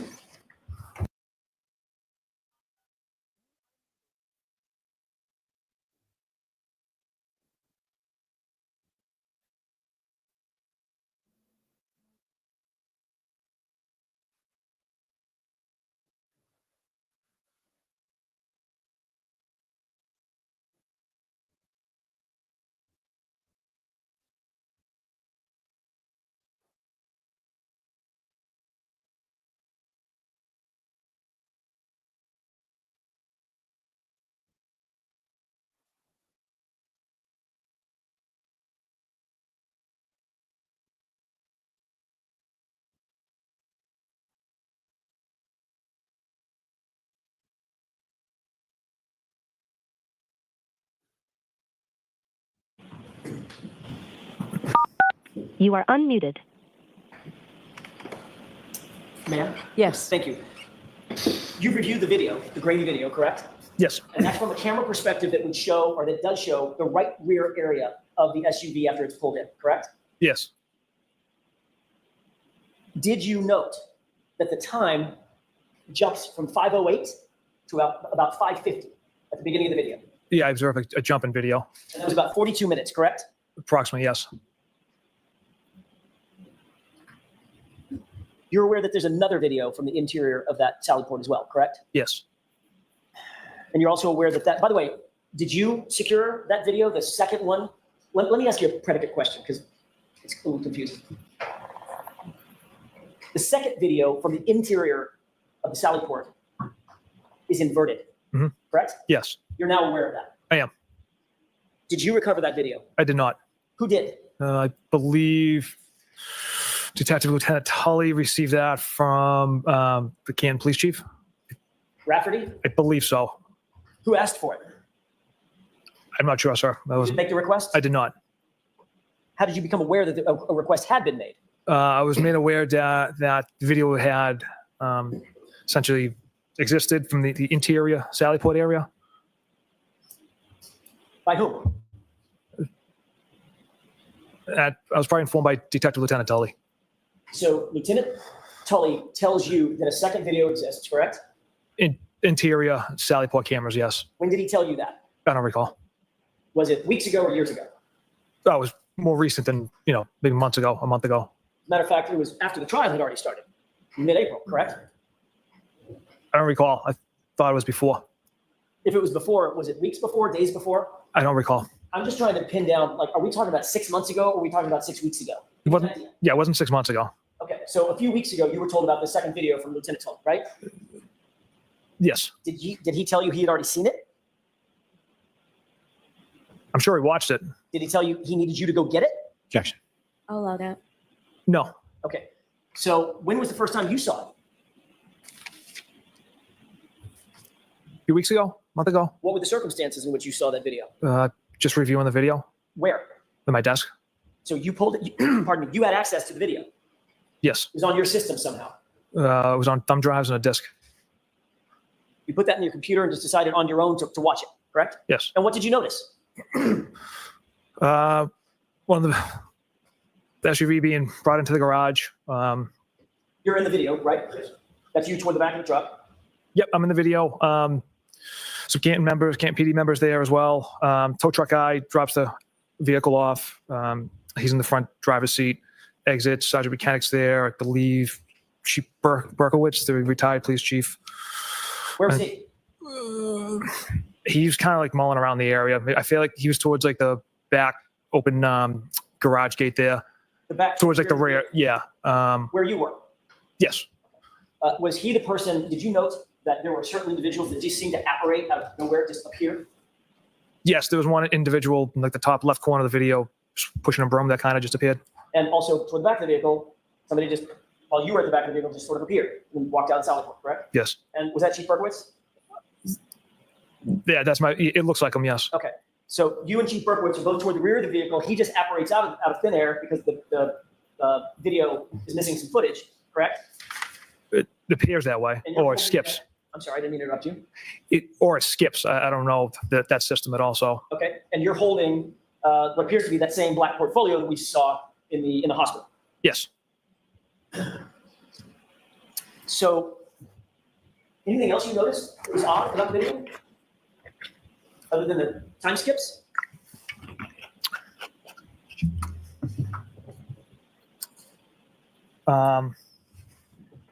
So the timestamp on the bottom was inverse. Was it reversed? I beg your pardon? Yeah, the timestamp on the bottom of it was it was backwards.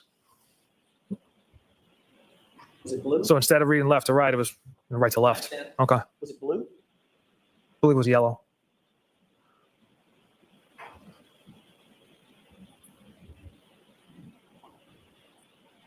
I just opened on. Yes. So the video you saw had a timestamp that was inverted, correct? Yes. How about the video itself? Is that inverted? No, from the video I saw, the way the vehicle was brought in relation to the garage and the doors into the PD, it wasn't reversed or inverted. It was or was not? Was not.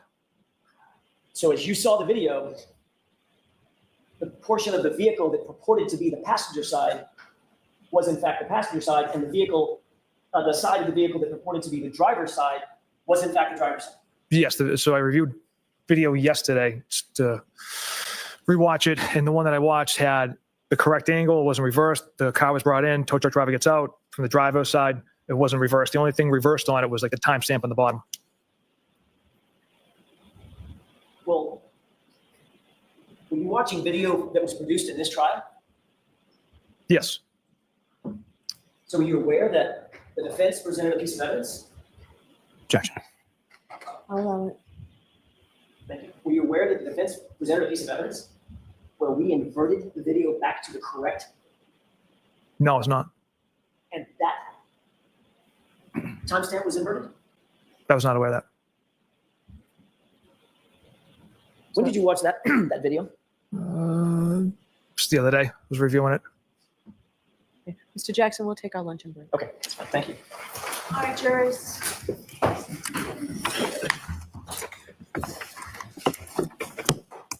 Why don't we do 45 minutes? All right. You are muted.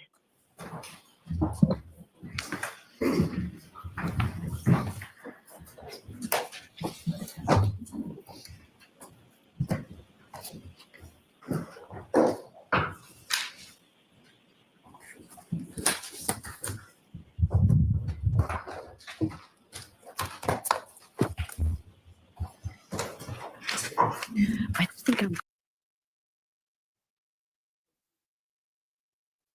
Mr. Jackson, how are we doing on time? I'm not rushing you. I just want an idea. You're actually doing very well. I don't think I have more than perhaps 30, 40 minutes, maybe. Okay. Mr. Lally, how about you? 20 minutes, half an hour. All right. So we'll finish with this witness today? 100%. Okay. All right. Thank you. All rise for the court, please.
back in session, you may be seated. Okay, let's bring the witness in, please.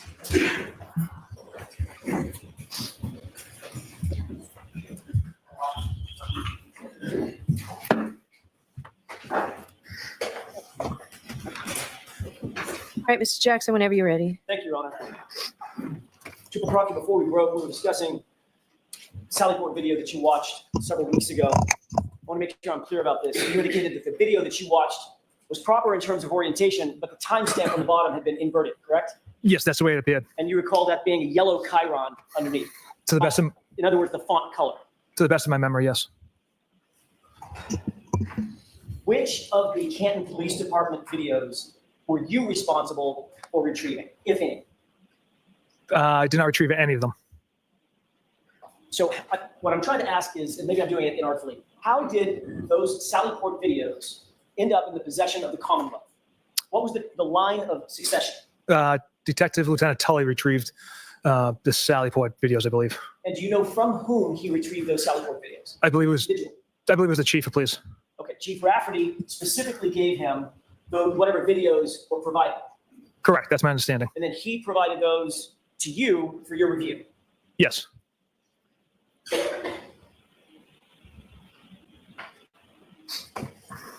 I want to stay on the subject of videos for a second, but shift gears to the Ring video footage. You've already testified that there were several hundred Ring videos from One Meadows, from both the facing the driveway and front door camera, correct? Yes. As the case officer, you obtained and controlled those Ring videos from One Meadows from the moment that they came into Massachusetts State Police custody until they were handed over to Commonwealth, correct? Yes, they were archived. You drafted the search warrant for the Ring video access records, correct? I did. You obtained the warrant returns once those search warrants were executed, correct? I did. You took possession of Mr. O'Keefe's cell phone physically, correct? Yes. And you had access to Mr. O'Keefe's Ring account in that cell phone. Is that right? Correct. You indicated that you reviewed several of the videos on his Ring app on his cell phone. Is that right? Yes. So you obviously had not only possession of his cell phone, you had possession of his login account information to get into the app on his cell phone. Is that right? I don't believe we had the password. We had his email account associated with the Ring. Which means app. some So way you- or another, you could get access to the Ring videos Correct. and watch those Ring videos on his app on the phone. Yes. Which means you had full access to the app. You could keep videos, you could save for later, you could delete videos, you could do anything you wanted to within that app, correct? Yes, those are the capabilities within that app.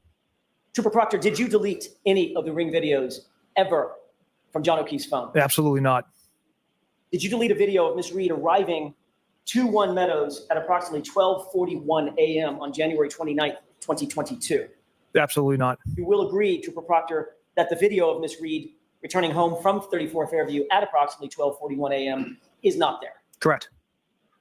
As the case officer, you're aware that Trooper Chico also reviewed some or all of those videos, correct? Yes. And he did that at your request. Correct. He took notes of his review of those videos, correct? Yes. And then he provided those notes to you so that you could then memorialize those notes and your notes in a broader report that you then drafted in November of 2022, correct? From memory serves me, the report I wrote regarding the Ring camera was based off my observations of the videos that I had watched. But you certainly did have, as you just indicated, you did accumulate his notes and review his notes as well as your own notes, correct? Best of my recollection, I wrote that report off of my notes. Did you actually, at any point before writing your report, did you note or did you review his notes? I can't recall. You asked him, he reviewed the videos at your directions, correct? At Yes. your direction, correct? Yes. And obviously he would have wanted to provide you whatever insights he had into his review of those videos. Otherwise, what's the point, right? Correct. So when you reviewed his notes, did you see that they were on some sticky pads? You remember that? That sounds about right.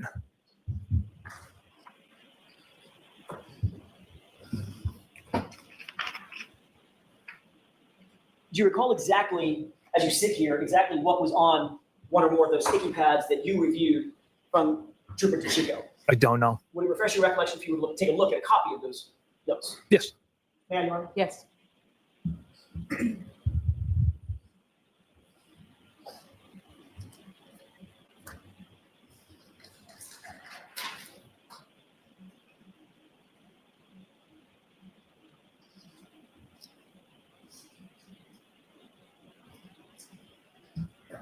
Mayor, Yes.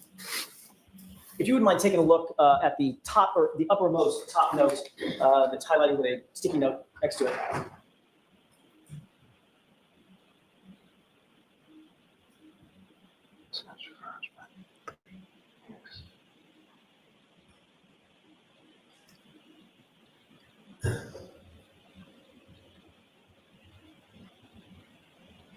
Okay, sir.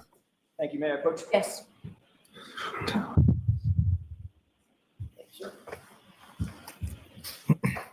Trooper Proctor, do you have these notes in mind, specifically the uppermost note?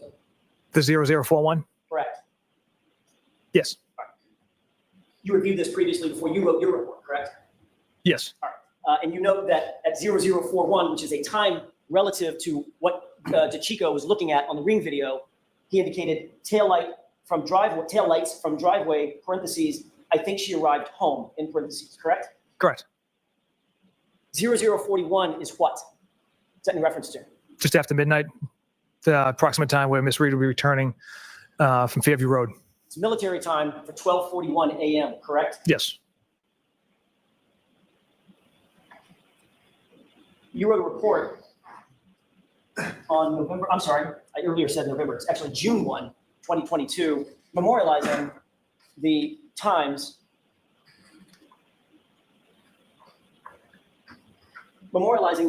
that were of note to you in that ring footage, correct? Yes. Do you recall every single entry that you made concerning the events that were of note to you that were reflected in your report? The majority of them. Every single one. Will you refresh your recollection to look at a copy of your report to determine what all you did and did not note? Yes, sir. May I approach? Sure. Do you have it with you, Trooper? Do you have your report with you?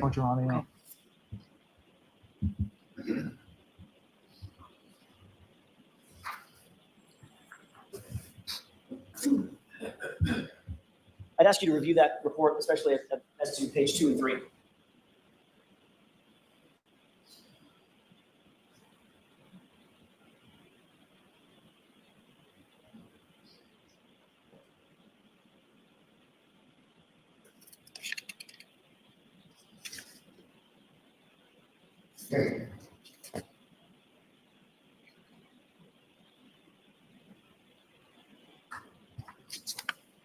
May I approach? Yes. Thank you. Trooper, do you have those events in mind? I do. Your report is dated June 1st, 2022, correct? Correct. And reflected in this report are the bullet points of the times that you found of some note in your review of all of the ring footage from One Meadows, correct? Yes. In your report, there's no mention of the footage showing Karen Reed arriving home at 12:41 a.m., correct? Correct. And that's notwithstanding the fact that in Trooper DeChico's report, in his handwritten notes, he makes note of an event at 12:41 a.m. indicating, I think she arrived home, correct? Correct. So sometime between when Trooper DeChico wrote his notes and when you wrote your report, that video footage vanished, correct? There's also no date on Trooper DeChico's notes. We have many dates from ring video, so I don't know if he's referencing a different date. Well, you're aware that the video footage from 12:41 a.m. is gone, correct?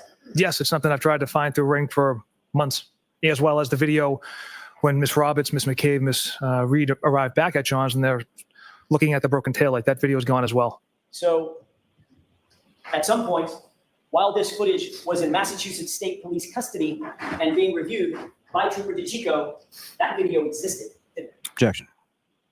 The objection is sustained. Mr. Jackson, don't waive that again, okay?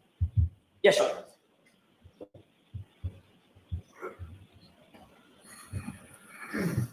The fact is, notwithstanding Trooper DeChico's handwritten notes, there's no video of 12:41 on January 29th, is there? No, there isn't.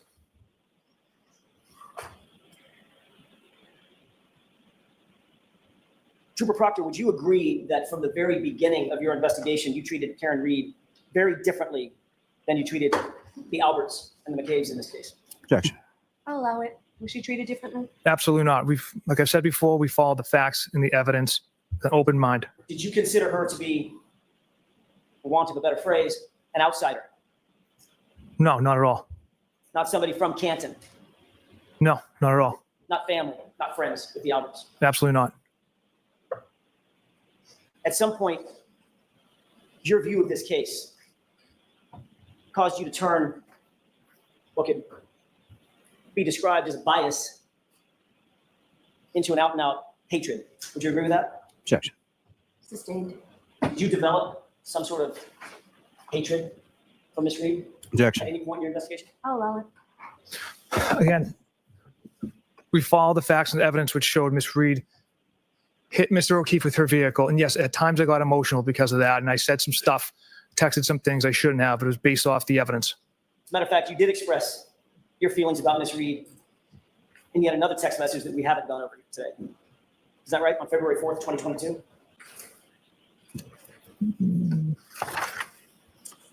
Might as well turn to tab 10. Tab 10? It's either the bait stamp or the, This is triple F, this is Foxtrot. And the base stamp is 2526.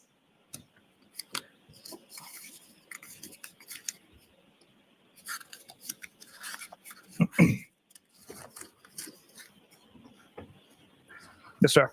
You see an entry from Courtney Proctor, a text starting, "I didn't give my." Yes. Request permission to publish, Your Honor. yes. 2526, Mr. Bates.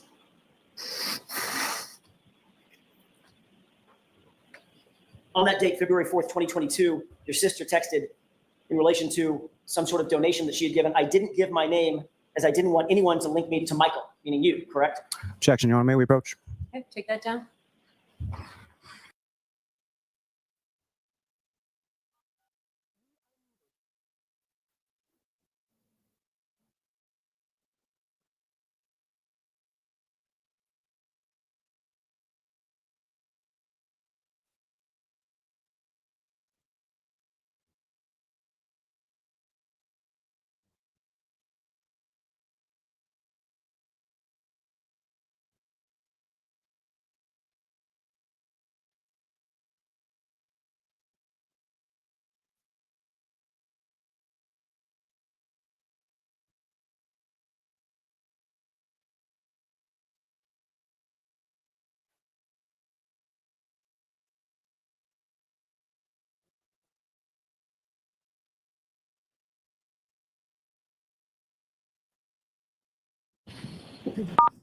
You are unmuted.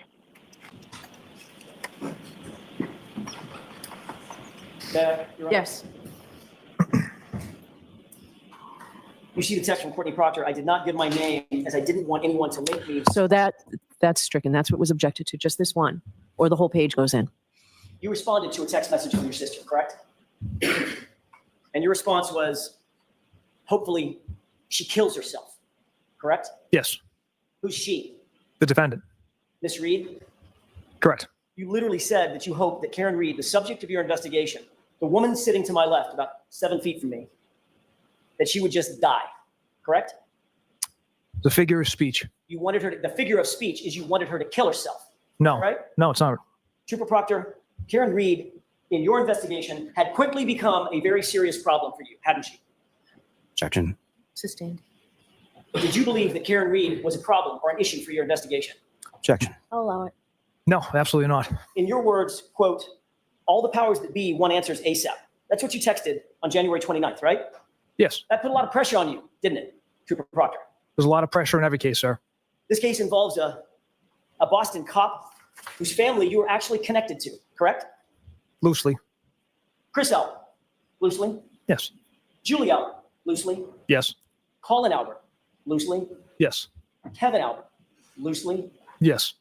Loose enough to leave his badge and his gun in your cruiser after a night of drinking, right? Objection. Sustained. You agreed in your group chat that you needed to, quote, "make this cut and dry" because another cop was involved. Those are your words, right? Objection. Where is this? This was referred to in earlier text messages, group chats. this morning. So is that right? Did you say that, sir? I did text that. I don't know if it's in the exact context. But yes, those were my words. Group chat. Yes, that was in the group chat. Your friends wrote this whole thing in their words stinks, correct? Yes, I interpret that as a joke. You believed, Trooper Proctor, that your life would be much easier if Karen Reed was just dead, didn't you? Objection. I'll allow it. No. Like I said, it was a figure of speech. My emotions got the best of me based on, the fact that Miss Reed hit Mr. O'Keefe with her vehicle and left him to die on the side of the road. So my emotions got the best of me with that figure of speech. Well, let's talk about your figures of speech. During the course of your investigation, your figures of speech include the following. She's a bitch. Objection. Is that right? Yes. A whack job, correct? Yes. A retard, right? Yes. Her balloon knot leaks, right? Yes. No ass, correct? Yes. She's fucked, according to you, right? Yes. Ass leaker. That was a word you used, a figure of speech, right? Correct. A girl who shits herself, right? Correct. And then fuck her, correct? Correct. Would you agree, Trooper Proctor, that you have dehumanized Karen Reed during the course of your investigation with comments and words like this? Objection. I'll give you this one, Mr. Jackson. Would you agree with that? I'd say based off that language,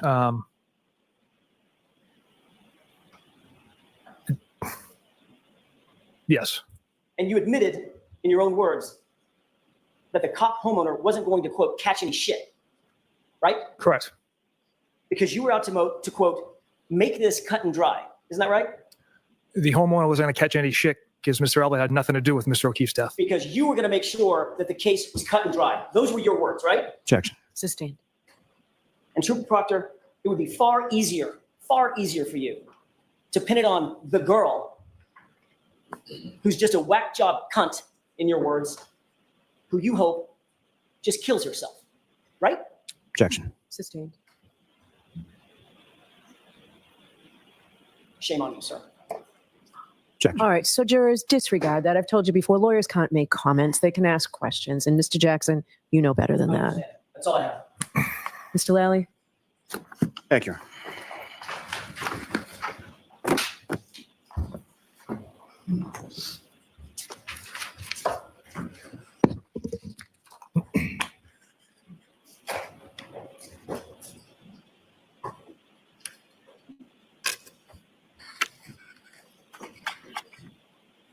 Good afternoon, sir.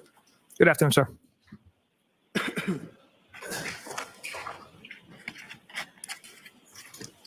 Now, when you had started with cross-examination the other day, you were asked questions about whether or not in August of 2022, you disliked or did not like Mr. Yannetti, correct? That's correct. Why was that?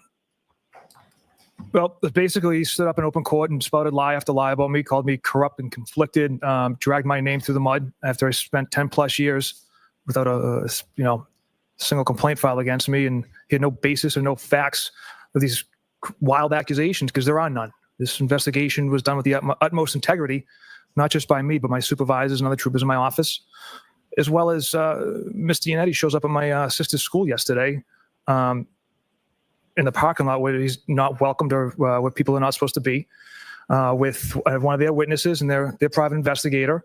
And a teacher sees this, it informs Mr. Yannetti that he can't be there. And instead of saying, okay, and leaving, he asks, is Courtney Proctor in the building? Does she work here? She called me to see if she was being served. Objection. Can we approach? Yes.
words or spellings or anything.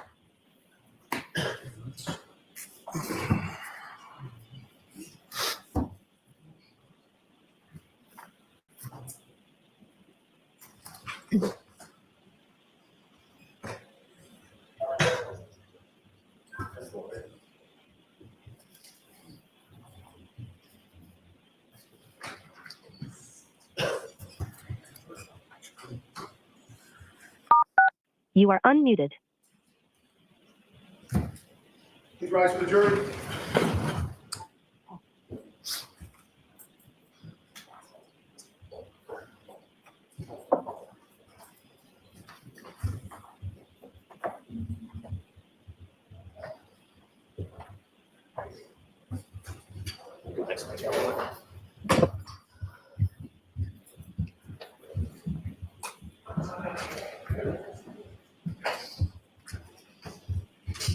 Thank you. Maybe see you close back in session.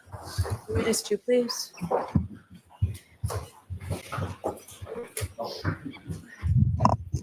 Jurors, I am striking that last answer. It was probably a partial answer cut off. I'm striking it completely, disregarded. If you took notes, cross the notes out. You're not to consider it in any way. It is completely stricken from the record. And Trooper, I'd suggest you listen to the question being asked of you before you answer it. My apologies, Your Honor. Keep your voice up, Mr. Lally. Super Proctor, let me try that again. As far as you were asked about text messages that occurred in August of 2022 in which you indicated that you did not like Mr. Gannett, correct? Correct. And so at the time of that text message, it was sent in August of 2022. Why was that? In August of 2022. Why was that? Yes. The reasons I laid out, the false accusations of being conflicted and corrupt spouted in an open court, which there's zero evidence of. Like I said, I stand by the integrity of this investigation, as well as every trooper and supervisor in my office. Were there also motions filed by Mr. Yannetti or by counsel containing photographs of yourself and some children? Yes. And what, if anything, were the allegations in regard to the children that were depicted in those photographs? So the photograph was taken in my parents' backyard. Objections overruled. My parents' backyard at a pool party. There's some little kids in the photo. Defense counsel kept insinuating that those were the McCabe's children, when in fact they were my family, my cousins. Have you at any point in time ever met any children of the McCabe's? No, sir. In the course of this investigation, as it was sort of alleged on cross-examination, did you essentially pick a suspect and then try to have the evidence fit that? Objection. The form? PD. In that form, it's stricken. Not allowed to ask it that way, Mr. Lally. How did you conduct this investigation, you and the other troopers in your office? From the start of this investigation with an open mind. Like I said earlier, we didn't know what we had, possible medical. So as the day went on and we collected more evidence and developed compelling evidence against Ms. Reed. Now, with reference to this investigation, it continued after January 29th, 2022, when you had those text communications with your friends, correct? Yes. Was there additional information that you compiled over the course of that investigation following January 29th, 2022? I'm sorry, say that again, please. Following that date of those text messages on January 29th, 2022, Yes. was there additional information that was gathered over the course of your investigation by yourself or other troopers involved in the investigation? Yes. And from that additional information that was gathered, what, if any, information that was gathered throughout the course of the investigation indicated that anyone besides Ms. Reed had anything to do with Mr. O'Keefe's death? All the information gathered after that date indicated no one else was responsible for Mr. O'Keefe's death. And sir, you were asked some questions on cross-examination about testimony in a prior proceeding and shown specifically at page 01563, correct? Yes. Your Honor, may I approach? Yes.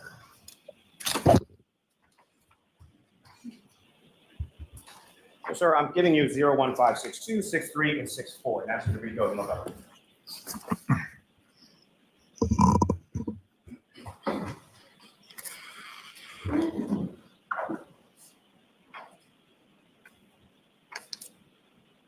What were the numbers again, Mr. Lally?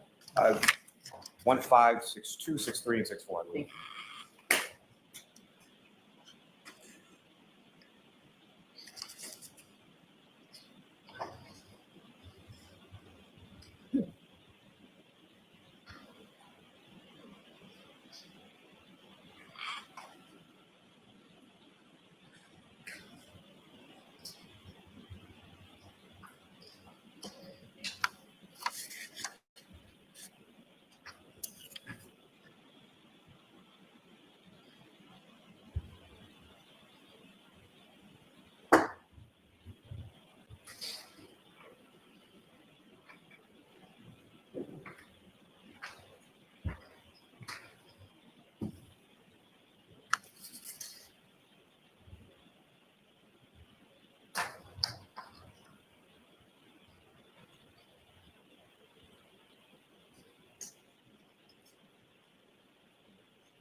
Mayor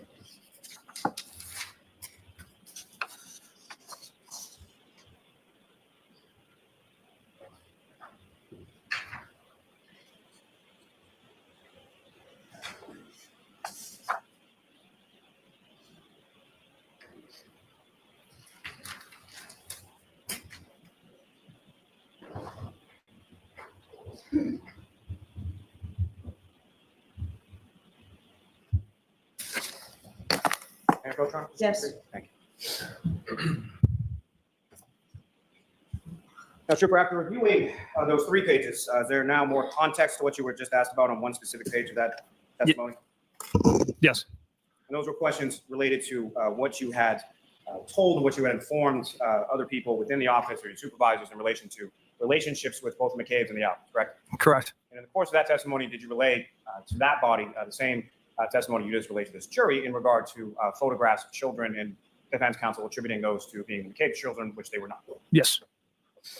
Now, you were asked some questions by Mr. Jackson in regard to what you knew or why your focus was not on Brian Alberts later on in the evening of January 29, 2022, correct? Correct. And why was that? Why was your focus not on Brian Albert at that time?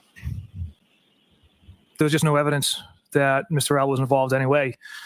Like I said before, from witness interviews, the statements Ms. Reed provided to witnesses, the one shoe left at the scene, the taillight pieces found underneath the snow that were dug out by the CERT team, the injuries to Mr. O'Keefe, the one shoe at the hospital that was observed, her statements to us, Sergeant Mechanic and I, while we interviewed her,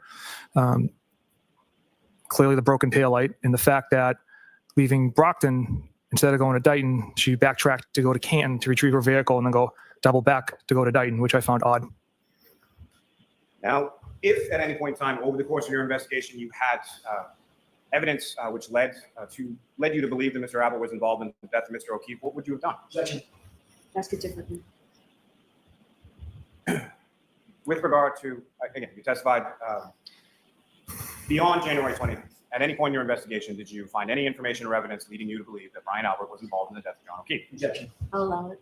No. Now, if you had found information leading to that conclusion or evidence leading to that, what would you have done? Objection. Then allow it.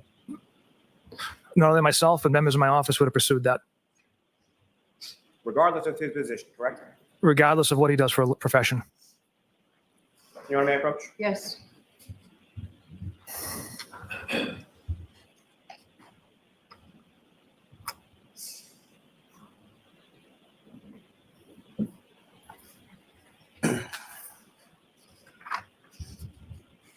My apologies, John.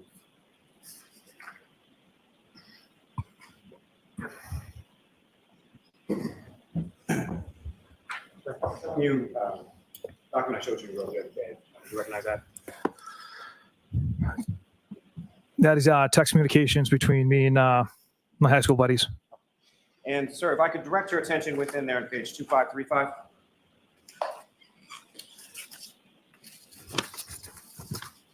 Yes, sir. You were asked some questions about text on that page, but also there's a text on that page that begins with, they arrived at house together, correct? Correct. And what is the date and time associated with that text message that you sent? That was sent on January 29, 2022 at 11 p.m. And what is the content, or what did you send to that group? Um, That text message. The message reads, they arrived at the house together, got into an argument. She was driving and left. And so that's also information that you had late in the evening of January 29, 2022, correct? Objection. Inform that system. With respect to that information you conveyed in that text message, when did you learn it? During the course of the day on the 29th. May I approach, Ron? Yes. Mr. Retreat?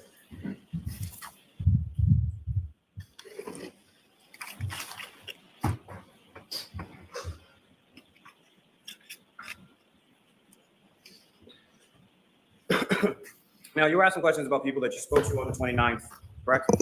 Yes. And that included Brian Albert, Jennifer McCabe, Matthew McCabe, Kerry Roberts, is that correct? Trooper DeChico and Trooper Dunn interviewed Ms. Roberts. And my apologies. When I was saying you, I meant collectively. Yes. But you specifically, yourself and Sergeant Mechanic, you also spoke with the defendant on January 29th, correct? Correct. And that would have been prior to any of the text communications that were contained within that chat with your friends, correct? Correct. Let me ask you something about charging decisions. Is that something that you make in this case or any case? don't make any charging decisions. We're essentially fact finders. So as far as what Ms. Reed was charged with or when she was charged with it, that's not something that's within your purview, correct? No, not at all. Now, specifically, you were asked some questions about some text messages between yourself and Trooper Chico in regard to the medical exam, correct? Correct. And those occurred in April of 2022, is that correct? Yes. Was the defendant, Ms. Reed, charged with murder in April of 2022? Objection. I'll allow it. No, That wasn't until June of 2022, correct? it's correct. And that was at the conclusion of the grand jury, is that correct? Objection. Sustained. And you're aware that there was a grand jury in this case, correct? Objection. Hold trial. Okay. Yes. Here's that. And are you aware of certain witnesses that testified at the grand jury? Objection. I'll allow that. Yes. Are you aware that Dr. Sporty Bello testified at the grand jury? Objection. I'll allow that. Yes. And so false reason then that the defendant wasn't charged with murder until after the grand jury concluded and Dr. Sporty Bello had testified before that grand jury, correct? Objection. Sustained.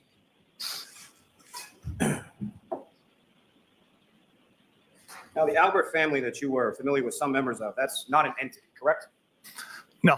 Individual members of a family, some you know, some you may not know, correct? Objection. Sustained. Watch your phone, Mr. Miller. Certainly are. How many members of the Albert family did you know when you started this investigation in January, or when you received this call on January 29th, 2022? Julie, Chris Albert, Colin, and Kevin Albert. Now, you were asked some questions about interviewing Julie Albert and Chris Albert at their home on February 10th, correct? Yes. Now, with respect to that date, had you ever been to that home prior to February 10th? I'd not been to that. That's kind of their new home. I'd never been to their new home or the previous home either. Now, as far as conversations with either Julie or Chris Albert, when was the last time you talked to them before you interviewed them on February 10th?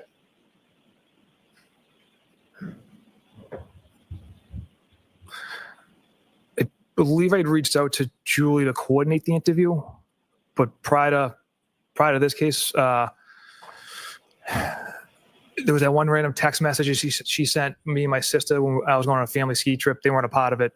She wanted me to take a video of my sister skiing, but That was in February 2022, correct? yeah, So what Yes. my question is prior to February 10th, 2022, prior to any arrangements to schedule an interview for February 10th, when was the last time that you spoke to either Julie Albert or Chris Albert, if you know? I don't know. I can't remember. Now, with regard to that text message in regard to skiing in late February 2022, you were shown that text message, correct? Yes. Was there any response from you? No. Did you have any further communication with Julie Albert after that interview on January 29th, 2022, related to this investigation? I recall the serving her for grand jury. I know she wanted to kind of have an idea of what the process was like. So there's communications regarding that. And was that something that was solely done with Julie Albert or other witnesses or? All the witnesses that were called in the grand jury, it's unusual for, the majority of civilians to be called in the grand jury. So they obviously have questions about the process. Now, as far as babysitting for your children, is that something that Julie Albert ever did? No. And as far as those text communications between yourself and your sister regarding that, is that something that you had asked for or something that your sister had suggested? Yeah, my sister had suggested that. We never followed up with having Julie watch my kids. Now, you were asked some questions about text messages with your sister Courtney, correct? Correct. And I believe a couple times you would use the terms, well, let me ask you this first. With regard to from January 29th throughout at least January, February 2022, this was this case became something that was on the news on a fairly regular basis, correct? News and social media, yes. And so when you were using the term in describing what you spoke to your sister about as far as newsworthy, what did you mean by that? My sister lives in Canton, so there's a lot of, as well on the news and social media stuff that was being discussed on those platforms. Now, as far as the discussions that you had with regard to your sister, how would you describe or how would you characterize the type of information that you shared with her, if any? Just general information, nothing specific about the case. You were also asked about a specific text from your sister on January 30th. It started out with, I believe it was Jesus Christ. Is that correct? Yes. And that was in reference to the body of Mr. O'Keefe being found on Brian Albert's lawn, correct? Correct. And so she's asking you about that on January 30th, correct? Yes. So fair to reason that wasn't something that you shared with her prior to January 30th, correct? Correct. And something that you hadn't shared with her at all at that point that you received that text communication, correct? Correct. Sustained is to inform. Watch how you ask these questions, Mr. Lally, as your witness. Yes, sir. With regard to that information, as far as who the homeowner was, what, if anything, had you shared with your sister Courtney prior to you receiving that text from her, indicating her knowledge? Yeah, I don't recall sharing anything with in regards to the homeowner. Now, in regard to any issues of a gift or request for a gift, how would you characterize that? Was that serious? Was that in jest? How would you characterize that? I didn't take I'll allow it. that offer seriously. And as I had mentioned, I believe on Monday, that I didn't ask for a gift. I never received one. I kind of said, get my wife a gift. She had been home about 10 straight nights with the boys. We had another homicide the week before. So that was my response, get Elizabeth one. And she never received one. Now, you were asked some questions about Colin Albert, correct? Correct. And as far as what, if any, information did you have as far as Colin Albert and his being at 34 Fairview at the same time as anyone from coming back from the waterfall? It was my understanding Colin arrived later on to just see his cousin for his birthday. He didn't stay that long, maybe an hour, a little over an hour. And as he was leaving, I think he ran into his aunt and uncle as his ride had arrived out front and left at sometime around 12:10 a.m. Was that information that you had prior to your interview with Colin Albert? We knew Colin wasn't at the house. The timing was provided by Colin. And at any point in time in your investigation, what, if any, evidence did you ever receive that Colin Albert was at 34 Fairview at the same time as Mr. O'Keefe or the defendant? Based on Mr. O'Keefe's cell phone location data using his Waze app, Colin Albert is leaving around like 12:10 a.m. Mr. O'Keefe is about a half a mile away at 12:20 a.m. So they did not cross paths. Now, Mr. Jackson was asking about some people as far as interviews or later in October or so, 2022 or beyond. You were given 5 names as far as Brian Albert Jr., Julie Nagel, Ms. Kent, Ms. Fabiano, Ms. Alba, and Ms. Levinson, and Colin Albert, correct? Yes. And then you were asked about 3 people that you had interviewed, and then were asked if there was only 1 person left, that being Colin Albert, correct? Correct. Did that math match up as far as 5 people, 3 given, and only 1 person not interviewed? No. Now, with reference to Ms. Kent, Ms. Fabiano, and Ms. Alba, to your knowledge, have they been interviewed at any point in time? No. Or why not? They weren't present for when the adults had arrived back from the waterfall. So they left 34 Fairview like Colin Albert prior to the waterfall people coming in. Objection. Sustained is that full? What, if any, information did you have with regards to the whereabouts of Ms. Kent, Ms. Fabiano, Ms. Alba, and Colin Albert in relation to 34 Fairview and the arrival of people from the waterfall? They had left the residence. So, with respect to Colin Albert, why was it that he was interviewed and not Ms. Kent, Ms. Fabiano, and Ms. Alba? Colin was falsely accused of. Objection. Can you answer that same question Mr. Lally asked you differently? Yes, ma'am. Okay, go ahead. Answer it. Colin was the subject of a third-party culprit that had no evidence to back that up. Objection. I'm going to allow that. That had no evidence to back that up, that he was involved whatsoever.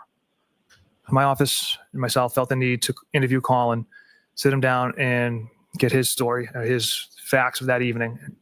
So that's why we interviewed him at that date and time later on. And when you say we, do you recall who was present with you when you interviewed Colin Albert? Trooper Zachary Clark. Are you aware of Sergeant Mechanic getting screenshots from both Colin Albert and from Miss Allie McCabe in relation to text communications they had about picking up Colin Albert from 34 Fairview on January 29th? Yes.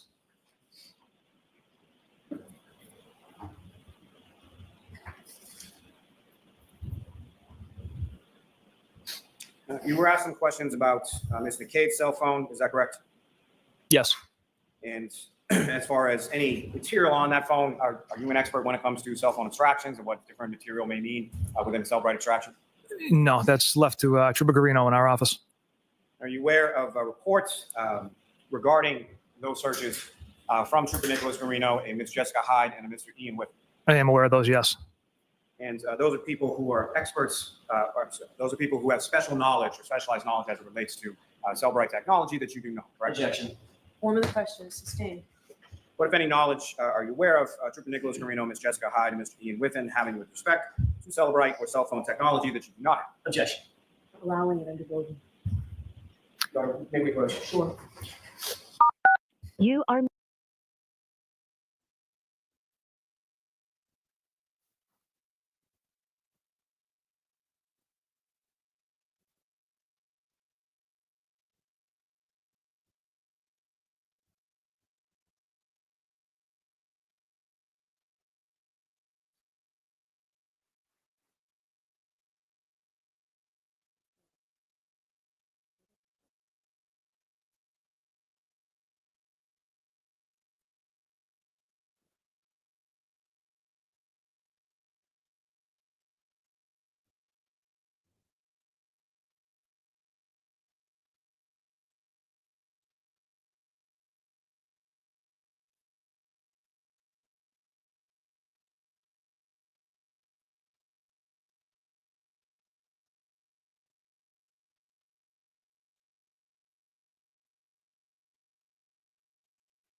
unmuted.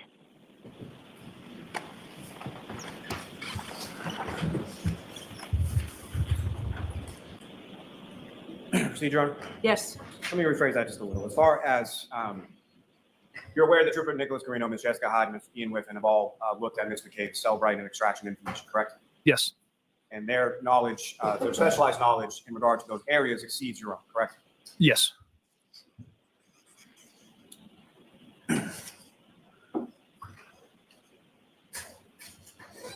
Now, as far as your conversations with Kevin Albert, how would you characterize those in relation to this investigation?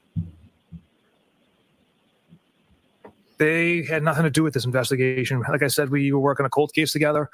We also work on other cases together that, unattended deaths that I'll respond to, a potential suicide or an overdose in the town of Canton that I'll respond to. But the topic of our conversations were in regards to the cold case or unresolved case that we're working together. Your Honor, may I approach? Yes.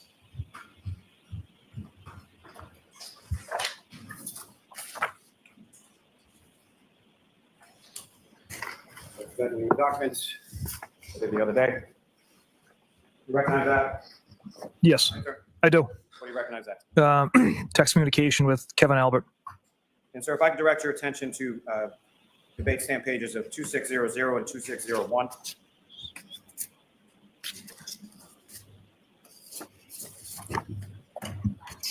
Yes, sir. Now, in regard to activities on that particular date, you had indicated that you had conversations with Kevin Albert about working a cold case from the town of Canton, correct? Yes. And specifically on that date, where did the two of you go? I recall going down to the Cape to at least interview at least one person of interest. And that was down in the town of Sandwich, to be specific, is that correct? Yes. Now, in reference to Kevin Albert leaving his badge in your car, do you recall that? I do. If I could direct your attention to page 2602.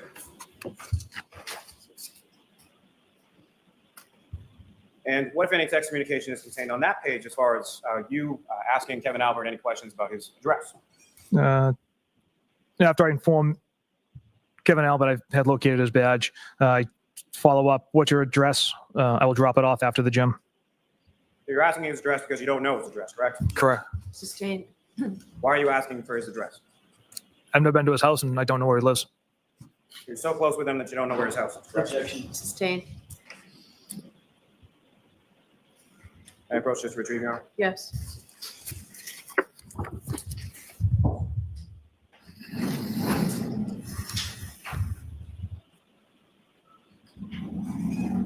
You were asking questions about ring videos from One Meadows Avenue, Mr. O'Keefe's home, is that correct? Yes. To be clear, did you delete any ring videos from Mr. O'Keefe's account, either on his app on his phone or from the materials that you received pursuant to the search? Absolutely not. Now, when you saw that there were ring videos missing from times that you expected videos to be, specifically what I'm asking about is Ms. Reed or the defendant's arrival at the home after leaving Fairview Road, and Ms. McCabe, Ms. Roberts, and the defendant's departure from One Meadows to Fairview Road later on that morning. What did you do? I reached out to Ring several different times. They informed me if a video is deleted, there's no digital footprint of that it's essentially kind of gone forever. And with respect to that time frame, what, if any, other additional steps did you take to try to retrieve that video? Was there a second search warrant, sir? Yes. You were looking for additional information from that same ring video, correct? Objection. Sustained. What, if anything, were you looking for in that second search? Additional video. You were asking questions about notes from Trooper DeChico, correct? Correct. And as far as that 0041 note, do you know what that means? That just tells me it's a time. And do you know specifically whether or not that is something that Trooper DeChico saw or something that Trooper DeChico was looking for? That's something Trooper DeChico could answer for.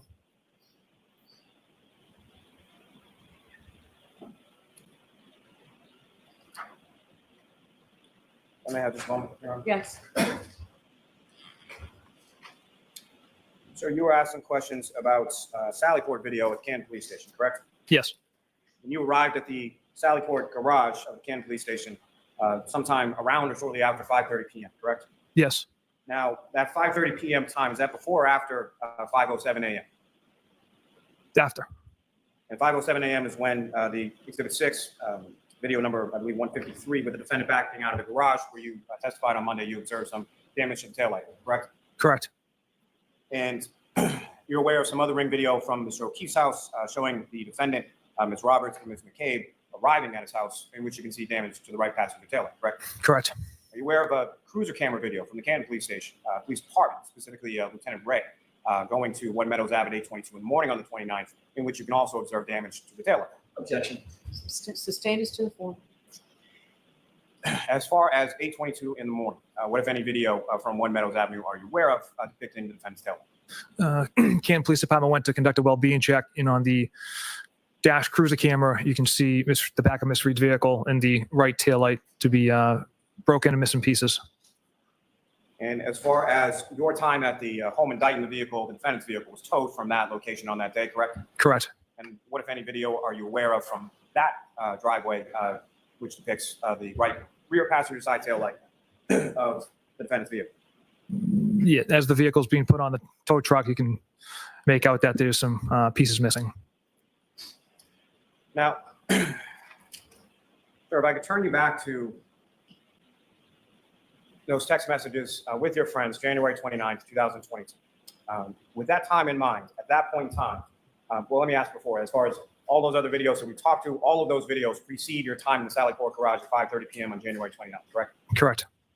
Now, with reference to, you mentioned in your testimony the other day, earlier, that at some point in time later in the day or early in that evening, you had met for a debriefing with yourself and the other troopers involved in the investigation on January 29th. Is that correct? Yes. So fair to say the information that had been collected by yourself and the other troopers on January 29th, you had that in mind, or you were aware of that when you were involved in these text communications with your friends, correct? Yes. And so were you, at that time that you're texting with your friends, you had seen the defendant's vehicle, Correct. Yes. and you had seen the damage to the taillight, correct? Yes. And you were aware that Lieutenant Tully and the CERT team had conducted a search around 34 Fairview and recovered Mr. O'Keefe's sneaker and a taillight. Objection. Sustained is to floor. What, if anything, were you aware of in regard to Lieutenant Tully doing with the CERT team at 34 Fairview earlier that day? Detective Lieutenant Tully and the CERT team conducted a search, discovered several pieces of broken taillight pieces, as well as Mr. O'Keefe's missing shoe. And the shoe that Lieutenant Tully and the CERT team had retrieved, what, if anything, did you observe in relation to that and the shoe that you and Sergeant Mechanic had retrieved from the Good Samaritan Hospital? Yeah, they were matched. They were both black Nike sneakers with the white logo. Now, you had talked to first responders, correct? Yes. And that included firefighter Flamati, Correct.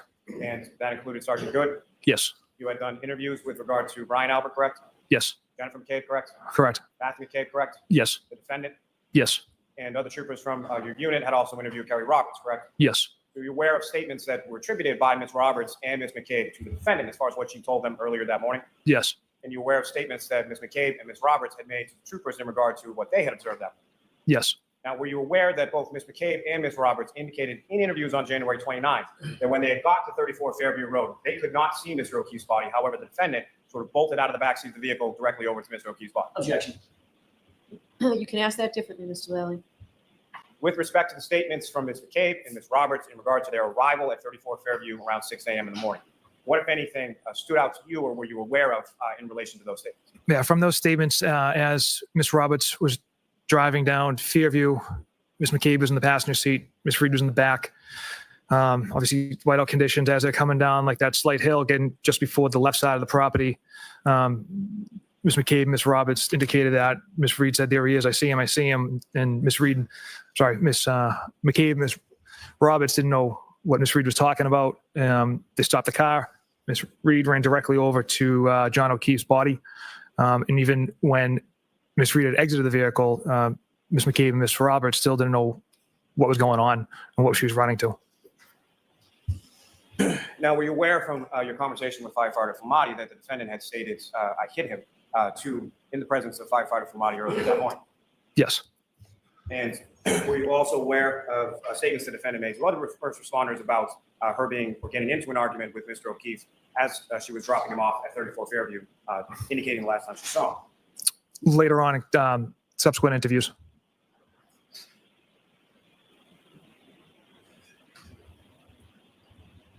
So at the time that you're sending these text communications within this group chat in the later part of the evening, January 29th, 2022, what is it that you did know in relation to your investigation with regard to Ms. Reed, the defendant, and or anyone else? All right.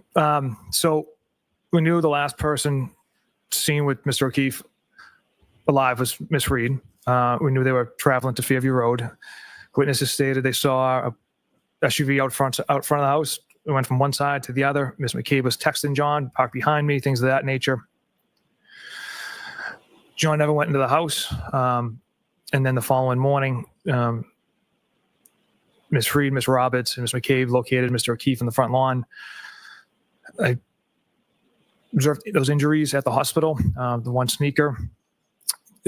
Later on in the day, the CERT team, along with Detective Lieutenant Tully, found broken taillight pieces that matched Ms. Reed's taillight, as well as the missing sneaker that matched Mr. O'Keefe's vehicle. Some inconsistent statements that Ms. Reed had provided to Sergeant Mechanic and I.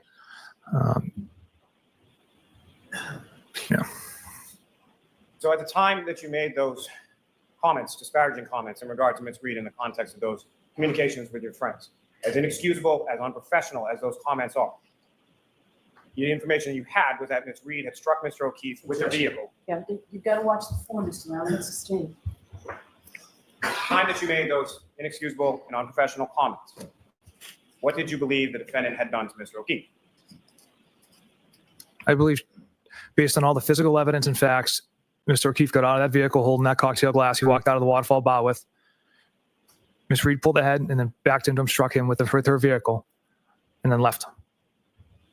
And then came back 5.5 hours later, correct? Correct. Nothing further. Mr. Jackson? Very briefly, Your Honor. So you think that your assessment, personal assessment, that Karen Reed had struck this officer with a car, gave you license to call her a cunt, Objection. Hold on. right? Based on the evidence, sir, then my motions got the best of me. So it was in poor taste. Yes, it was it was inappropriate, juvenile, but it was my motions that gotten the best of me. And you called her a whack job. Gave you license to call her that too. Yes. Gave you license to say to your friends, "Oh no, she's fucked," right? That's what I wrote. Gave you license to say that she's a retard. Again, another disgusting comment. Sir, you had an agenda from moment one, did you not? Objection. Sustained. Did you have an agenda? Objection. Sustained. Same question. But it was a good one the first time. So the fact that you believe personally that your narrative was she hit him with a car, you get to talk about her leaky balloon now, right? Objection. Sustained. You indicated on cross-examination that you saw a video at 8:22 a.m. with some damage to Ms. Reed's right rear taillight, correct? Yes. 8:22 before or after 5:07 a.m.? After. You also said that you had no idea where Kevin Albert lived, right? Correct. But you did say about getting his badge to him after that drunken night with him, that you just leave it in your mailbox, right? Objection. I'll allow it. Yes, my mailbox. Yeah, so he obviously knew where you lived. Yes. And then you said, there's no evidence whatsoever, your words, no evidence whatsoever. You talked about Brian Albert, Brian Higgins, Colin Albert, no evidence whatsoever that they were involved in the death of John O'Keefe, right? Correct. Trooper Proctor, you're the one responsible for gathering the evidence, correct? Objection. I'll allow it. Right? I am one part of a greater group of detectives that gathers evidence. I'm just one part of that unit. You're the pointy end of the spear, aren't you? Objection. Sustained. You're the case officer, the lead detective, correct? Yes. Sort of like the fox guarding the hen house, isn't it? Objection. That's sustained, Mr. Jackson. Do you have anything else? All right, Trooper, you are all set. Thank you, Your Honor. Thank you, jurors.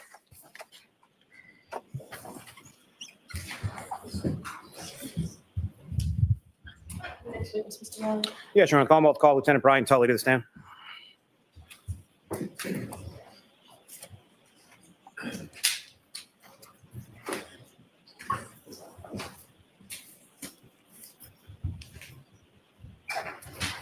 I'm just going to step up. Do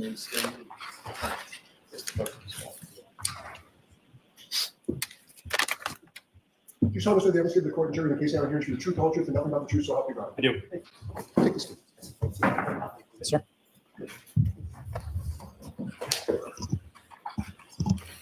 All right, Mr. Riley, whenever you're ready. Thank you. Good afternoon, sir. Good afternoon. Would you please state your name and spell your last name for the jury? Brian Tully, Tully, And how are you employed, sir? with the Massachusetts State Police. And how long have you been a member of the state police? 18 years. And what rank or assignment do you currently have with the Mass State Police? The rank I hold is Detective Lieutenant, and my current role is the Unit Commander for the Norfolk State Police Detective Unit. And now, how long have you been, let me ask you first, as far as, how long have you been lieutenant of the state? I was a first lieutenant in 2021, and then I attained the rank of Detective Lieutenant later in 2021. And with reference to your current unit, how long have you been a member of that? I've been with the Norfolk State Police Detective Unit for 12 years.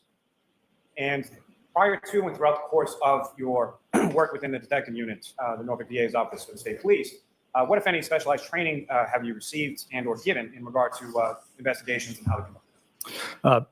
For the first 10 years as the rank of Trooper and Sergeant, I was on the homicide section of the unit. When first entering the unit, I received instruction on how to conduct homicide and death investigations.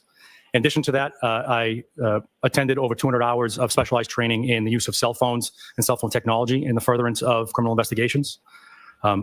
Further on, I have now been an instructor about cell phones and cell phone technology in criminal investigations. I've taught death investigation classes around the Commonwealth, and as well as search and seizure law in Massachusetts. Now, if I could ask you just with respect to your unit, if you could explain to the jury sort of what is the role and what does your unit do with respect to death investigations within Norfolk County? So each district attorney's office has a state police detective unit assigned to it. So Mass General Law, Section 38, Section 4 says that the district attorney is in charge of all death investigations. So if someone passes away, essentially not in the presence of a doctor or the circumstances that led to their death was outside the presence of medical care, the district attorney is in charge of the investigation or their representative. And so each DA has a state police detective unit assigned to them to act as their representative. In certain jurisdictions like Boston, Worcester, and Springfield, the DAs in those counties have said that those local departments can be their representatives, but throughout the Commonwealth, the state police is the DA's representative in those death investigations. Now, as far as assignments go, or as far as how is it that, well, as far as how an investigation is run, how is it that a call comes in? If you could take the jury through sort of from the time the call comes in, how that investigation is. I'll talk in a typical state. Oftentimes someone passes away, again, not in the presence of a doctor, gets found by somebody, a loved one, a friend, a passerby. They call 911, which gets routed to the local police who respond and come to learn that someone has passed away in the circumstance. That police department will then call the troop headquarters on the state police. The state police is cut up into different troops by geographic location. Each troop duty lieutenant would have a list of who the on-call person is for the state police detective unit of jurisdiction. They would then call that trooper or sergeant directly to inform them that there's a death in a certain community and give them a telephone number to contact somebody who's directly on scene to get more information. Now, as far as your role as sort of the supervisor or the lieutenant in charge of the unit, can you describe to the jury sort of what your role is in regard to those investigations? So within the detective unit, we have the homicide section, a narcotics section does narcotics investigations, and a special investigation section. So specific to the homicide section, there are certain levels of supervision. We have a sergeant assigned to the homicide section. I have an executive officer who's a lieutenant, and then me. So multiple levels of supervision specific to any of the sections, including the homicide section. Now, turning your attention to January 29th, 2022, at some point did you become aware in the morning with regard to a death within the town of Canton? Yes. And what, if any, when did you become aware and how did you become aware initially of what had transpired? Shortly after 7 a.m. that date, I received a call from Sergeant Yuri Buchanan informing me that a person by the name of John O'Keefe was found unresponsive in Canton. He was transported to Good Samaritan Hospital, where it was expected he was not to survive. Normally, I would not get a call like that, but we learned that Mr. O'Keefe was an active Boston police officer. Sergeant Buchanan wanted to make me aware of it at that point. And so then what happened from there as far as your unit involved? So as we learned more information about what was found on scene by the Canton Police Department, Trooper Proctor, who was the on-call the on-call trooper that day on the schedule, and Sergeant Buchanan responded to Canton Police to begin the investigation, and they would keep me updated as they learned more information. Now, as far as your unit is concerned, what, if any, role does your unit have, or what, if any, jurisdiction does your unit have with relation to any kind of death, whether it be homicide, suicide, unattended death, within the confines of Norfolk County? We have exclusive jurisdiction by law, but the law also suggests that we need to work with the local police departments as well. And so how is it that typically in a typical investigation that your unit would work in conjunction with the local police departments in relation to a death investigation? Their detective unit would be involved if they have one, and some departments in Norfolk County don't. They would stand by to wait for our arrival. There'd be constant communication between responding trooper and the detective on scene about things that need to be done prior to our arrival, but essentially wait for our guidance on what to do next. And as far as certain investigations go, are there decisions sometimes that are made with regard to your involvement or maybe your unit not being involved in a death investigation? Yes. And how are those determinations made and who makes those determinations? It falls to either the person who's on call or their supervisor. We don't respond to all of those calls. So a police officer may call and say that a woman in her 80s has passed away in bed overnight. Her primary care doctor has said that she's struggled with cancer or treatment, and that doctor is willing to sign a death certificate. In those circumstances, it's not suspicious. It's not a suicide or a fatal opiate overdose. We would not respond in that case. That would be one that we would decline. In other circumstances, we may get the call and then learn that the person's going to survive. And so we will not respond. We typically will mirror what the Office of the Chief Medical Examiner. If they're involved, then we'll definitely be involved. Now, turning to that point, as far as the Office of the Chief Medical Examiner is concerned, in any sort of death investigation that your unit is involved in, what, if any, involvement or communication do troopers from your unit or yourself have with the Office of the Chief Medical Examiner? We have constant communication. The law that I cited also says that the Office of the Chief Medical Examiner has exclusive jurisdiction as well to determine the cause and manner of death. So we work closely hand in hand to figure out the circumstances that led to the death. Now, as far as working close hand in hand with the medical examiner's office, what does that sort of typically entail? Takes a turn of phone calls. We'll call in and speak to the intake person or the on-call doctor to tell them what we've learned or what we're observing. We forward reports in every case to the doctors. They understand at least what we learned in the first 24 hours. Doctors will often reach back out to us asking for scene photographs, more reports, ask questions. And in instances where it's a suspicious death, we will send an investigator to the autopsy to stand with the doctor to make observations and answer any questions for the doctor. Now, as far as the determinations that are ultimately come to by the medical examiner,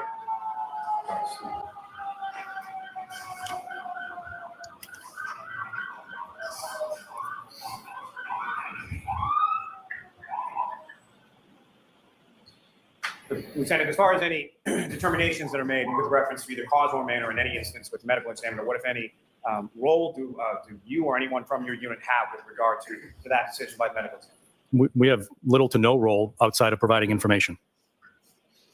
And as far as the determination specifically, whether it's manner or cause, what, if any, impact does that have with regard to any death investigation that you're doing? Well, the cause will give us a big incident. So we want to know if the person died of a heart attack or if they died of a gunshot wound. That's big when it comes to then making charging decisions about circumstances. So it's important to learn the cause, and to get the doctor's input on the manner is also helpful. But as far as the manner, if the manner is found to be undetermined, would that impact what you've learned through the rest of the course of your investigation as far as charging goes? No, that determination by the OCME is often in the early stages of investigation. And as we learn more information, the circumstances can change. And the determination that is made by the medical examiner, that's strictly from a medical perspective, correct? Correct. Now, with regards to January 29th, 2022, and this call that is initially received, Trooper Proctor and Sergeant Mechanic then essentially respond to the Canton Police Department first, is that correct? Yes. And as far as your role as it pertains to this or any other investigation, how much involvement do you have, or how are you sort of apprised of what's going on? Sergeant Mechanic, in this case, and in typical cases, he's keeping me updated by telephone, so I can supervise from anywhere with my cell phone. He's giving me updates about what he's learning. We'll discuss what the next step should be. And that's what transpired over the morning of January 29th. Now, over the course of the morning of January 29th,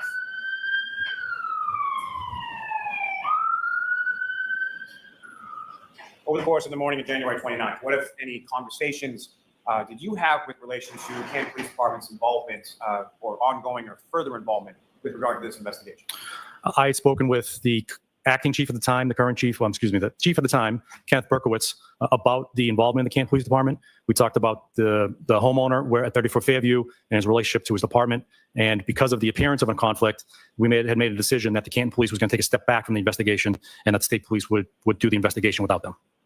Now, as far as that appearance of a conflict or step back, as you termed it, what was your understanding at that time as far as what the role of the Canton Police would be? Really to provide support. So anytime we're in a local community, we need the support of local police. If we're going to start knocking on doors, we want to make sure they're aware or present. They have resources in town, whether it be lights or barriers that we may need to access. So I would define it as a support role. Now, with respect to those conversations you mentioned that you had yourself and what the then current chief, Kenneth Berkowitz, who, if anyone else, was involved in those conversations? The district attorney. That would be Mr. Morrissey, is that correct? Yes. Is that abnormal for him to be involved in conversations in regard to a police department and any sort of appearance of conflict? No, it's not abnormal for him to be involved. And as far as his involvement in his conversations, as far as you're aware, did they evolve, or were they any greater or less than the conversations that you had with Chief Berkowitz? No, they were the same conversations.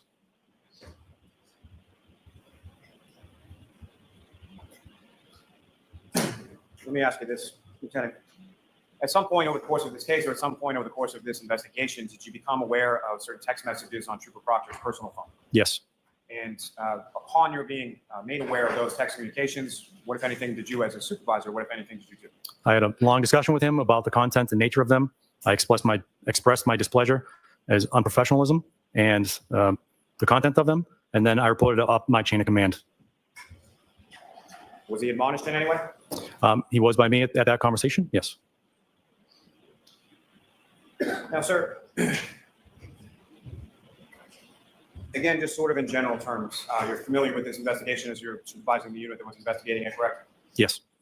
Now, is it typical practice in conducting homicide or death investigations as far as civilian witnesses are concerned to seize their personal cell phone? It's not uncut. It happens. Yes. And is that a practice that occurs with respect to every single witness in every single case? No. And so what are sort of the parameters, or what would be some of the reasons that certain civilian witnesses' cell phones would be seized versus others? Well, you use the word seize. So when I think of the word seize, I'm thinking in the legal context where I think there's probable cause to believe, more likely than not, there's evidence of the crime I'm investigating held within the data of that phone. Sometimes if we believe there's information on the phone, we may ask for consent for that one specific thing or for that one specific reason. But outside of that, unless I have that belief there's data on a phone, I won't ask for consent or seize a phone and pursue a search warrant.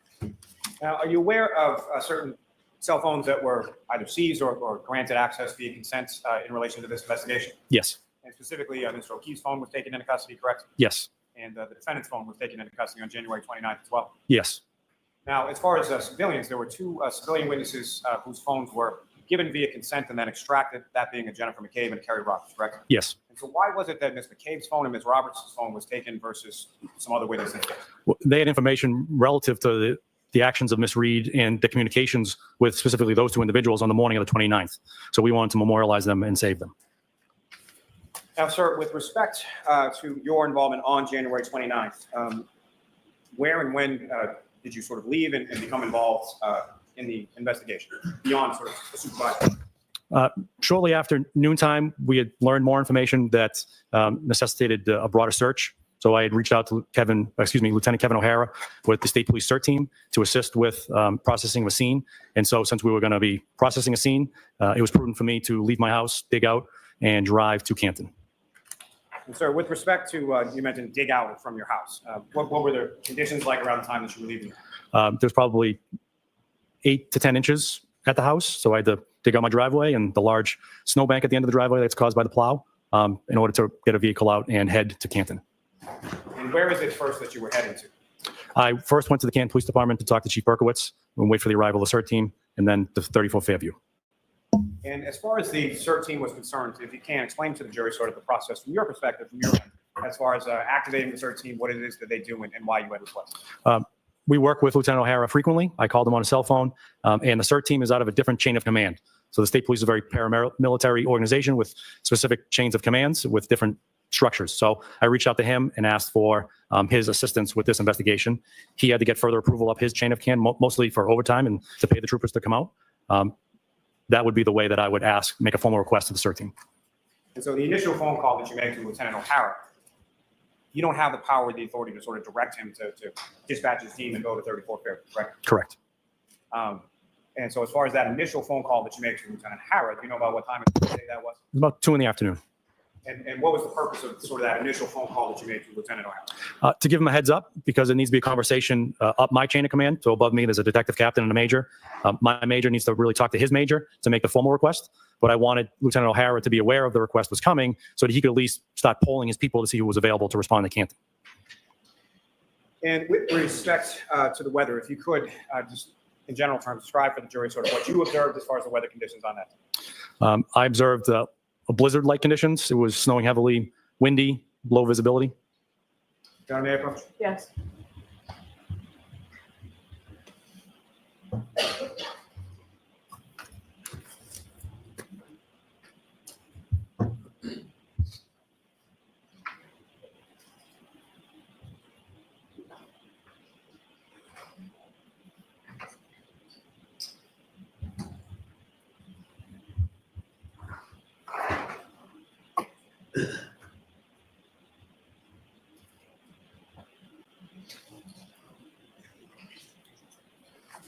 I'm showing you a series of documents. Just ask if you could look at those so that we finish.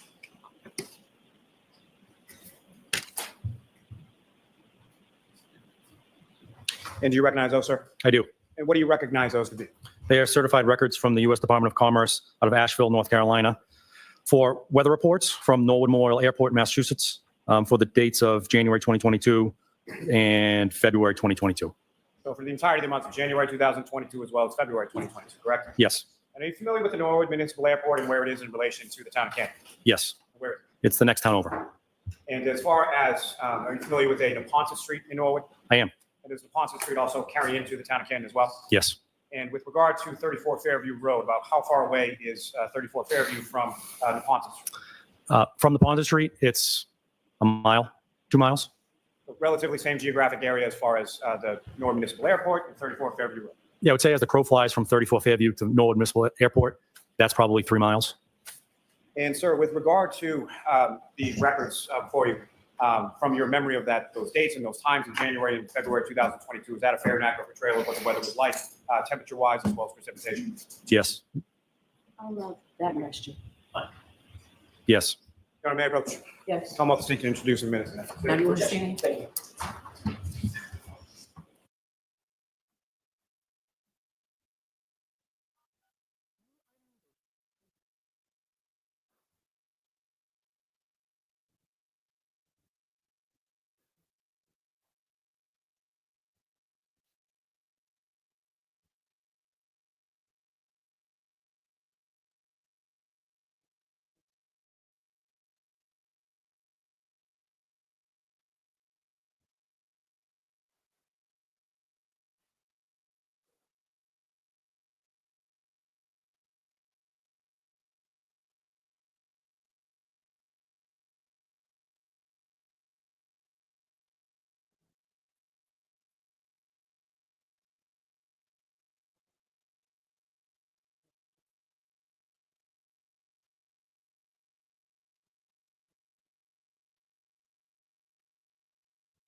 You are unmuted. And I'll take it. The JJJ for the application.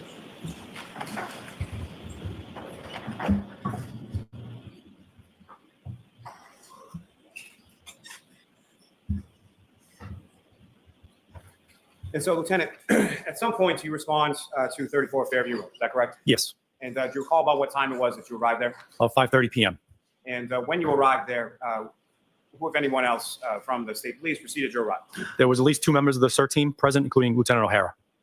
And if you recall, where were they located in relation to the residence? They were directly in front of the residence. Now, as far as their search was concerned, how was a determination made, or who, if anyone, made a determination as far as where they were going to search? So typically when I work with Lieutenant O'Hara, I kind of give him direction. So in this case specifically, I learned from Sergeant Buchanan that Mr. O'Keefe was found in an area between the flagpole and the fire hydrant.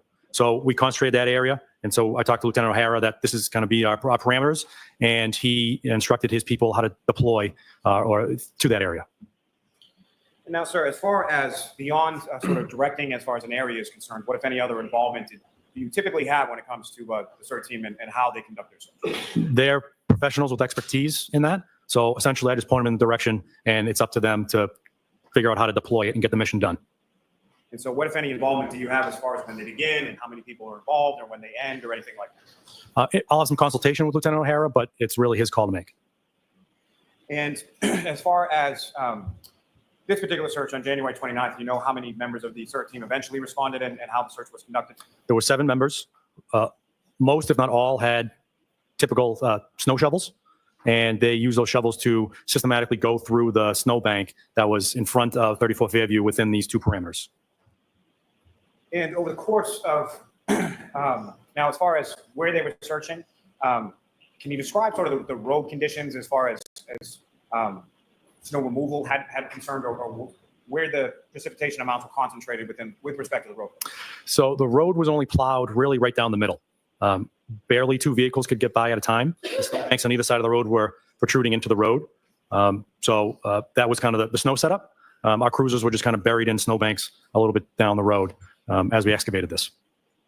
And sir, as far as this search was concerned, what, if any, information did you provide to Lieutenant O'Hara as far as items being searched for, or what was he directed to be looking for? There were 2 items specifically. We were looking for potential pieces of a taillight of a vehicle and a shoe. And as far as a shoe and potential pieces of a taillight, where did that information come from, or why were those the items that were being looked for? Relative to the shoe, when Sergeant Buchanan and Trooper Proctor responded to Good Samaritan Hospital and collected the clothing of Mr. O'Keefe, they realized that there was only 1 shoe present at the hospital. They had contacted the Canton EMS and other people who cared for him, and they learned that a shoe wasn't removed at the scene, and that when Canton Fire and EMS arrived, Mr. O'Keefe only had 1 shoe on. So it was important to locate that second shoe. Relative to the taillight, we'd gotten information that witnesses stated that Ms. Reed's vehicle had a broken taillight. And so we were looking for evidence of it being broken at that location. And with respect to the search that was conducted by Lieutenant O'Hara and members from the CERT team, where was that in relation to either the roadway or the front lawn of 34 Fairview? As we were excavating this, or as they were excavating this snowbank in front of it, we realized that the snowbank protruded about 3 feet into the roadway. So as they were moving this first part of the snowbank, we're essentially shoveling the road. And so as they continued on there, they would then hit the curb area. And as far as beyond the curb area, as far as grass or the front lawn, was the CERT team members, from your observations, able to go beyond the curb into the front lawn area? No, they're having difficulty shoveling with plastic snow shovels onto the lawn, from the lawn. And Your Honor, may I approach you? Oh, actually, I'm sorry. Lieutenant Tully, with respect to the CERT team in their search, what, if anything, did you do to document and memorialize their efforts as far as any items that were recovered?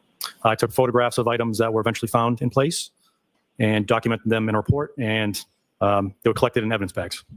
May I approach the witness, Your Honor? Yes. If I may have one moment, Your Honor. Yes. Jurors will be stopping at 4 today. Okay.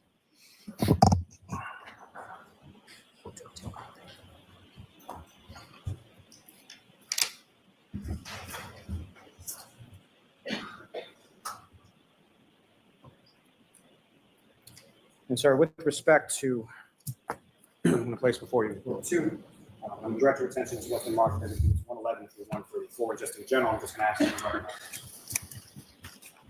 I do. What do you recognize those? The photographs that I took that afternoon. May I approach this with you? Yes. Your Honor, I don't want to belabor the point, but if I could just publish just a couple of these exhibits. Okay. Lieutenant.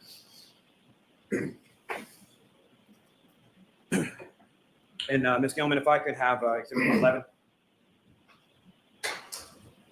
Lieutenant, there should be a laser pointer on the desk before you. If I could ask, first of all, do you recognize what's up on the screen as exhibit 111? Yes. And what do you recognize that to be? The front of 34 Fairview Road in Canton and the flagpole I previously mentioned. And if you could, using the laser pointer, just direct your attention to what, if anything, of significance you observe in this exhibit. So this picture was taken to memorialize this piece of red plastic here. And Ms. Gilman, if I could have exhibit 114. And again, Lieutenant, do you recognize what's up on the screen as exhibit 114? Yes. And if you could, using the laser pointer, direct the jury's attention to what, if anything, of significance you observed it. It's that same previously mentioned red plastic.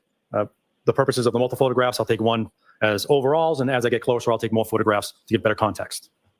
And these photographs of these items, were they taken, the items that you're photographing, were they moved in any way prior to you memorializing them with photographs? Yes, this piece in particular, a CERT team member, as he was removing the snow with the shovel, had picked up this piece of plastic with it. I asked him to place it back where he found it, where it approximately was, so that I could memorialize it in place. So it was picked up and you asked him to put it back where he found it, and he did so? Yes. Ms. Gilman, if I could have exhibit 117. And again, Lieutenant, you recognize what's up on the screen as exhibit 117. Yes. What do you recognize that? Members of the CERT team doing their excavation of the snowbank. And Ms. Gilman, if I could have exhibit 120. Again, sir, do you recognize what's up on the screen as exhibit 120? Yes. And if you could, using the laser pointer, direct the jury's attention to what, if anything, of significance you observed in this photograph? A black Nike sneaker with a white sole that was recovered in the snowbank.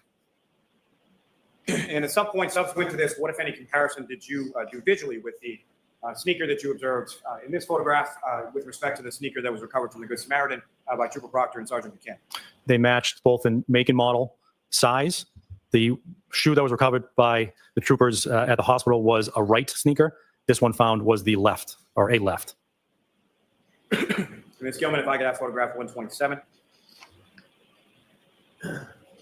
And again, sir, do you recognize what's up there as 127? Yes. And if you could, using the laser pointer, direct the jury's attention to what, if anything, of significance you observe in that photograph. A clear piece of plastic.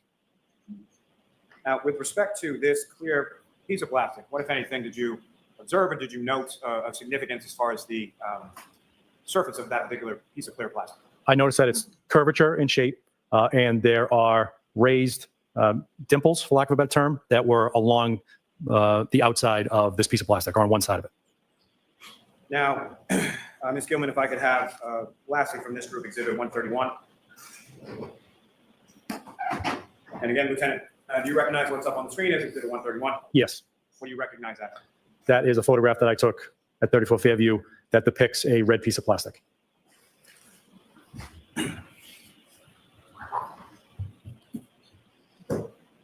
Ms. Gilman, you can take that down and start. We can have the lights back on. Thank you.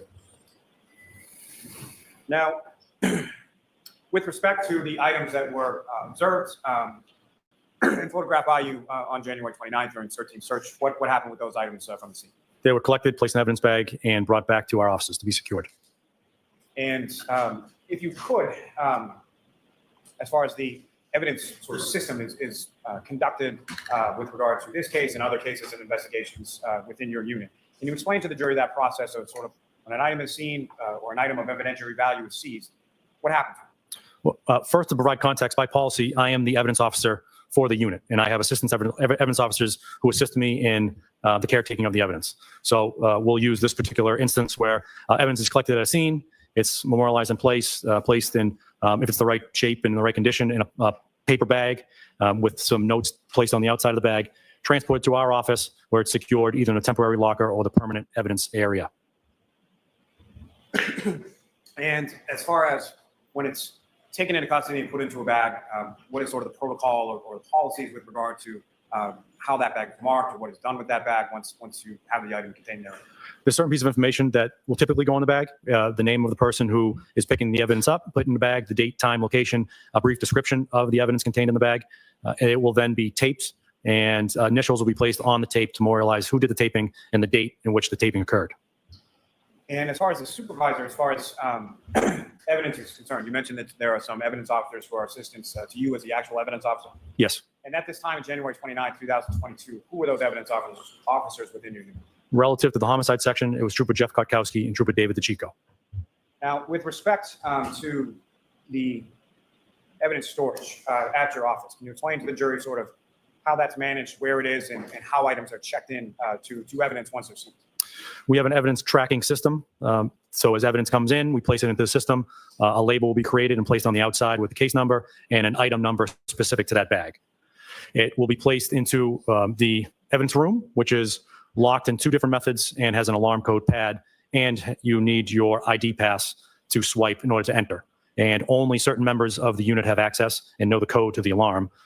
Me obviously being the one, and the two assistant evidence officers. And that's subject to inspection by the state police frequently. And so, correct me if I'm wrong, but at this time, it's essentially yourself, Trooper DeChico, Trooper Kukowski, who had access to that evidence storage area. Yes. Now, with respect to the remainder of the troopers within your unit, would they have access to that same evidence storage area? No.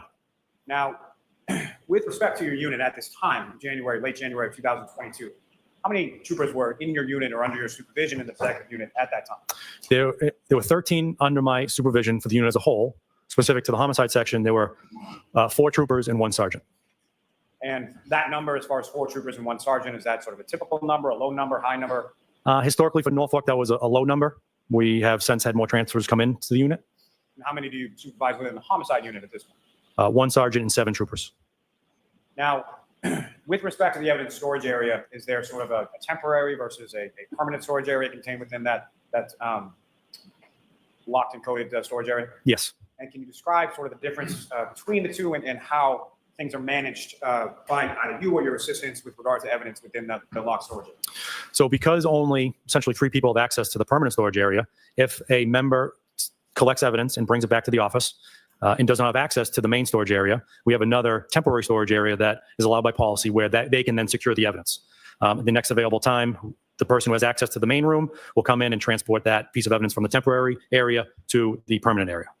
As far as that transportation or transmission from the temporary area to the permanent area, what, if any, sort of documentation is generated in regard into that? There's no notation from one location to the other as allowed by policy. And as far as when items are seized and when their labels are sort of printed in relation to those items, is that always done sort of simultaneously when the item comes in, or how is that typically done timing?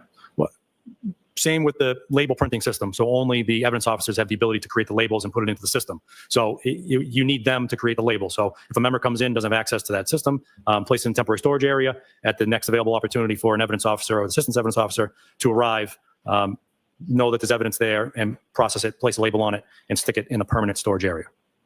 Now, with respect to those items that you recovered from 34 Fairview Road at the roadway in front of it, where were those items located with respect to each other?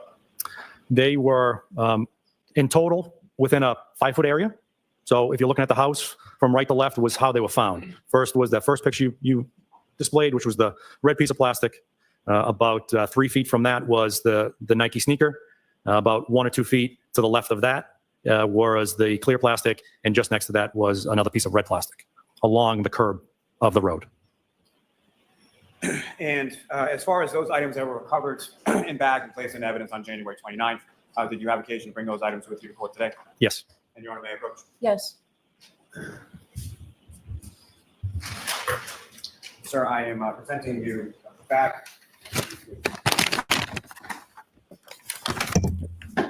Got my own.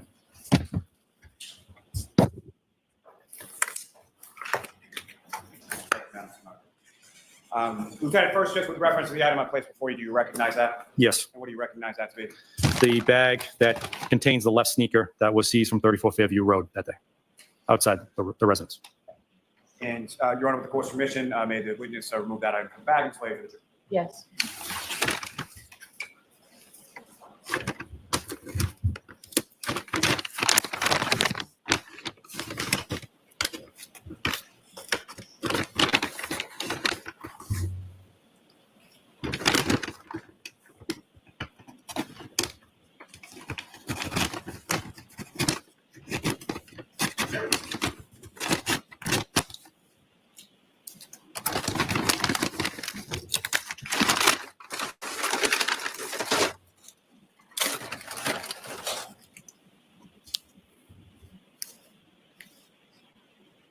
Thank you, sir. If you could place that in the back.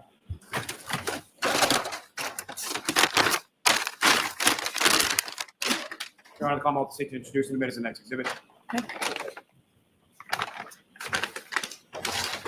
Exhibit 569. May I approach again, Your Honor? Yes. Sir, I'm handing you two separate bags. Do those without being finished.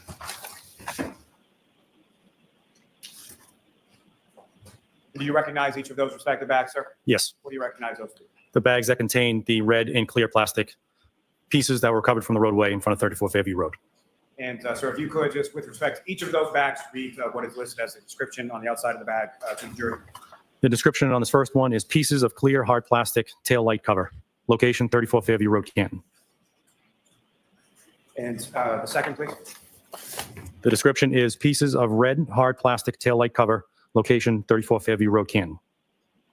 And Your Honor, with the court's permission, I would ask that the witness be allowed to open each of those bags and display the items to the jury.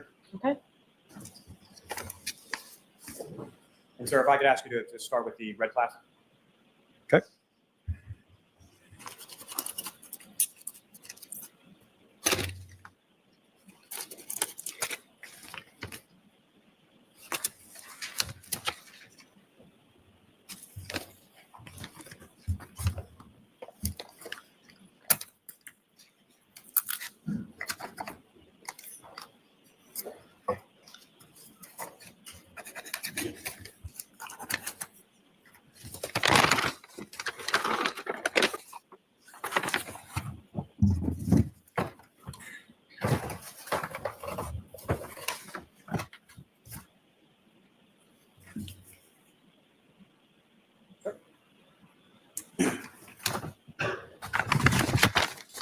The Commonwealth will seek to introduce and admit those as the next exhibit. All right, Mr. Jackson, they're coming in. No objection, Your Honor. Thank you. 570. Now, Lieutenant, before we get to the next item before you, if I could just ask a couple questions in regard to the search. January 29, 2022, about what time is it that you arrived in the area of 34 Fairview? About 5:30. And had yourself or any members of your unit, to your knowledge, been at 34 Fairview at any point in time prior to your arrival there that day? No. Objection. No, I'll allow it as to whether he knows whether they were or not. And about how long was it that you were on scene at 34 Fairview that day? About an hour. Now, with respect to when these items were found, do you know approximately what time the first item was located by a member of the search team? Yes. And what time was that? 5:45. Now, with respect to at any point in time that you were on scene at 34 Fairview Road on January 29th, 2022, was either Trooper Proctor or Sergeant Mechanic on scene at 34 Fairview while you were there? No. And with respect to around that time, as a supervisor, were you aware of where they were or their location at that time? Yes. And where was that? They were following a tow truck that was towing Miss Reed's vehicle from Dighton to Canton. Now, with respect to the vehicle and or the pieces of red and clear plastic that were found by the search team at 34 Fairview Road on January 29th, what, if any, conversations did you have with respect to Lieutenant O'Hara in regard to the vehicle and sort of the damage on the vehicle? Objection. I'll allow that. We wanted to know what we were looking for. Specifically, Lieutenant O'Hara wanted to know what are we looking for and what's the scope of the items we're looking for. So we had discussion about how much taillight we believed was missing from Miss Reed's vehicle, so that as we go along, we would know if we had it enough, or we had it all, I should say. And so with respect to that, what, if anything, were you able to share with Lieutenant O'Hara with respect to Ms. Reed's vehicle at that particular time? I didn't have much information because it was still on a tow truck or being loaded up into the Canton Police Department at that time. So I didn't have any actual knowledge of how much taillight we're looking for.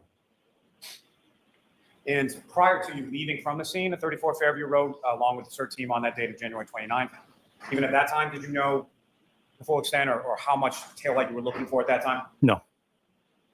Now, sir, if I could ask you just to, with the court's permission, Your Honor, may he remove the items from that second bag Yes. this morning?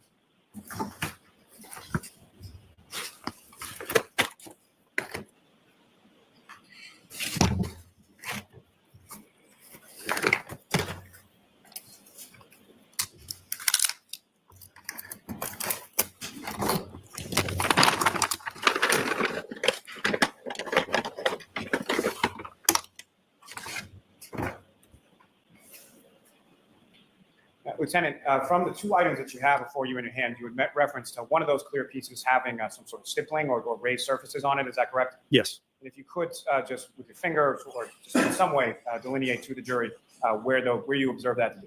So you can see it as you look through it. You can see almost bubbling of it. And as you run your finger along, you can feel indentations along there, as well as the ridges that are along the top end here that appear on both pieces.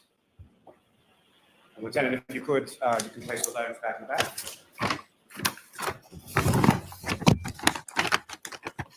And Your Honor, Commonwealth will seek to introduce and admit the next exhibit. No objection. This is 571. Your Honor, given the time and given where Why I don't am, you come to second and say this?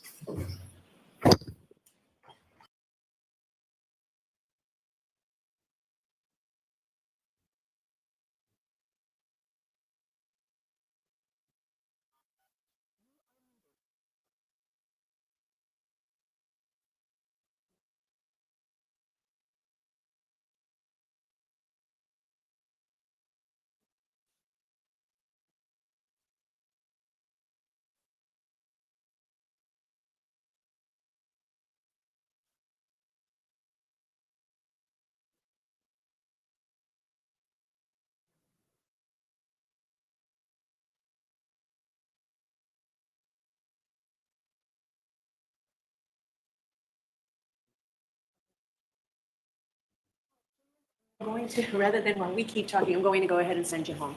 Please do not discuss this case with anyone. Don't do any independent research or investigation into the case. If you happen to see, hear, read anything about the case, please let us know. We'll see you tomorrow. So tomorrow will be 9 to 4, 9 to 4:30. We hope to get started right away, okay? Detective Lieutenant, I'm just going to file out after the jury. Yes, sir. Chair is leaving the notebooks on your chair. All rise, jury out, jury follow.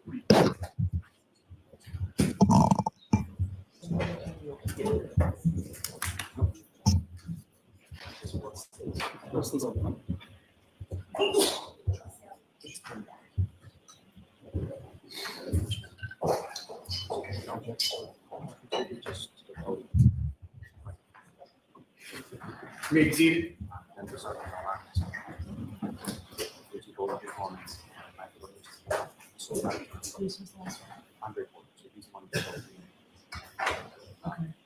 Some connection to.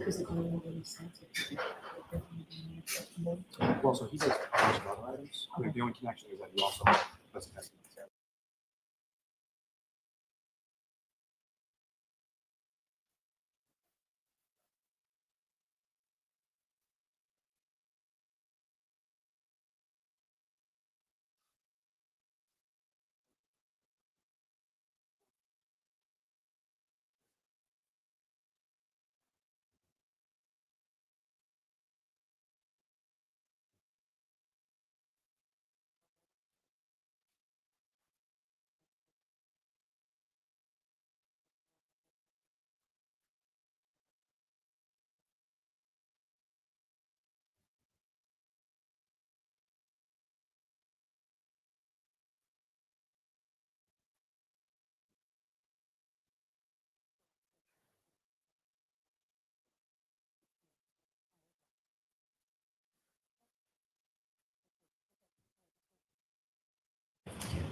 Thank you, Tori.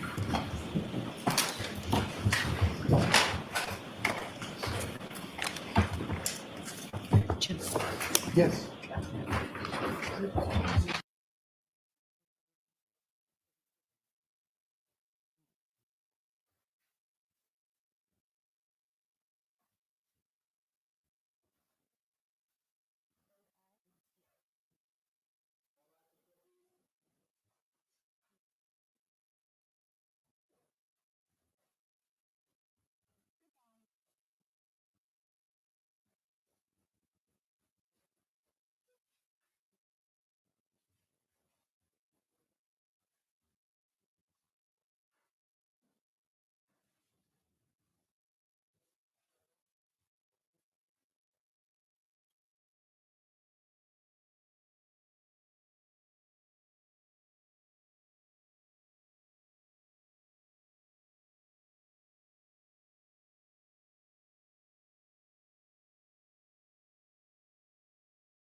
Hear ye, hear ye, hear ye. All persons having anything to do before the Honorable Beverly Cannoni, the Justice of the Superior Court, now sitting in Dedham, within and for the Commonwealth. Draw near, give your attendance, and you shall be heard. God save the Commonwealth of Massachusetts. This court is in session. Please be seated. Everything?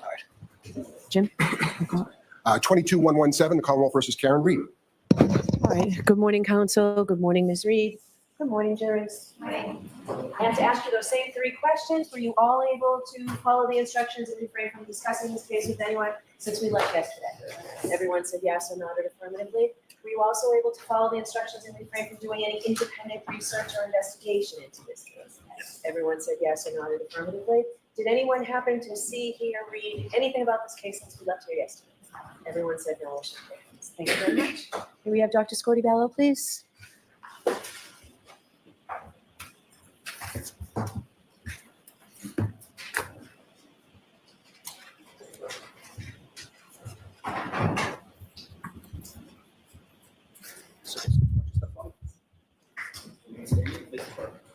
You solemnly swear the evidence of the court and jury in the case now herein shall be the truth, the whole truth, and nothing but the truth, so help you God. I do.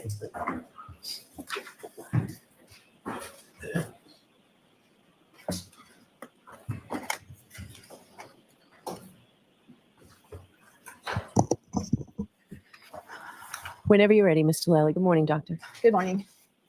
Morning, Doctor. Good morning. Dr. Scordi-Ballo, if I could ask you some questions, just turning back a little bit from what you were testifying to about yesterday. You had mentioned in your testimony yesterday that you had received some, in addition to the internal and external examination that you conducted with Mr. O'Keefe, you had received some other material that you had reviewed, correct? Correct. Now, included within that material was some material from the state police as far as the investigative agency investigating Mr. O'Keefe's death. Correct. Now, is that is that typical? Is that abnormal?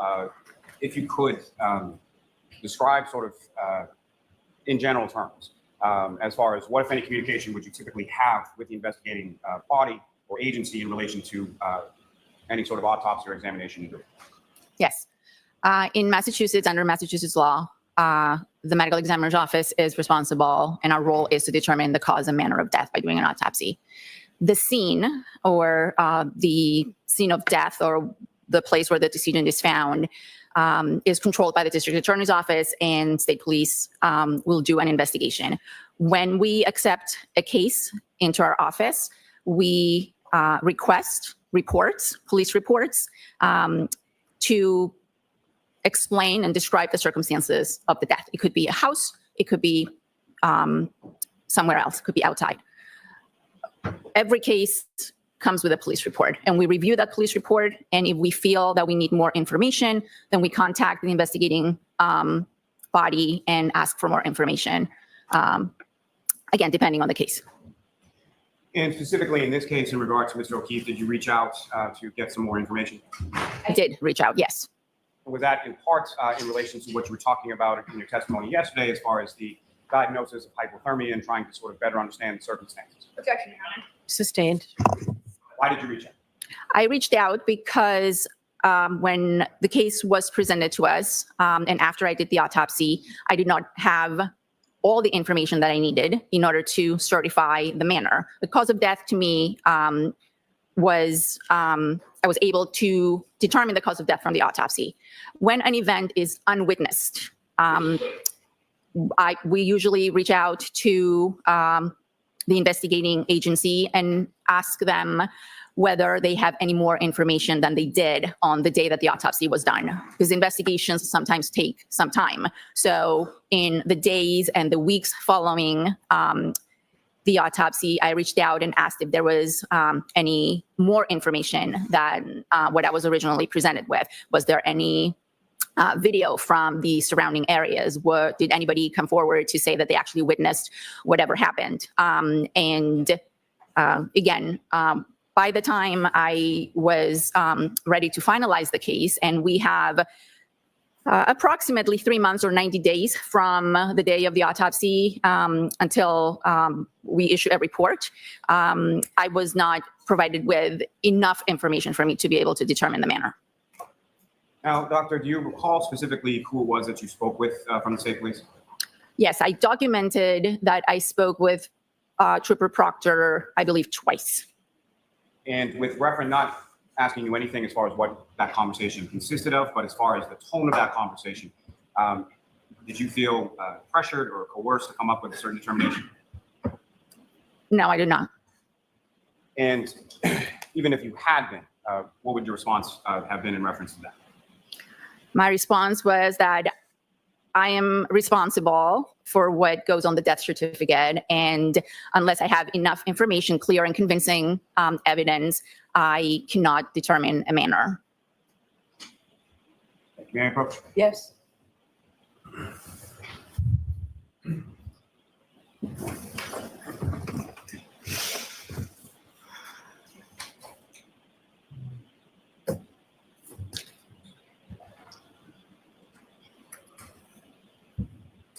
Doctor, I'm showing you 5 photographs that I gave you yesterday. Do you recognize those?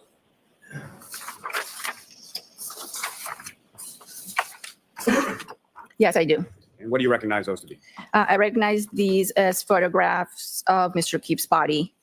I believe these were taken at the hospital. One of them is a photograph taken at the time of autopsy. May I approach again, Your Honor? Yes. I'm going to seek to introduce you in the minutes and next exhibits. Ms. Little? No objection. Thank you.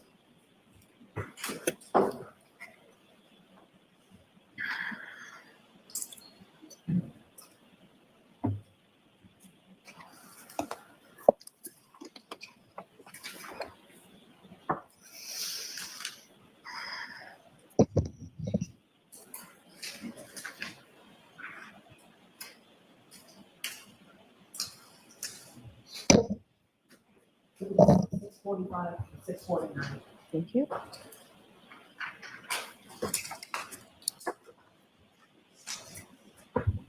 Thank you very much. Now, may I have a moment? I just want to make sure they're in the Yes. right order.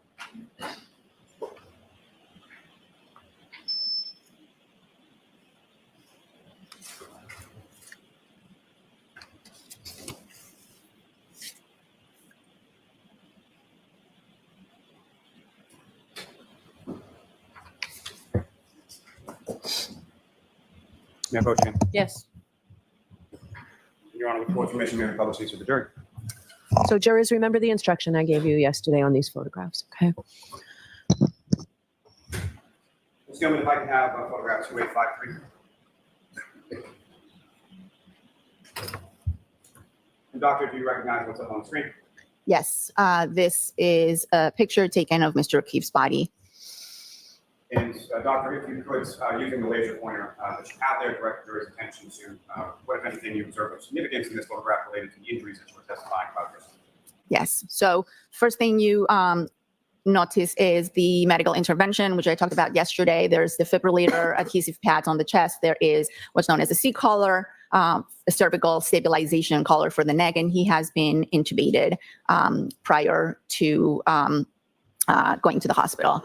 The injuries that are obvious in this picture include the abrasions on his right forearm and arm. And you can see here, there is discoloration of the upper eyelid of the right eye with some blood that's dripping. That's the orbital or supraorbital ecchymosis that I described before with we're too far to see the very, very small laceration that is present there, but that's what's causing the bleeding. And it's going to like that photograph 2857. Now, doctor, this is not before you at the current time of currently marked as exhibit 442. Do you recognize what's up on the screen? Yes, this is a picture of the abrasions that I described in my report, posterior upper arm and forearm. You can see that they have some sort of pattern to it. Anytime we see a pattern, we try to document it as best as we possibly can. Now, doctor, with reference to these injuries as far as the abrasions to Mr. O'Keefe's right arm, what kind of role did that play as far as your determination as far as cause of death of Mr. O'Keefe? These are superficial abrasions to the skin. They are not lethal. They're not contributory to the cause of death. the trauma that I observed on the head along with the hypothermia are the two factors contributing to his death. These are present, they're noted, they're described, they're photographed, but I do not know how they came to be, and I did not contribute them to the cause of death. Ms. Gilman, if I could have photograph 286. Doctor, returning to the exhibits, the photos that you have before you, do you recognize what's up on the screen here? Yes, this is a photograph of Mr. O'Keefe's right hand. This is the dorsum or the dorsal aspect of the hand as opposed to the palm. And you can see that there are some contusions or bruises. There's a larger one here and two very small ones here. This particular contusion has two pinpoint small defects associated with it. I believe this could be due to attempts at gaining IV access during the many attempts of resuscitation, but I cannot be absolutely sure. Ms. Gilman, if I could have photograph 265. And Dr. Sportabello, if you could, again, using the way to point direct jury's attention to what, if anything, of significance you note in this photograph. Again, this is a slightly closer view of Mr. O'Keefe's face. You can see the discoloration, the ecchymosis on the right eye with a slight amount of bleeding. You can see here that there's also some discoloration of his left eyelid. And doctor, with reference to the other injuries that you were testifying about yesterday, as far as the small cuts or abrasions or lacerations, are those visible in this photograph as well? I can't hear your question. If you could just repeat it and a little louder. Sure. My apologies, doctor. With reference to this photograph, as far as your testimony yesterday in regard to the other smaller injuries around the nose and eyes area of Mr. O'Keefe, are those visible in this photograph as well? You can see some discoloration of the nose, but this is not a very good picture of it. I think there's a linear abrasion on the left side of the nose that I described, and it's probably this. Ms. Gilman, could I photograph 2877? And doctor, if you could, again, using the laser pointer, direct your attention to what, if anything, significance you observed in this photograph. Yes, this is a view of the left side of Mr. O'Keefe's face. You can see the discoloration of the left eyelid, and now you can see this linear abrasion on his nose and a small abrasion more towards the middle of his nose. Ms. Gilman, lastly, from this set, if I could have photograph 9488. Same, Dr. Sportabello, if you could, using the laser pointer, direct your attention to what, if anything, significance you observed in this. This is the laceration to the back of Mr. O'Keefe's head. You can see this defect here. It's ragged. It's a typical classic blunt impact injury, and you can see the abrasion, the scrape that is adjacent to it. Thank you, doctor. Ms. Gilman, you can take that.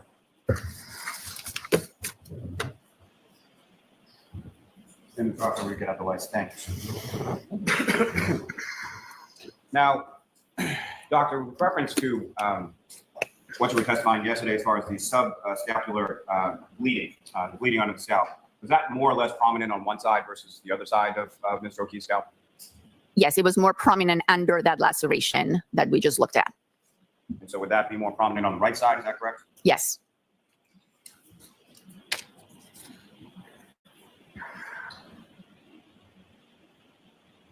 You testified yesterday about a blunt objects injury in relation to the injury to the back of the head, then leading to the fractures and the bleeding in the brain, correct? Correct. And then further leading to the ecchymosis, is that correct? In the eyes, yes. Now, that blunt object, what, if anything, can you say about what that blunt object would be? It could be any blunt object. Now, from your training experience with reference to the number of autopsies and examinations that you've conducted over the years, would that blunt object, the possibility include the ground, especially if it was frozen ground? Objection. Ask the question differently. The injuries that you observed to the back of Mr. O'Keefe's head, skull fracture, would that be consistent with a fall to the ground? It could be. Would that be consistent with being projected by an object, say in a pedestrian collision, and then striking your head on the ground? It's possible.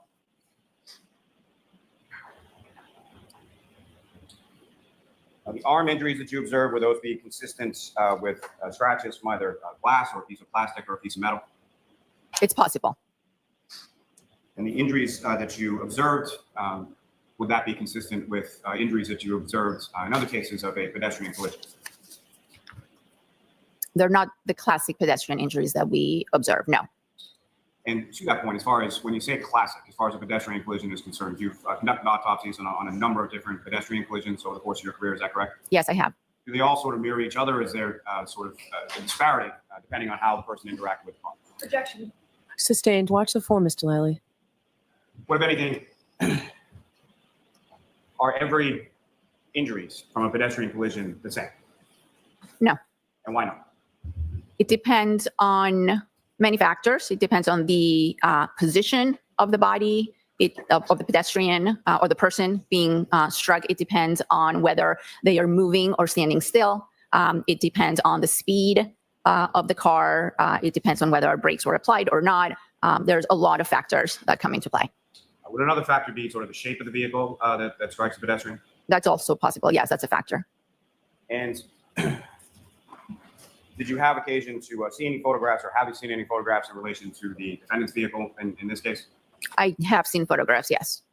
And the size or shape of that vehicle, what, if any, significance does that have to you as far as your examination? Objection. I'll allow it.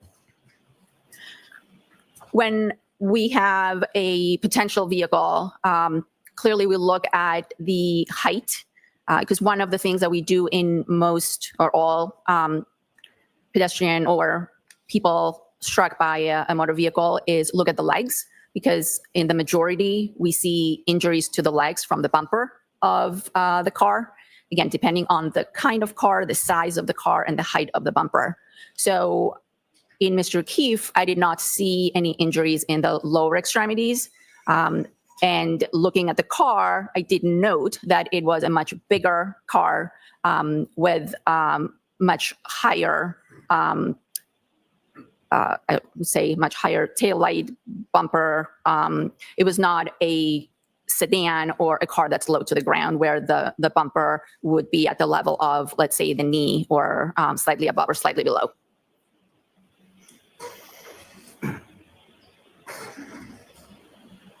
And again, I believe yesterday in your testimony, you indicated that the skull is a pretty thick bone. Is that correct? Yes. Sustained. With regards to the thickness of the skull bone, what, if any, significance, or what, if any, can you say as far as the type or amount of force that would would be necessary to cause the fracture that you observed? Objection. Overruled. I would consider the amount of force to be significant, again, without being able to quantify it. Can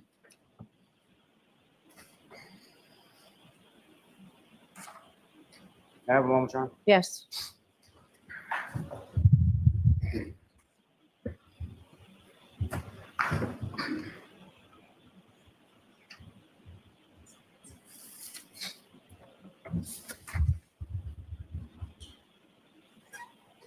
Now, doctor, from the internal and external examination that you conducted in regard to Mr. O'Keefe, as well as the other materials that you reviewed, were you able to come to an opinion to a reasonable degree of medical certainty as to the cause of death of John O'Keefe? Yes, the cause of death was due to blunt impact injuries of the head and hypothermia. Thank you, doctor. Your Honor, I have no further questions. All right. Cross-examination.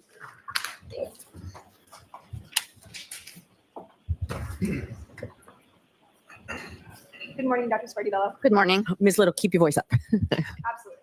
You testified regarding a number of injuries that you referred to as blunt impact injuries, correct? Yes, And to be clear, blunt impact injuries are a very, very large category that includes contusions, lacerations, abrasions, and fractures. correct. And you testified similarly that a blunt object can also refer to a large range of objects. Is that right? Correct. And I think yesterday you gave the example of a microphone being a blunt object. Correct. It could also include something like a baseball bat, Correct. a dumbbell, Could be. the ground, Yes. or a German Shepherd's claws. Claws. Possibly, yes. You'd agree that John O'Keefe had a number of blunt impact injuries on his face, on his head, and his right arm. Yes. Besides his right arm, which we'll discuss in a second, taking his body from the neck down, He did not have any significant injuries. From the neck down, not significant, no. Let's take those one at a time. No injury whatsoever to his shoulders. Correct. No injuries whatsoever to his chest area, aside from sort of the CPR-related injuries that you discussed. Yes, correct. And that was in the sternum, is that right? It was in the ribs, just adjacent to the sternum, yes. Okay. No injuries to his torso, other than that? No. No injuries to his back? No. No injuries to his hips? Correct. No injuries to his pelvis? Correct. No injuries to his thighs? To his, Thighs? no. No injuries to his knees? Correct. No injuries to his shins? Correct. No injuries to his ankles? Correct. No injuries to his feet? Correct. From the neck down, he did not have a single broken bone, again, aside from those CPR-related injuries you discussed, correct? That's correct. Not a single fracture. Other than CPR, correct. And you spoke earlier about how the bumper was a little higher than on, say, a regular sedan, correct? Correct. And so usually in a pedestrian collision, you would see injuries to the knees, is that right? Objection. I'll allow it. Depending on the kind of car, depending on the speed, depending on the height of the individual and the car, you might see injuries to their lower extremity. Yeah. But in this case, you didn't see any injuries to his thighs, to his pelvis, anything even at the height of the bumper, is that correct? Correct. Had a very minor abrasion to the side of his right knee. So surely you'd agree that John O'Keefe's injuries, or lack thereof, are inconsistent with having been struck by a 7,000-pound vehicle at 24 miles per hour and being projected 30 feet. Objection. Sustained. Break it down, ask it differently. Would you agree that John O'Keefe's injuries, or lack thereof, are inconsistent with having been struck by a vehicle at 24 miles per hour? I would say it's likely and unlikely at the same time, depending on the position of the body and the vehicle in question. Well, let me give you a hypothetical. Let's say the person were standing with their arm like this, and they were struck by the rear taillight of a vehicle at 24 miles per hour. Would you agree that his injuries are inconsistent with that scenario? Objection. Sustained.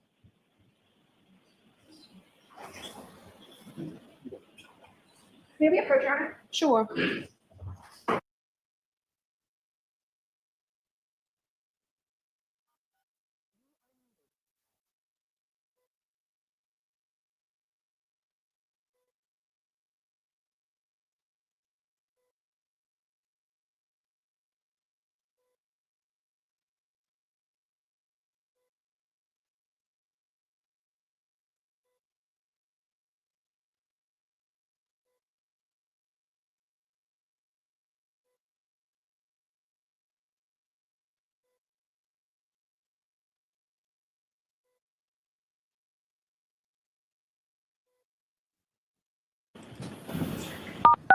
You are unmuted.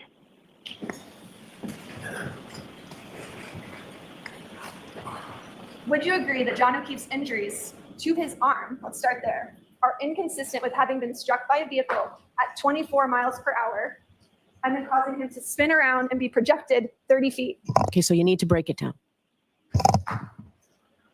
Would you agree that John O'Keefe's injury to his arm are inconsistent with having been struck by a vehicle at 24 miles per hour? I don't know. I am not a reconstruction expert. I'm not a biomechanics expert. I never personally inspected the car, so I can't offer an opinion on that. You did examine John O'Keefe's arm, correct? Yes, You observed no significant bruising, correct, no fractures, correct, and no broken bones. correct.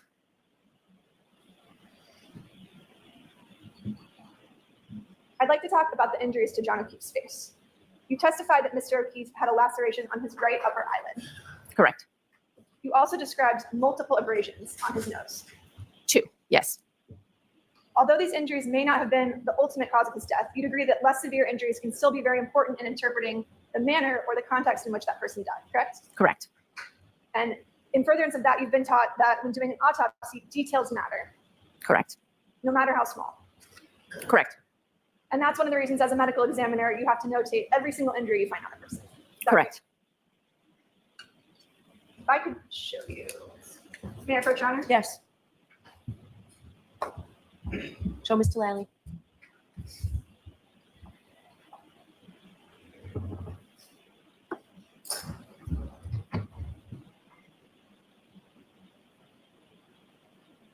Do you recognize that photograph? I do. And is that a photograph that was taken in connection with your autopsy? Yes, it was taken at the time of autopsy after the face was cleaned. I move to admit. I'm sorry, after what? The face was cleaned up. Okay. I move to admit, Your Honor. Any objection, Mr. Lally? No, Your Honor. Okay. Exhibit 650. Permission to publish? Yes.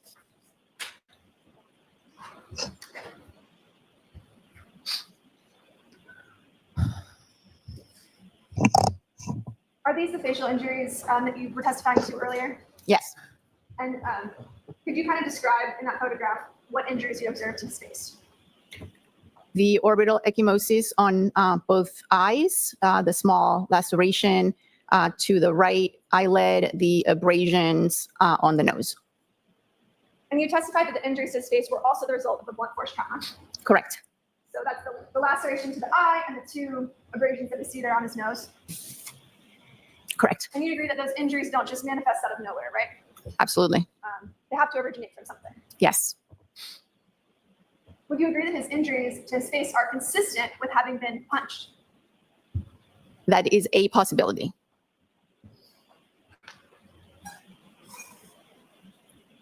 You can take that down, Mr. Bates. Thank you.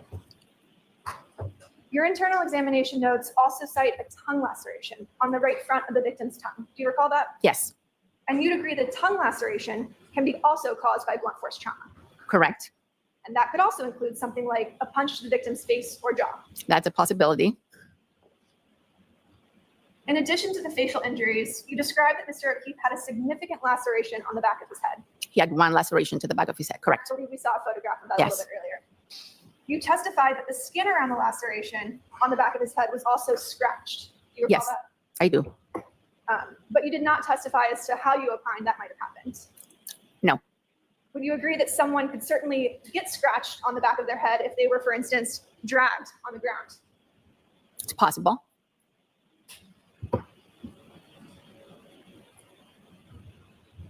You described the open wound to the back of his head as a laceration, which is sort of a blunt force injury that's not the result of sharp force trauma. Is that right? Yes. And you'd agree that Mr. O'Keefe's head injury came from some sort of blow to the back of the head, whether it be an object or the ground. Is that right? Yes. Objection. And that injury could be the result of falling backward from a standing position onto concrete. It's possible. It could also be the result of being struck with a large object such as a baseball bat or a barbell. It's possible. In other words, it was an irregular laceration that resulted from some blunt force trauma. Correct. I'd like to sort of circle back to those injuries to Mr. O'Keefe's arm. You testified that there were, again, no fractures, no broken bones, no significant contusions. Correct. But you did describe the wounds to Mr. O'Keefe's arm as having discrete linear abrasions, which were caused by some sort of blunt object, correct? Yes. What does discrete mean? It means each one is an individual injury as opposed to confluent, where it would be all meshed together. Your Honor, if I could publish what's been previously marked as Exhibit 19. Okay. And these are sort of the linear wounds that you're referring to. Yes. And you testified that these also sort of appear in clusters or groups. You call them Yes. pattern abrasions. Is that right? Yes, I did.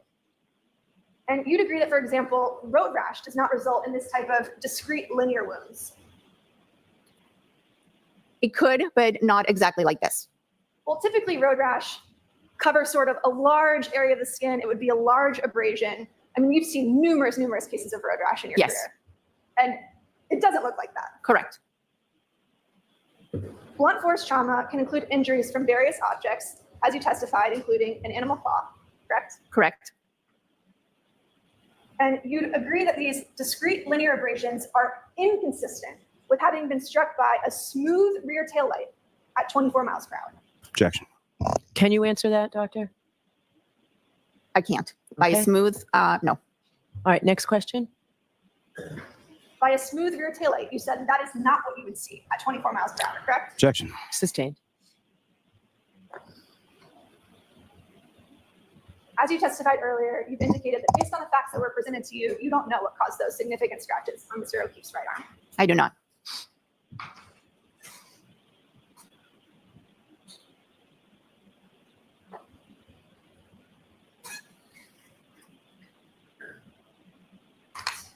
May I approach, Your Honor? Sure.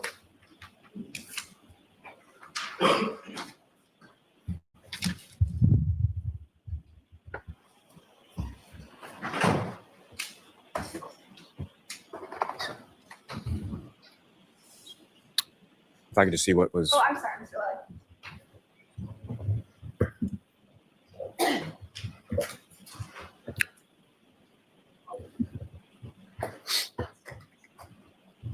Do you recognize that photograph? I do. It's a photograph of Mr. O'Keefe's right hand. May I mark that as the next in order? Is there an objection? May we approach? Okay. Document.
You are unmuted.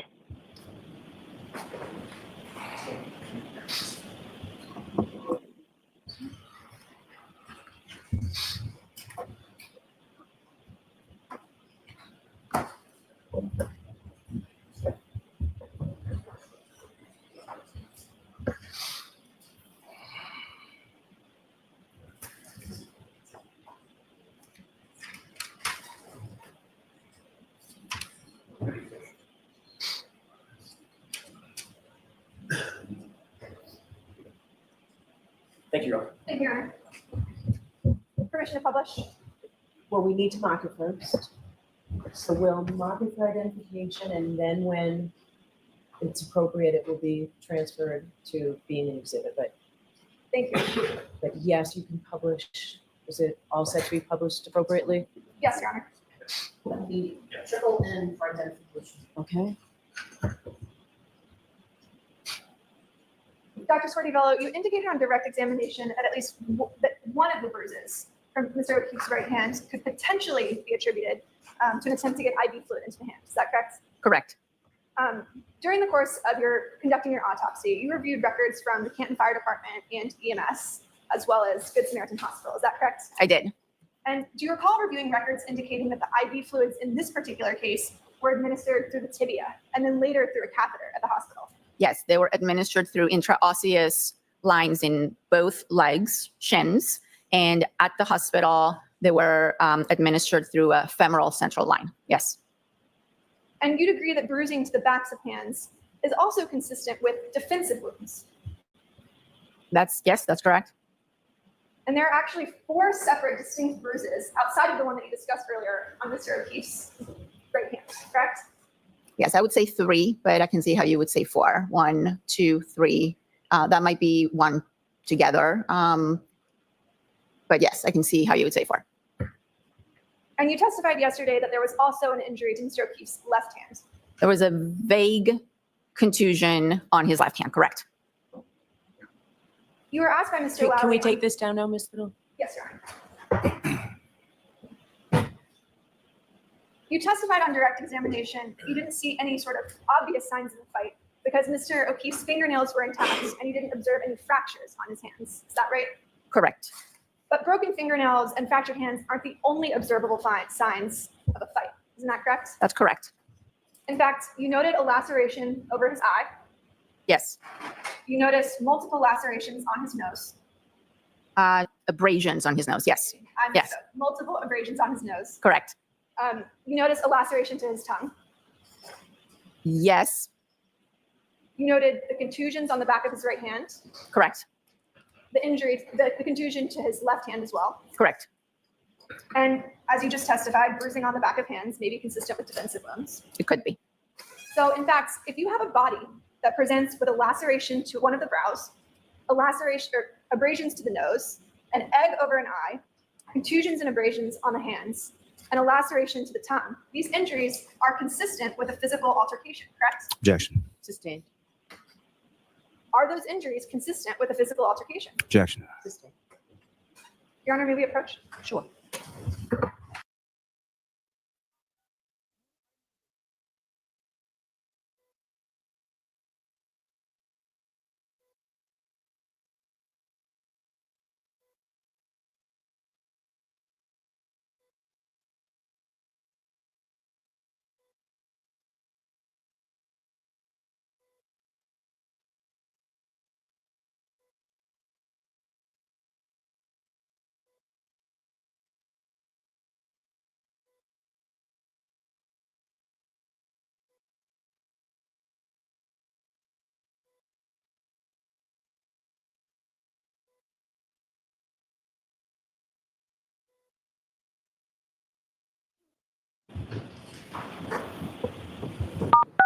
You are unmuted.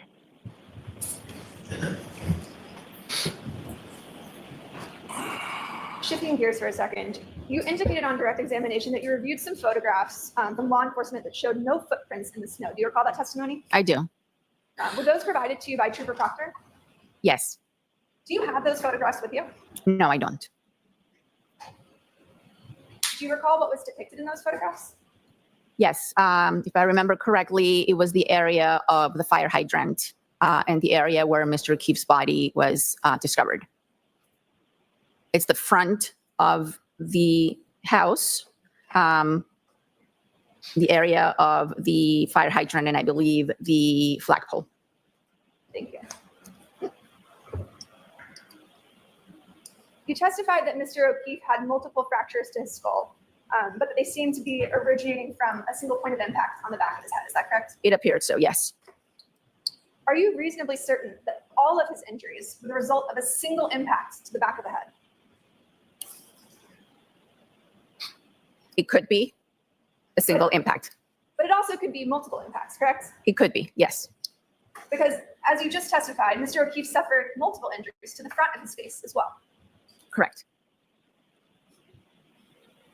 In other words, he could have suffered a trauma to the face and then fallen and sustained the injury to the back of the head, correct? That is possible, yes. And you testified before the state grand jury that the areas of bruising to the brain were likely due to a fall. Is that correct? Yes. In your expert medical opinion, is it possible for someone to get punched in the face hard enough to lose consciousness and fall backward? Objection. I'll allow it. It's possible. See if I can have one look. Sure.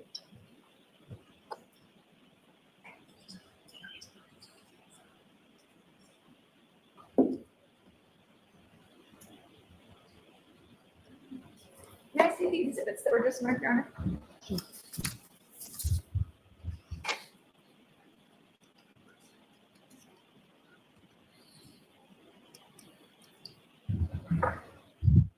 Honor, if I could have permission to publish what's been previously admitted as Exhibit 19. Yes. Dr. Squirty-Bell, it's kind of hard to see in this picture, but there's some redness that you observe on the body by the ribs that we observed in some of the other photographs that were presented by Mr. Lally.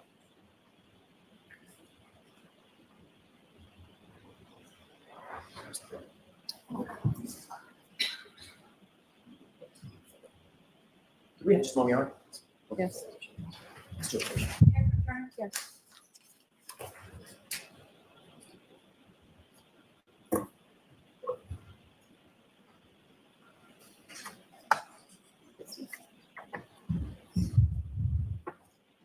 I'd like to show you what's been previously marked as People's Exhibit 648.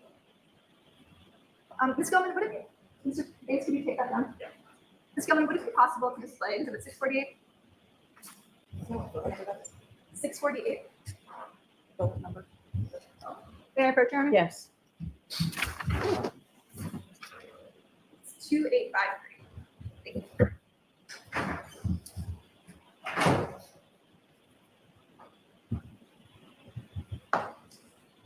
Dr. Sweetyville, you were shown this photograph by Mr. Lally on direct examination.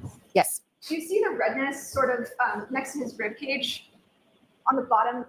Correct. yes. What is that? That is livor, Lividity? lividity. Yes, Can you describe to the jury what lividity is? yes. Lividity is the pooling of blood to the dependent areas of the body after someone is deceased. So even though it sort of appears to look like a bruise, that's lividity, correct? That is lividity. Yes, it goes all the way down. And it's not the result of an injury. No. Thank you. No further questions. Okay, the lights, please. Thank you. Mr. Lally? Yes, sir.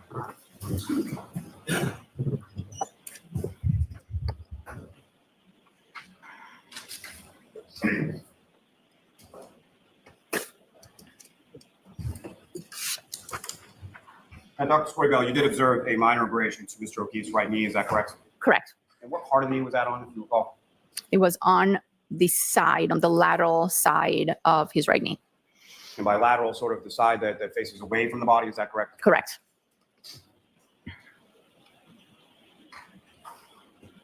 You were asked whether or not the small injuries on Mr. O'Keefe's face could possibly be from a punch, is that correct? Correct. You said that's one of the possibilities, is that correct? Yes. What are some of the other possibilities?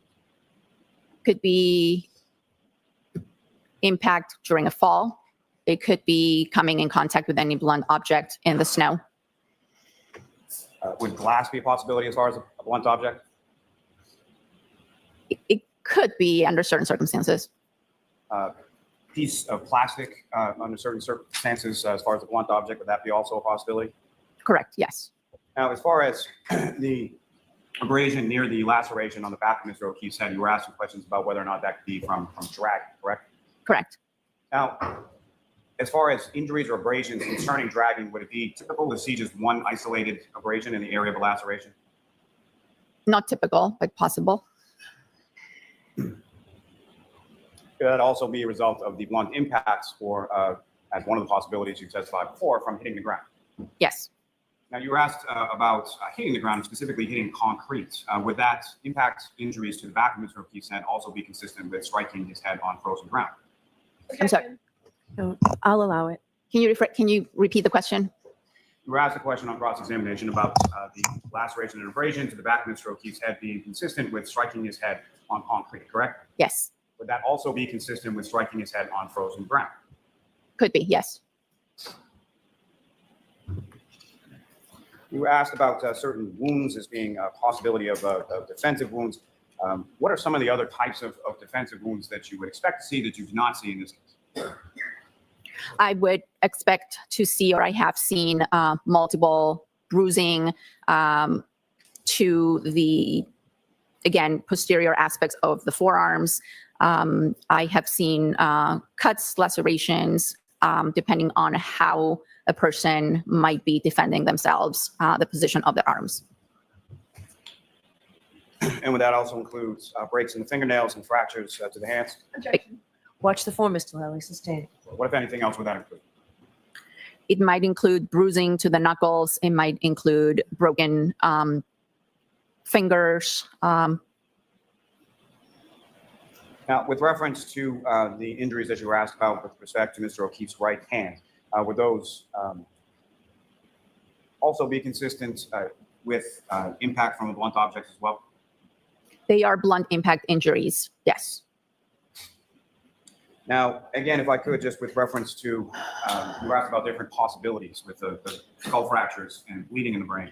What is your opinion as to sort of how that was caused and sort of, if you could, again, just go through your opinion as to the head injuries, the skull fracture, and bleeding? Objection. Ask it again, Mr. Lally, in a different way. You were asked about some possibilities. What is your opinion as to how those injuries were sustained or manifested in this room? I don't know how they came to be. I described them and I stated previously that they are consistent with a fall to the back of the head. And so I'm sorry, Doctor. My question is more geared towards as far as the single impact to the back of the skull and then sort of radiating fractures in the skull. If you could explain that in reference to the subdural hemorrhage, subarachnoid hemorrhage, and the ecchymoses that you observed. Again, a single impact with a fall could cause all the injuries that were seen in the brain and the skull. Okay, I know. All right, doctor, you are all set. Thank you very much.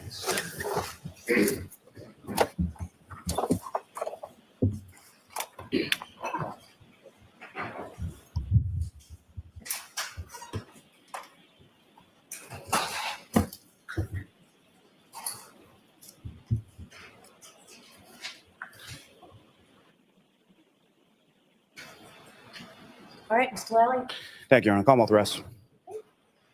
All right. Your Honor, the defense would move the court for, So I'm going to stop you right there. A short recess. if the court needs one. I don't need one, but I will see you at sidebar.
seated. Court is in session.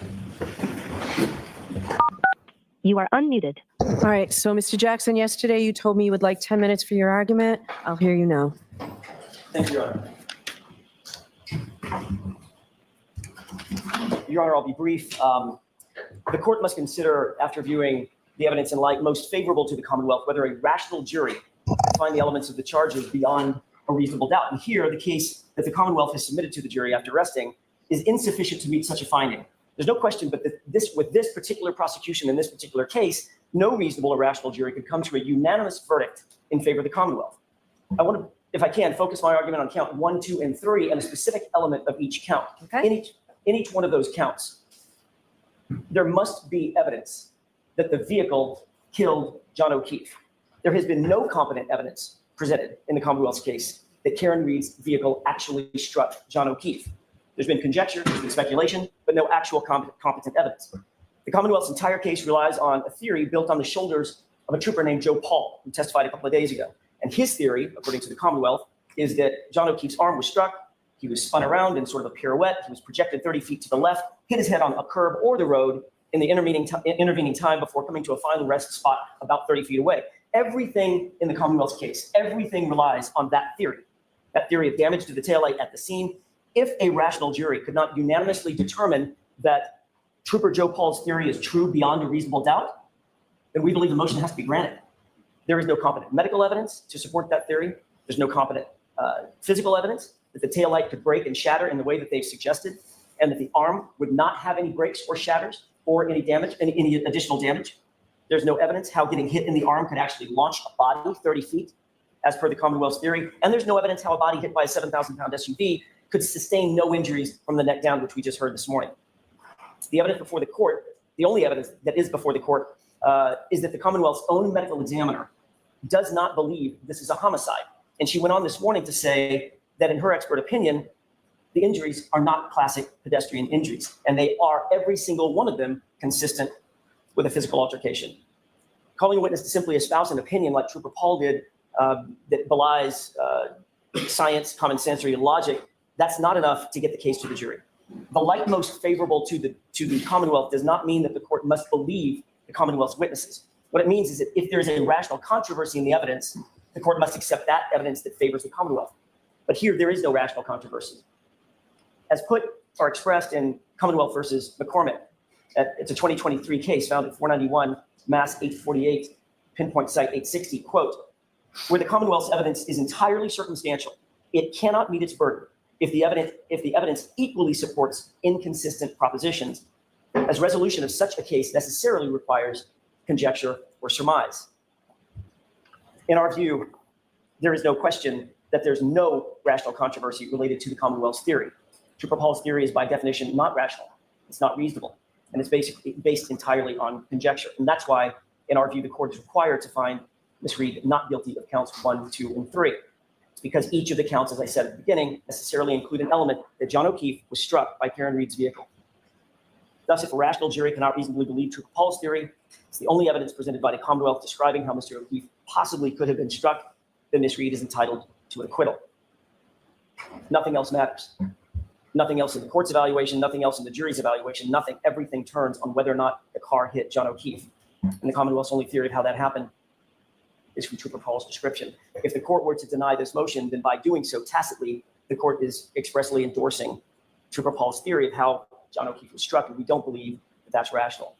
We don't believe that any rational jury would ever unanimously agree with Trooper Paul, and thus we ask the court to find Ms. Reed not guilty at this time. Okay. I'll submit. Your Honor, if I may just, we have a written motion for the Okay. court to act on pursuant to that argument. May I entertain a question? May I call for it?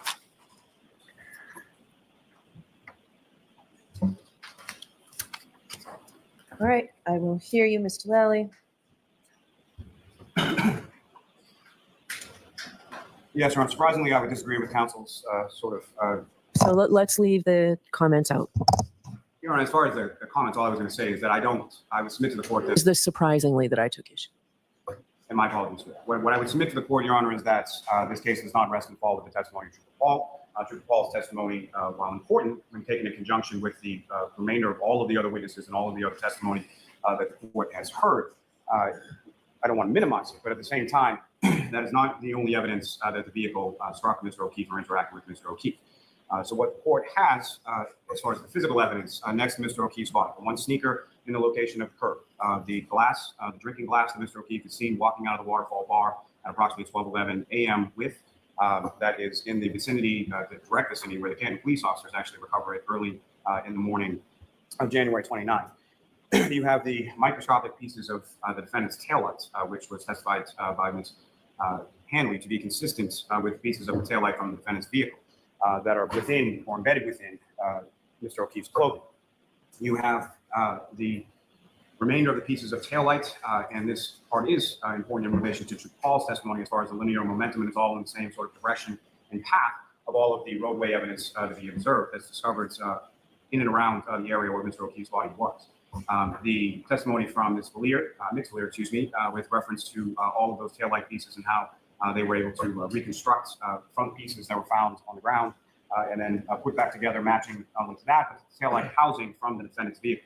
The taillight housing from the defendant's vehicle, which has the victim's, Mr. O'Keefe's DNA contained on it, as well as the mitochondrial DNA testing of the hair that was on the rear right quarter panel of the defendant's vehicle, which also was matched or consistent with that of Mr. O'Keefe, his mitochondrial DNA, as well as the court heard from his chart from voting technology.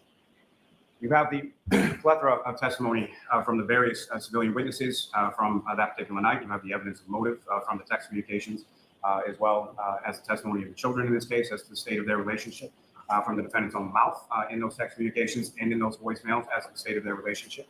You have the testimony in regard to Mr. O'Keefe and his recounting of the state of their relationship and his numerous attempts to break it off with Ms. Reed prior to that date. There are arguments that continue throughout the afternoon of the 28th and seemingly into the 29th. You have the defendant's own statements that I hit him, that come from multiple sources, including firefighter Nuttall, firefighter Flamati, firefighter McLaughlin, and Ms. McCabe. You have her statements to the paramedics in the back of the ambulance that the last time that she saw Mr. O'Keefe, they had gotten into an argument. You have the testimony in regard to Ms. Roberts and Ms. McCabe as far as the altercation or the verbal argument stemming from Ms. McCabe's reference of Bella's mother being a landmark, being someone that Mr. O'Keefe used to date just prior to that argument occurring in front of the house at 34 Fairview Road. With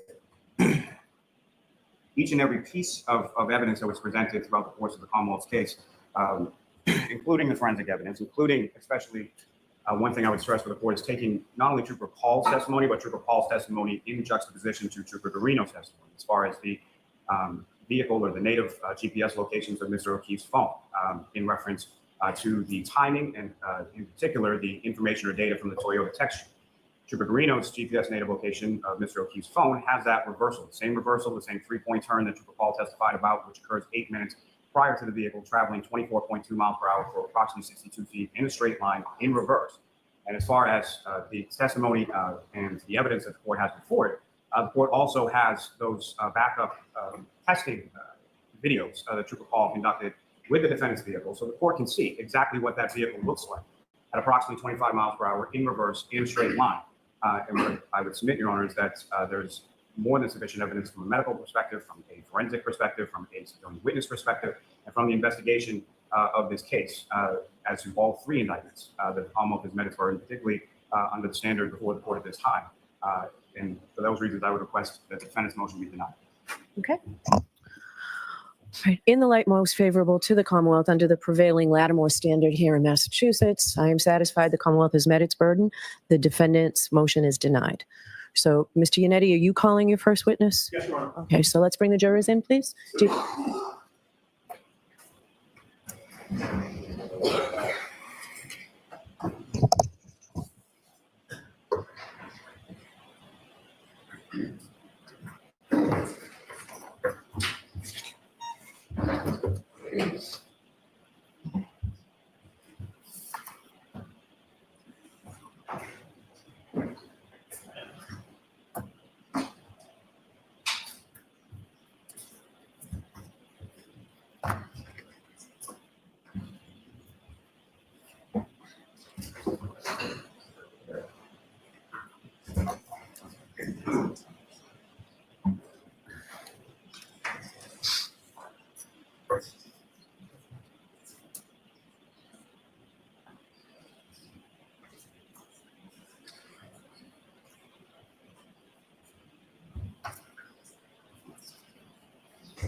Court, all right, the jury.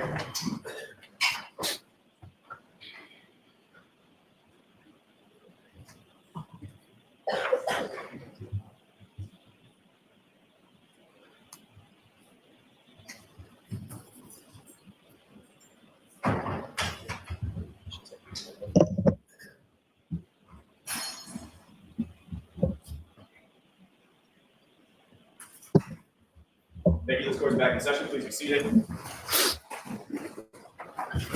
All right, so jurors, if you remember in my preliminary instructions to you a long time ago now, I stressed to you that the burden of proof rests with the Commonwealth. The defendant has no burden of proof whatsoever, doesn't ever have to testify or present any evidence. So the Commonwealth has completed its case, the Commonwealth has rested, and I want you to keep in mind that the defendant has no burden of proof. Ms. Kennedy, do you have a witness for us? Thank you very much, Your Honor. The defense calls Brian Loughlin. Okay.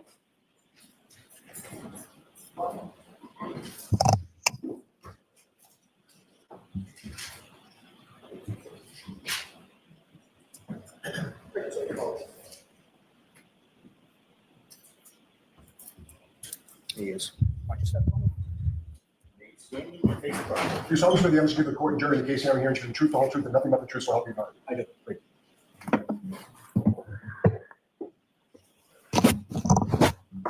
Can I proceed, Your Honor? Yes. Good morning, sir. In a good loud voice, would you state your name and spell your last name? Sure, it's Brian Loughlin. It's Loughren. And where are you from, Mr. sir? Lockren, I'm going to ask you to keep your voice up as loud as you can, sir. Sorry, That's okay. Maybe put your mouth as close to the mic as you can. Where did you grow up, sir? Canton, Mass. Is that where you live? Yes, How long have you lived there? both 35, 36 years. And did you go to Canton Public Schools? Yes, Now, in the course of living in Canton, were you familiar with the Albert family? yes, Which members of the Albert family were you familiar with? all of them. And when you say all of them, can you name the ones that you were familiar with? I was familiar with Brian, Brian Albert? Chris Albert, Brendan Albert, Kevin Albert, and I believe Kathy Albert's the sister, but I'm not 100% sure on her first name. Okay, and those are the siblings that you had contact with and were familiar with? Yes, Did you know some better than others? yes, Whom did you know the best? Chris Albert. What is the age difference between you and Chris Albert? I believe we're the same age. Did you graduate high school with him? He went to a different high school, but yes, Graduated at the same time. correct. And with regard to your familiarity with Chris Albert, can you explain to the jury how you became familiar with him and what your relationship with him has been? I went to school with him, elementary school. We went to middle school. Then he transferred to a Catholic school. Then later in years, I began to work for Chris for D&E Pizza, delivering pizzas. Okay. And approximately what ages were you when you were delivering pizzas for D&E Pizza and Chris Albert? I was 25, 26 years old. And how many years did you deliver pizzas for him? Up until I got married, 35, So several years. 8 years. 8 years, okay. And with regard to your interactions or knowledge of Kevin Albert, can you describe that? Kevin Albert would be through D&E Pizza if he came in. Through the police department, would see him on details. All right. And were you friendly with him? Yes. With regard to Brian Albert, could you describe your interactions or your relationship with him? Again, through D&E Pizzas, delivering pizzas to his house. Cordial, polite, would say hello. All right. So you're friendly with the Albert family. Correct. Now, back in January of 2022, where were you working? I was working for the town of Canton. In what department? I was working in the sewer department. Is that also called the water department? Yes, water and sewer are combined. And under what heading is that? The water. DPW. It's under the DPW, the Department of Public Works? Correct. Now, back in January of 2022, were you one of the regular snow plowers for the town of Canton? Yes. And directing your attention to January 28th of 2022. Do you remember that day? Yes. What do you remember about that day, the 28th? It was a potential blizzard. We had been given a start time. All right. And when you say you had been given a start time, what does that mean? It means that we're expected to be in our trucks at a certain time on our route. Okay. And who gives those instructions back in January of 2022? The supervisor for the Canton DPW, And who was that at the time? William Walsh. Also known as Billy Walsh? Yes. Now, when were you called in to do plowing that evening or early morning? We were told to be in by 2:30 And is that 2:30 a.m. or p.m.? a.m. Would that now be on January 29th? Correct. What time did you arrive at the DPW that early morning? About 2:15. When you got there, what did you need to do in order to go out plowing? I needed to get into my truck and get that prepared to go out. All right. And your truck, is there one that's specifically assigned to you when you plow? Yes. And does that truck have any particular nickname? Yes, it's called the Franken truck. And why is it called the Franken truck?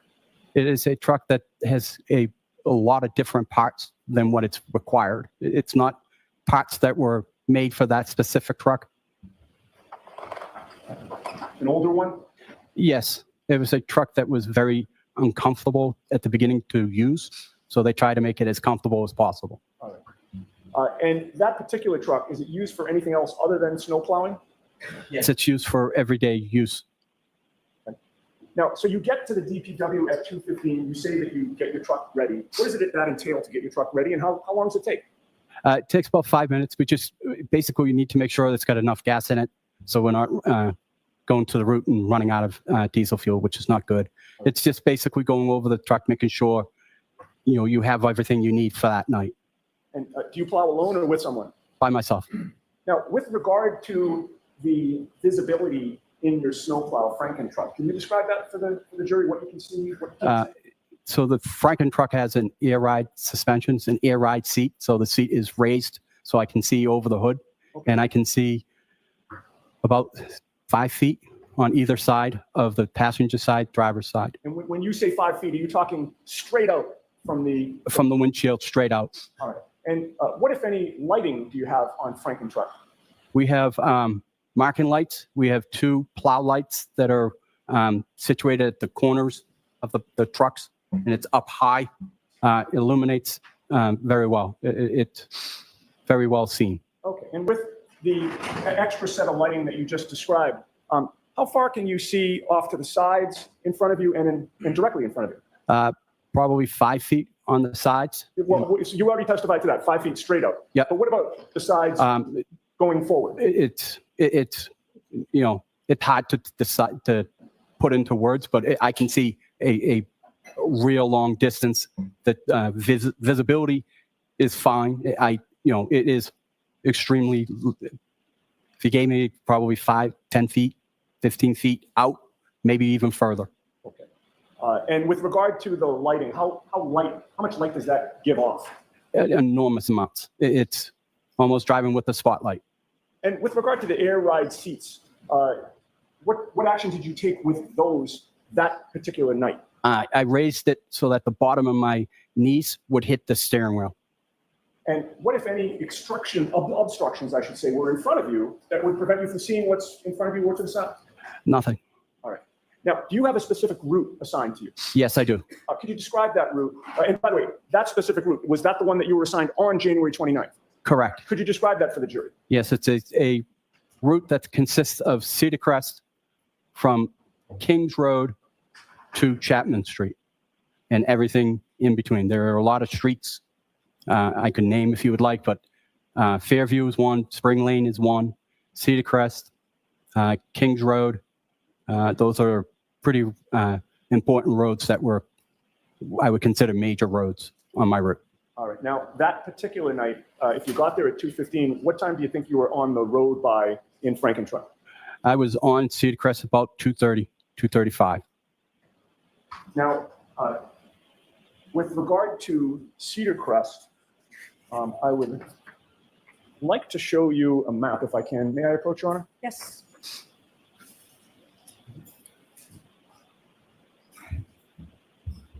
I've handed you a document. If you could just review that to yourself and then look up at me when you're done. Do you recognize what's depicted on that? Yes, What is it? it is my plow route and consisting of streets that I plow. All right. And to be fair, that's a portion of your plow route, right? Correct. There are other areas of the city that you plow? This actually depicts my actual physical route. Oh, okay, great. And that's a fair and accurate representation of the streets as they existed back in January of 2022? Yes. I would offer that, Your Honor. Any objection, Mr. Lally? No, Your Honor. Okay, 6:51. thank you. And can I have permission to publish before the hearing? Sure. Okay, now, you just testified that you got to Cedar Crest, I believe, you said 2:30 to 2:35 or so? Correct. All right, as we look at this exhibit on the screens, are you going from right to left or left to right on Cedar Crest when you first approach Fairview? Right to left. Okay, so you're going sort of from the upper right-hand corner of the diagram down Cedar Crest toward Fairview. Is that accurate? Yes. Could you take the laser pointer and just confirm that route for the jury? That's, okay. You see that's Fairview Road? Are you able to read that right? I'm not, to be honest with you. I'm sorry. Do you still have that map in front of you? Maybe that'll help you, Mr. Moore. And actually, can I orient it so it's oriented just like that for him? Okay, that's how it's up on the screen. Okay.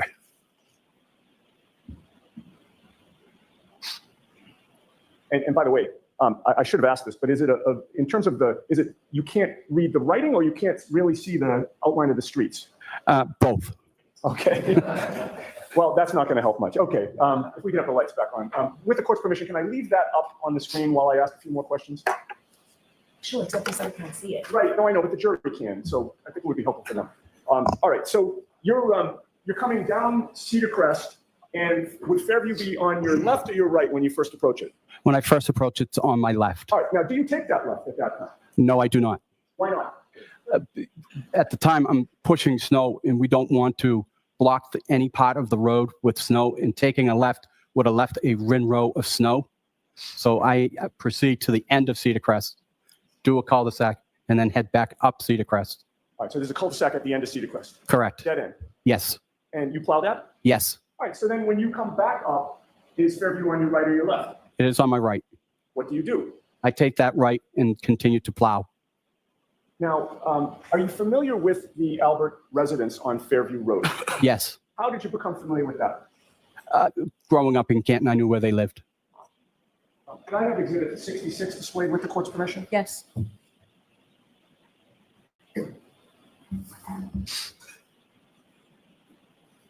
From where you're seated now, Mr. Walker, are you able to see what's on the screen?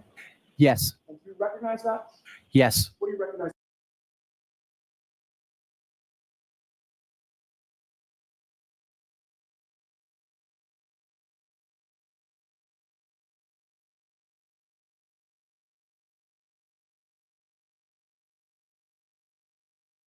I start in the middle and I angle right with the plow. Now, I want to direct your attention to when you were, your truck was essentially perpendicular to the driveway. You see the driveway in exhibit 66? Yes, I do. When you were perpendicular to the driveway, where were your headlights pointed? In front of me, in front of the truck, I'm sorry? in front of the truck. And what were you able to see of the front lawn of the Albert residence that very first time you passed? I was able to see the entire front lawn. And about what time was it that you first passed 34 Fairview Road? About 2:45.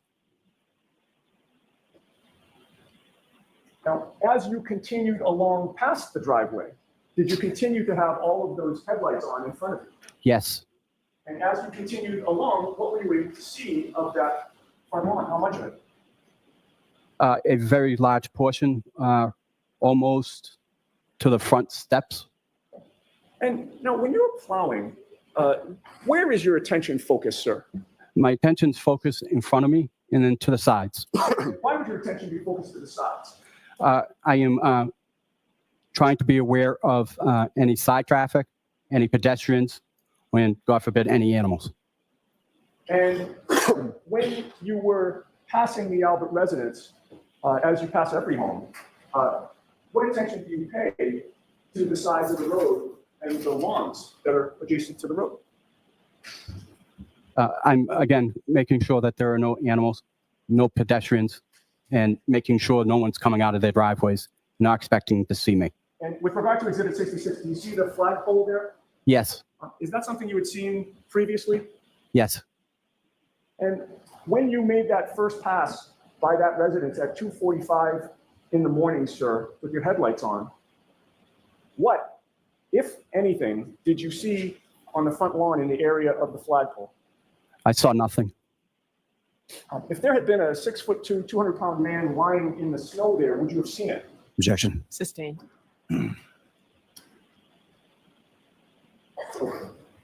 Now, once you pass the residence, where do you go? I go to the end of Fairview. And what street does that intersect with? That intersects with Chapman Street. We have the previous exhibit put back up with the court's permission. Sure.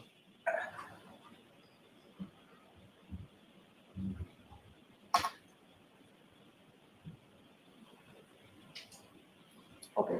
Do you still have the exhibit oriented the same way, sir? Yes, I do. Where's Chapman Street on the exhibit? Down the bottom, the top, or which? Down the bottom. And when you come to the end of Fairview with Cedar Crest in your rear now, right? Correct. Do you take a left or a right on Chapman? I take a left All right. onto And Chapman. Once you take that left, what do you do? I back up and then take a left to go back down Fairview. So you're essentially doing almost a three-point turn in the road? Correct. All right. So now, do you go back down Fairview at that time? Yes, I do. And how far do you go down Fairview? To the end, to Cedar Crest. Now, at this point in time, you would also pass the Albert residence, correct? Correct. Would it be on your right or your left? On my left. Were you looking to the right and the left as you were coming down? Yes. How much light did your headlights illuminate of the Albert's front lawn as you were coming down from Chapman Street? Coming down Chapman, just about the entire front lawn. And again, with regard to that area around the flagpole, did you see anything on the lawn? Nothing. See a body? No. All right. Now, after you've done these two passes, sir, where do you go? I then take a right on the Cedar Crest. I proceed up Spring Lane, come down Spring Lane, and then do the remaining of my route. How long did it take you before you wound up back at Cedar Crest and Fairview? About 45 minutes. So I think you had previously testified you made the first pass around 2:45. Correct. So would that put us at about 3:30 when you're about to make the second pass? Objection. Sustained, ask it differently. Sure, I'm sorry. What time was it, your best estimate in terms of when you would have approached Fairview and Cedar Crest again? 3:15 to 3:30. Now, when you approach that intersection again, are you approaching it such that Fairview would be on your left or your right this time? On my left. Same as last time. Correct. What do you do when you approach Cedar Crest? I'm sorry, when you approach Fairview and it's on your left? At that point, I have an option. I can go to the end of Cedar Crest, or I can turn around at a street, depending on how much snow I have on Fairview. And with regard to the decision you made regarding that choice, what decision did you make on January 29th at 3:30? Went all the way to the end. Went all the way to the end of Cedar Crest. Correct. Same thing you did the first time. Correct. And then you come back up. Correct. Is Fairview on your right or your left at that time? It would be on my right. And did you take that right? Yes, I did. What, if anything, unusual did you see at that point? At that point, I saw a Ford Edge on the side of the road Where was it parked on the side of the road? in front of the Albert's house, Where in front of the Albert's house? by the flagpole. And why was that unusual? The Alberts never had cars that were parked out front, and it just stuck out as weird. Now, what were the snow conditions like at that point? This is now, I think you said about 3:15 to 3:30. It's starting to accumulate a lot quicker than what it was previous. And what policies does the DPW have regarding cars parked in the street during a blizzard where there's plowing to be done? We are to notify the supervisor. At that point, he will make a phone call to the police, and depending on if they can have the resident move it, it gets moved. If not, it gets towed. And with regard to that policy, did you comply with that policy in those early morning hours? No, I did not, Why? because I was being courteous to the Albert family. Now, once you saw the Ford Edge parked on the side of the road near that flagpole, what did you do? I had to go around the vehicle and as to not hit the vehicle. All right, and probably obvious, but as you're approaching the vehicle, was it faced in the same direction that you were traveling? Yes, And so you're going around to the left or the right of the vehicle? left. And once, as you were approaching that vehicle, were you able to see on the right side of that vehicle, the lawn sign? Yes. Did you see anything on the front lawn at that time? Objection. I'll allow it. Did you see anything? No. Lights were still on.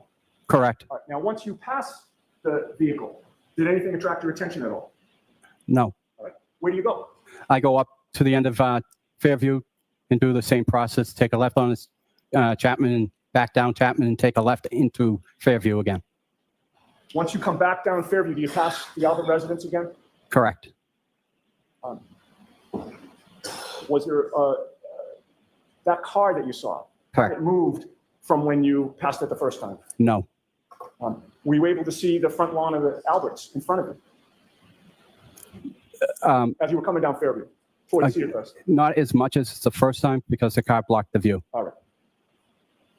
Now, after that, how long did it take you before you came back to that area to plow again? About 3 hours. Do you recall about what time it was that you wound up back on Fairview? I don't honestly recall what specific time. Sure. Approximately, if it was 3:15 to 3:30, that second time, what would be your best estimate of the time when you came back?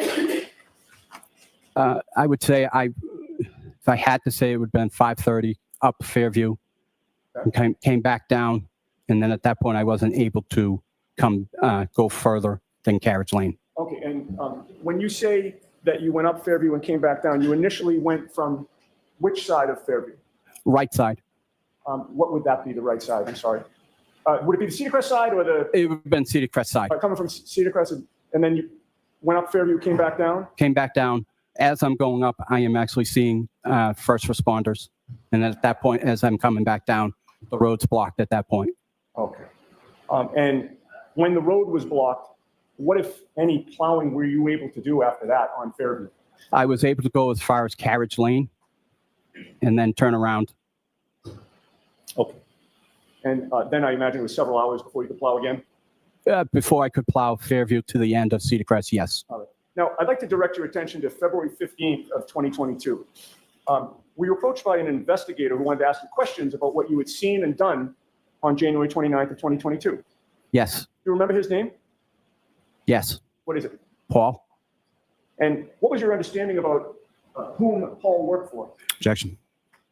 Ask it differently.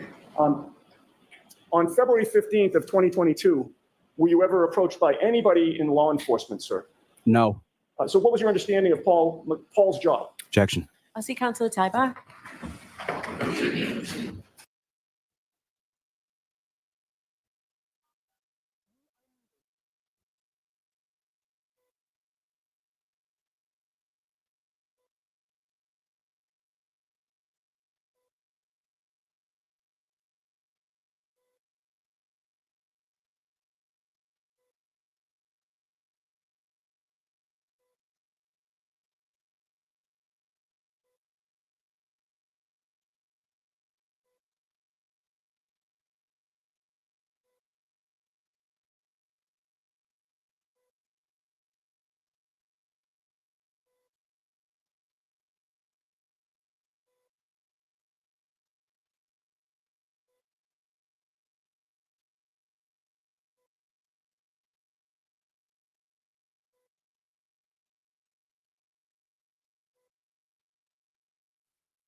You are unmuted. Just a couple questions, Mr. Lockram. Sure. At any point in 2022, were you ever approached by any police investigators, sir? No. When was the first time that you were approached by the state police in this case? Do you recall? I don't recall the actual date, but I do know. Year? Yes. What year was that?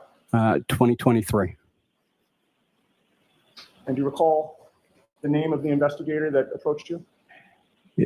Mike Proctor and Sergeant, and I can't pronounce his name. I don't want to. If I said Buchanan, would that ring a bell? Yes, it is.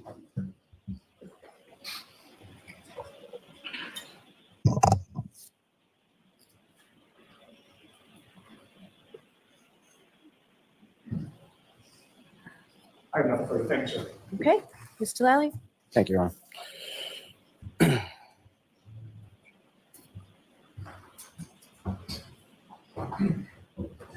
Good morning, sir. Good morning. Now, may I approach? Yes.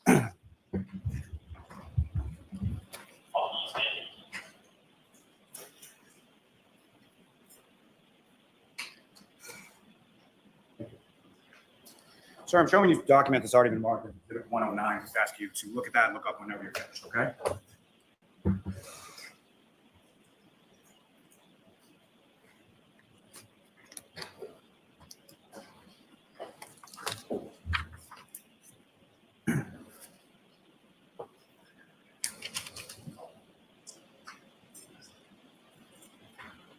Yes. Do you recognize that, sir?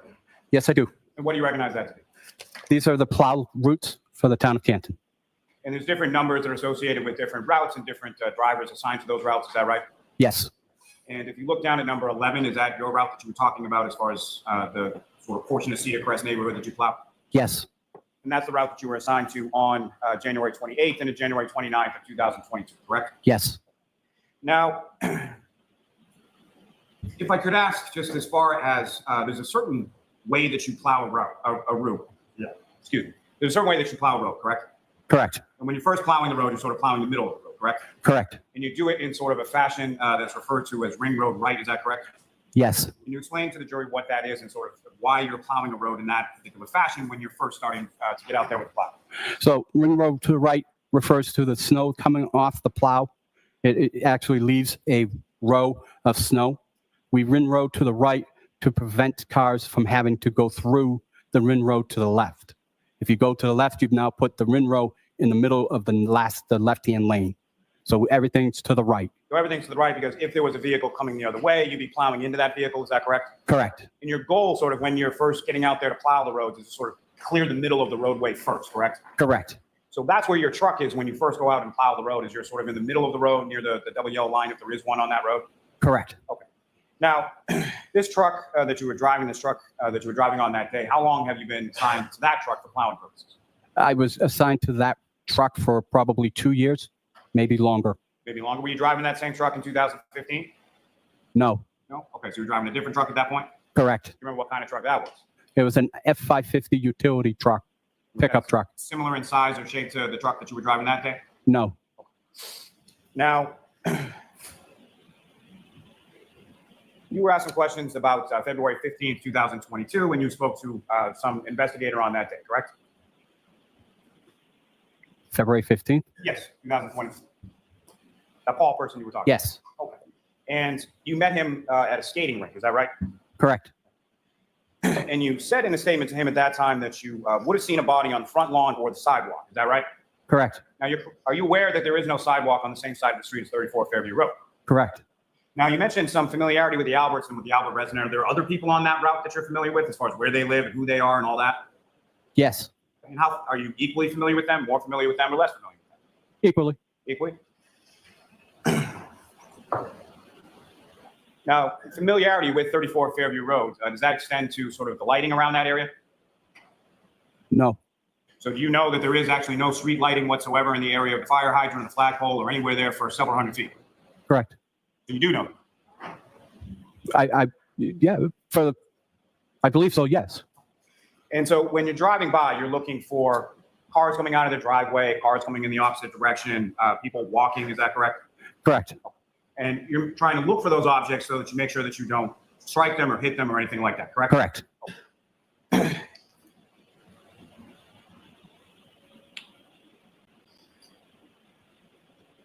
And on February 15th, 2022, when you had this meeting with Paul, you told him about 3:30 or 4 a.m. Is when you saw this Ford Edge on Cedar Crest, correct? Correct. Now, in fact, when you first spoke to this individual named Paul, you didn't tell him it was a Ford Edge, correct? Nope. Told him it was a Ford Edge. You didn't tell him first that it was a small SUV? Nope. Told him it was Ford Edge. You remember at any time Paul taking you on the parking lot and showing you different vehicles and asking you if those vehicles matched what vehicle you saw? No. He wanted to make sure that what I was telling him was accurate. So he showed me what was a Ford Edge, but I had already told him it was a Ford Edge. So he brought you out to the parking lot at the skating rink that you were meeting at, specifically showed you a Ford Edge and asked you if that was the vehicle. Correct. Now, do you know sort of the difference between, if you were to see a Ford Edge at nighttime in a snowstorm, the difference between a Ford Edge and a Jeep Cherokee? Yes. What's the difference? The taillights in the back. What about it? Ford Edges are more round. The whole back facade is a little bit more round. A Jeep Cherokee are more square. Now, what color was this SUV that you saw? I can't tell you that. I am colorblind. Can you tell, I'm just curious, sir, as far as your color blindness, can you tell whether or not an object is dark or light just by looking at it? Or you can't tell? I can see things that are light. I can see things that are dark. I can see true colors. I can't see shades of true colors. And so from what you saw, was this light or dark? Light.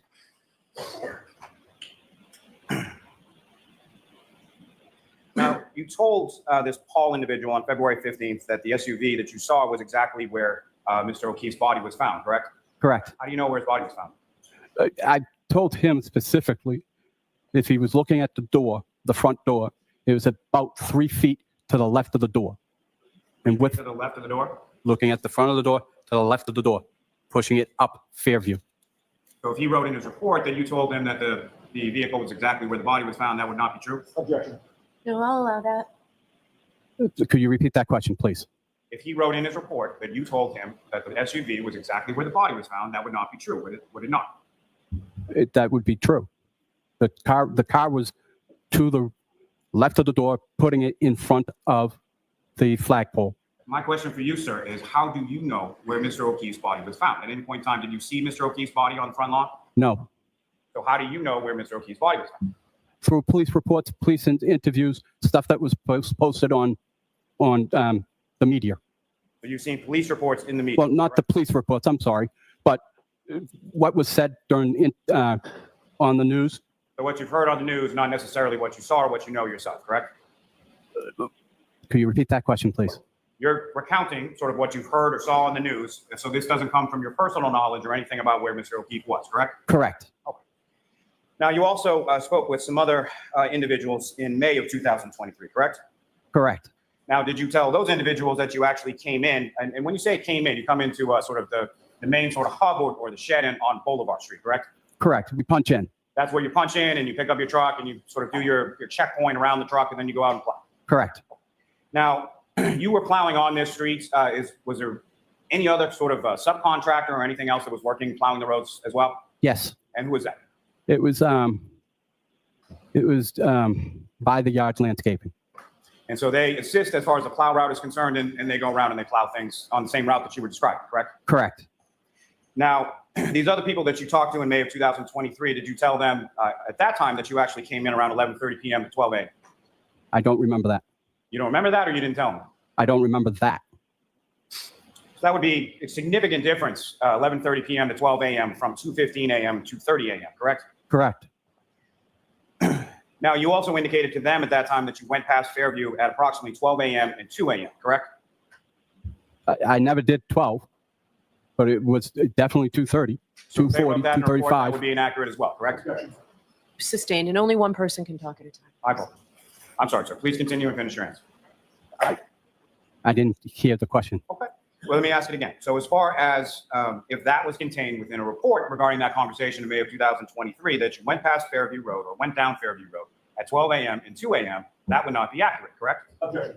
Sustained, ask it differently. Did you go down Fairview Road at 12 a.m. and 2 a.m.? No. If that were contained in a report of your conversation you had in May of 2023, would that be accurate? Objection. Sustained, ask it differently, Mr. Lemon. Now, as far as that conversation that you had in May of 2023, did you tell those individuals that you saw the vehicle around 1:30 or 2 in the morning? Again, I don't remember ever saying that. Is that accurate as far as whether or not you told them that? Again, I don't remember saying that. Did you see a vehicle around 1:30, 2 o'clock in the morning? I wasn't on the road at 1:30 or 2 o'clock in the morning. Correct. Now, do you also recall telling those individuals that Fairview Road was blocked off by cruisers at about 3 or 3:30 in the morning? Again, that would have been incorrect. Do you recall saying that in May of 2023? I do not.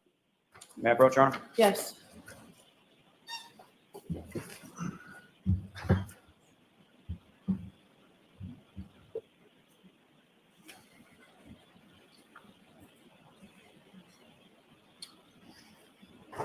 Show counsel.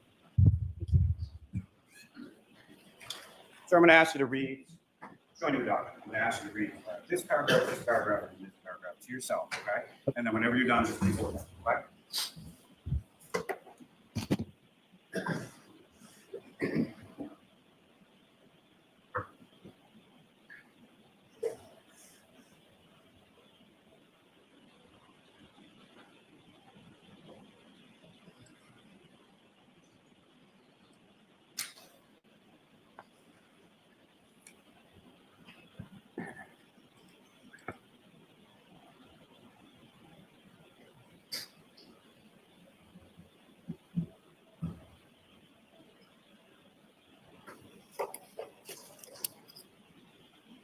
Are you finished, sir? Yes. May I approach this retrieval? Yes.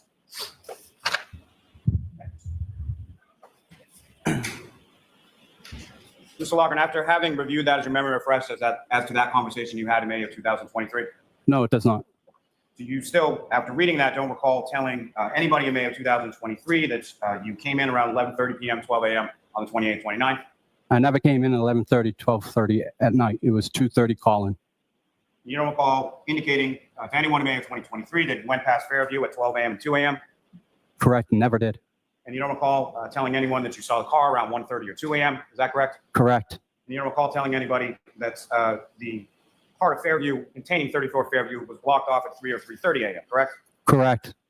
Now, if the part of Fairview that you were talking about, so you didn't say that in May of 2023, because at 3 or 3:30, the roadway wasn't blocked off, correct? Correct. It was blocked off sometime around 6 a.m., correct? Correct. And so if you had said that the roadway was blocked off at 3 or 3:30 in the morning, and it was actually 6, then when you saw the vehicle would have been off a little bit as well, correct? Objection. Sustained.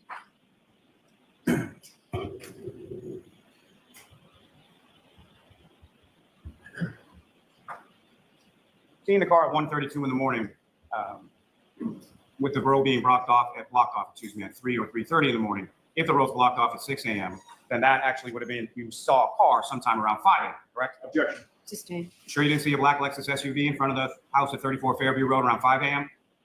No. Now, you also were asked some questions and you spoke to some troopers in August of 2023, correct? Correct.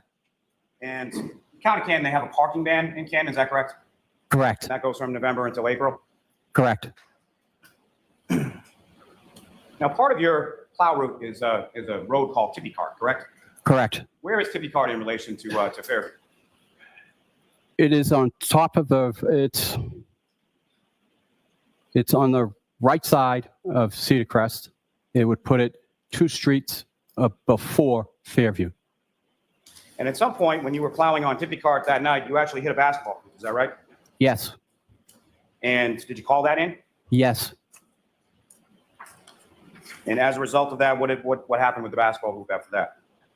Nothing. The point was to make sure I was covered, basically. That's why I notified my supervisor that I hit the basketball hoop. About what time was that you hit the basketball hoop? I don't recall. Is it closer to when you started, closer to when you ended? I don't recall. I don't recall what time. You don't recall anything specific about that time, correct? No, just that I know I hit the basketball net. And obviously, I'm not trying to put words in your mouth or anything, sir, but you didn't intentionally hit the basketball hoop, correct? Correct. So you hit it because you didn't see it, correct? No, I was attempting to avoid the net by going around it. And the machine had a different size body than what it originally had. And I underestimated when I was going around that I need to be wider.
It's been 12 months since acquittal, and so much has passed us by, such as tampering with evidence and some blatant flat-out lies.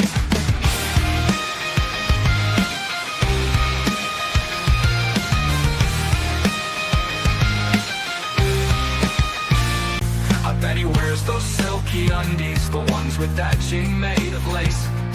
So you can bring in Massachusetts, 'cause we all ain't got no quit. And we all know that the truth is my car is not the thing John hates.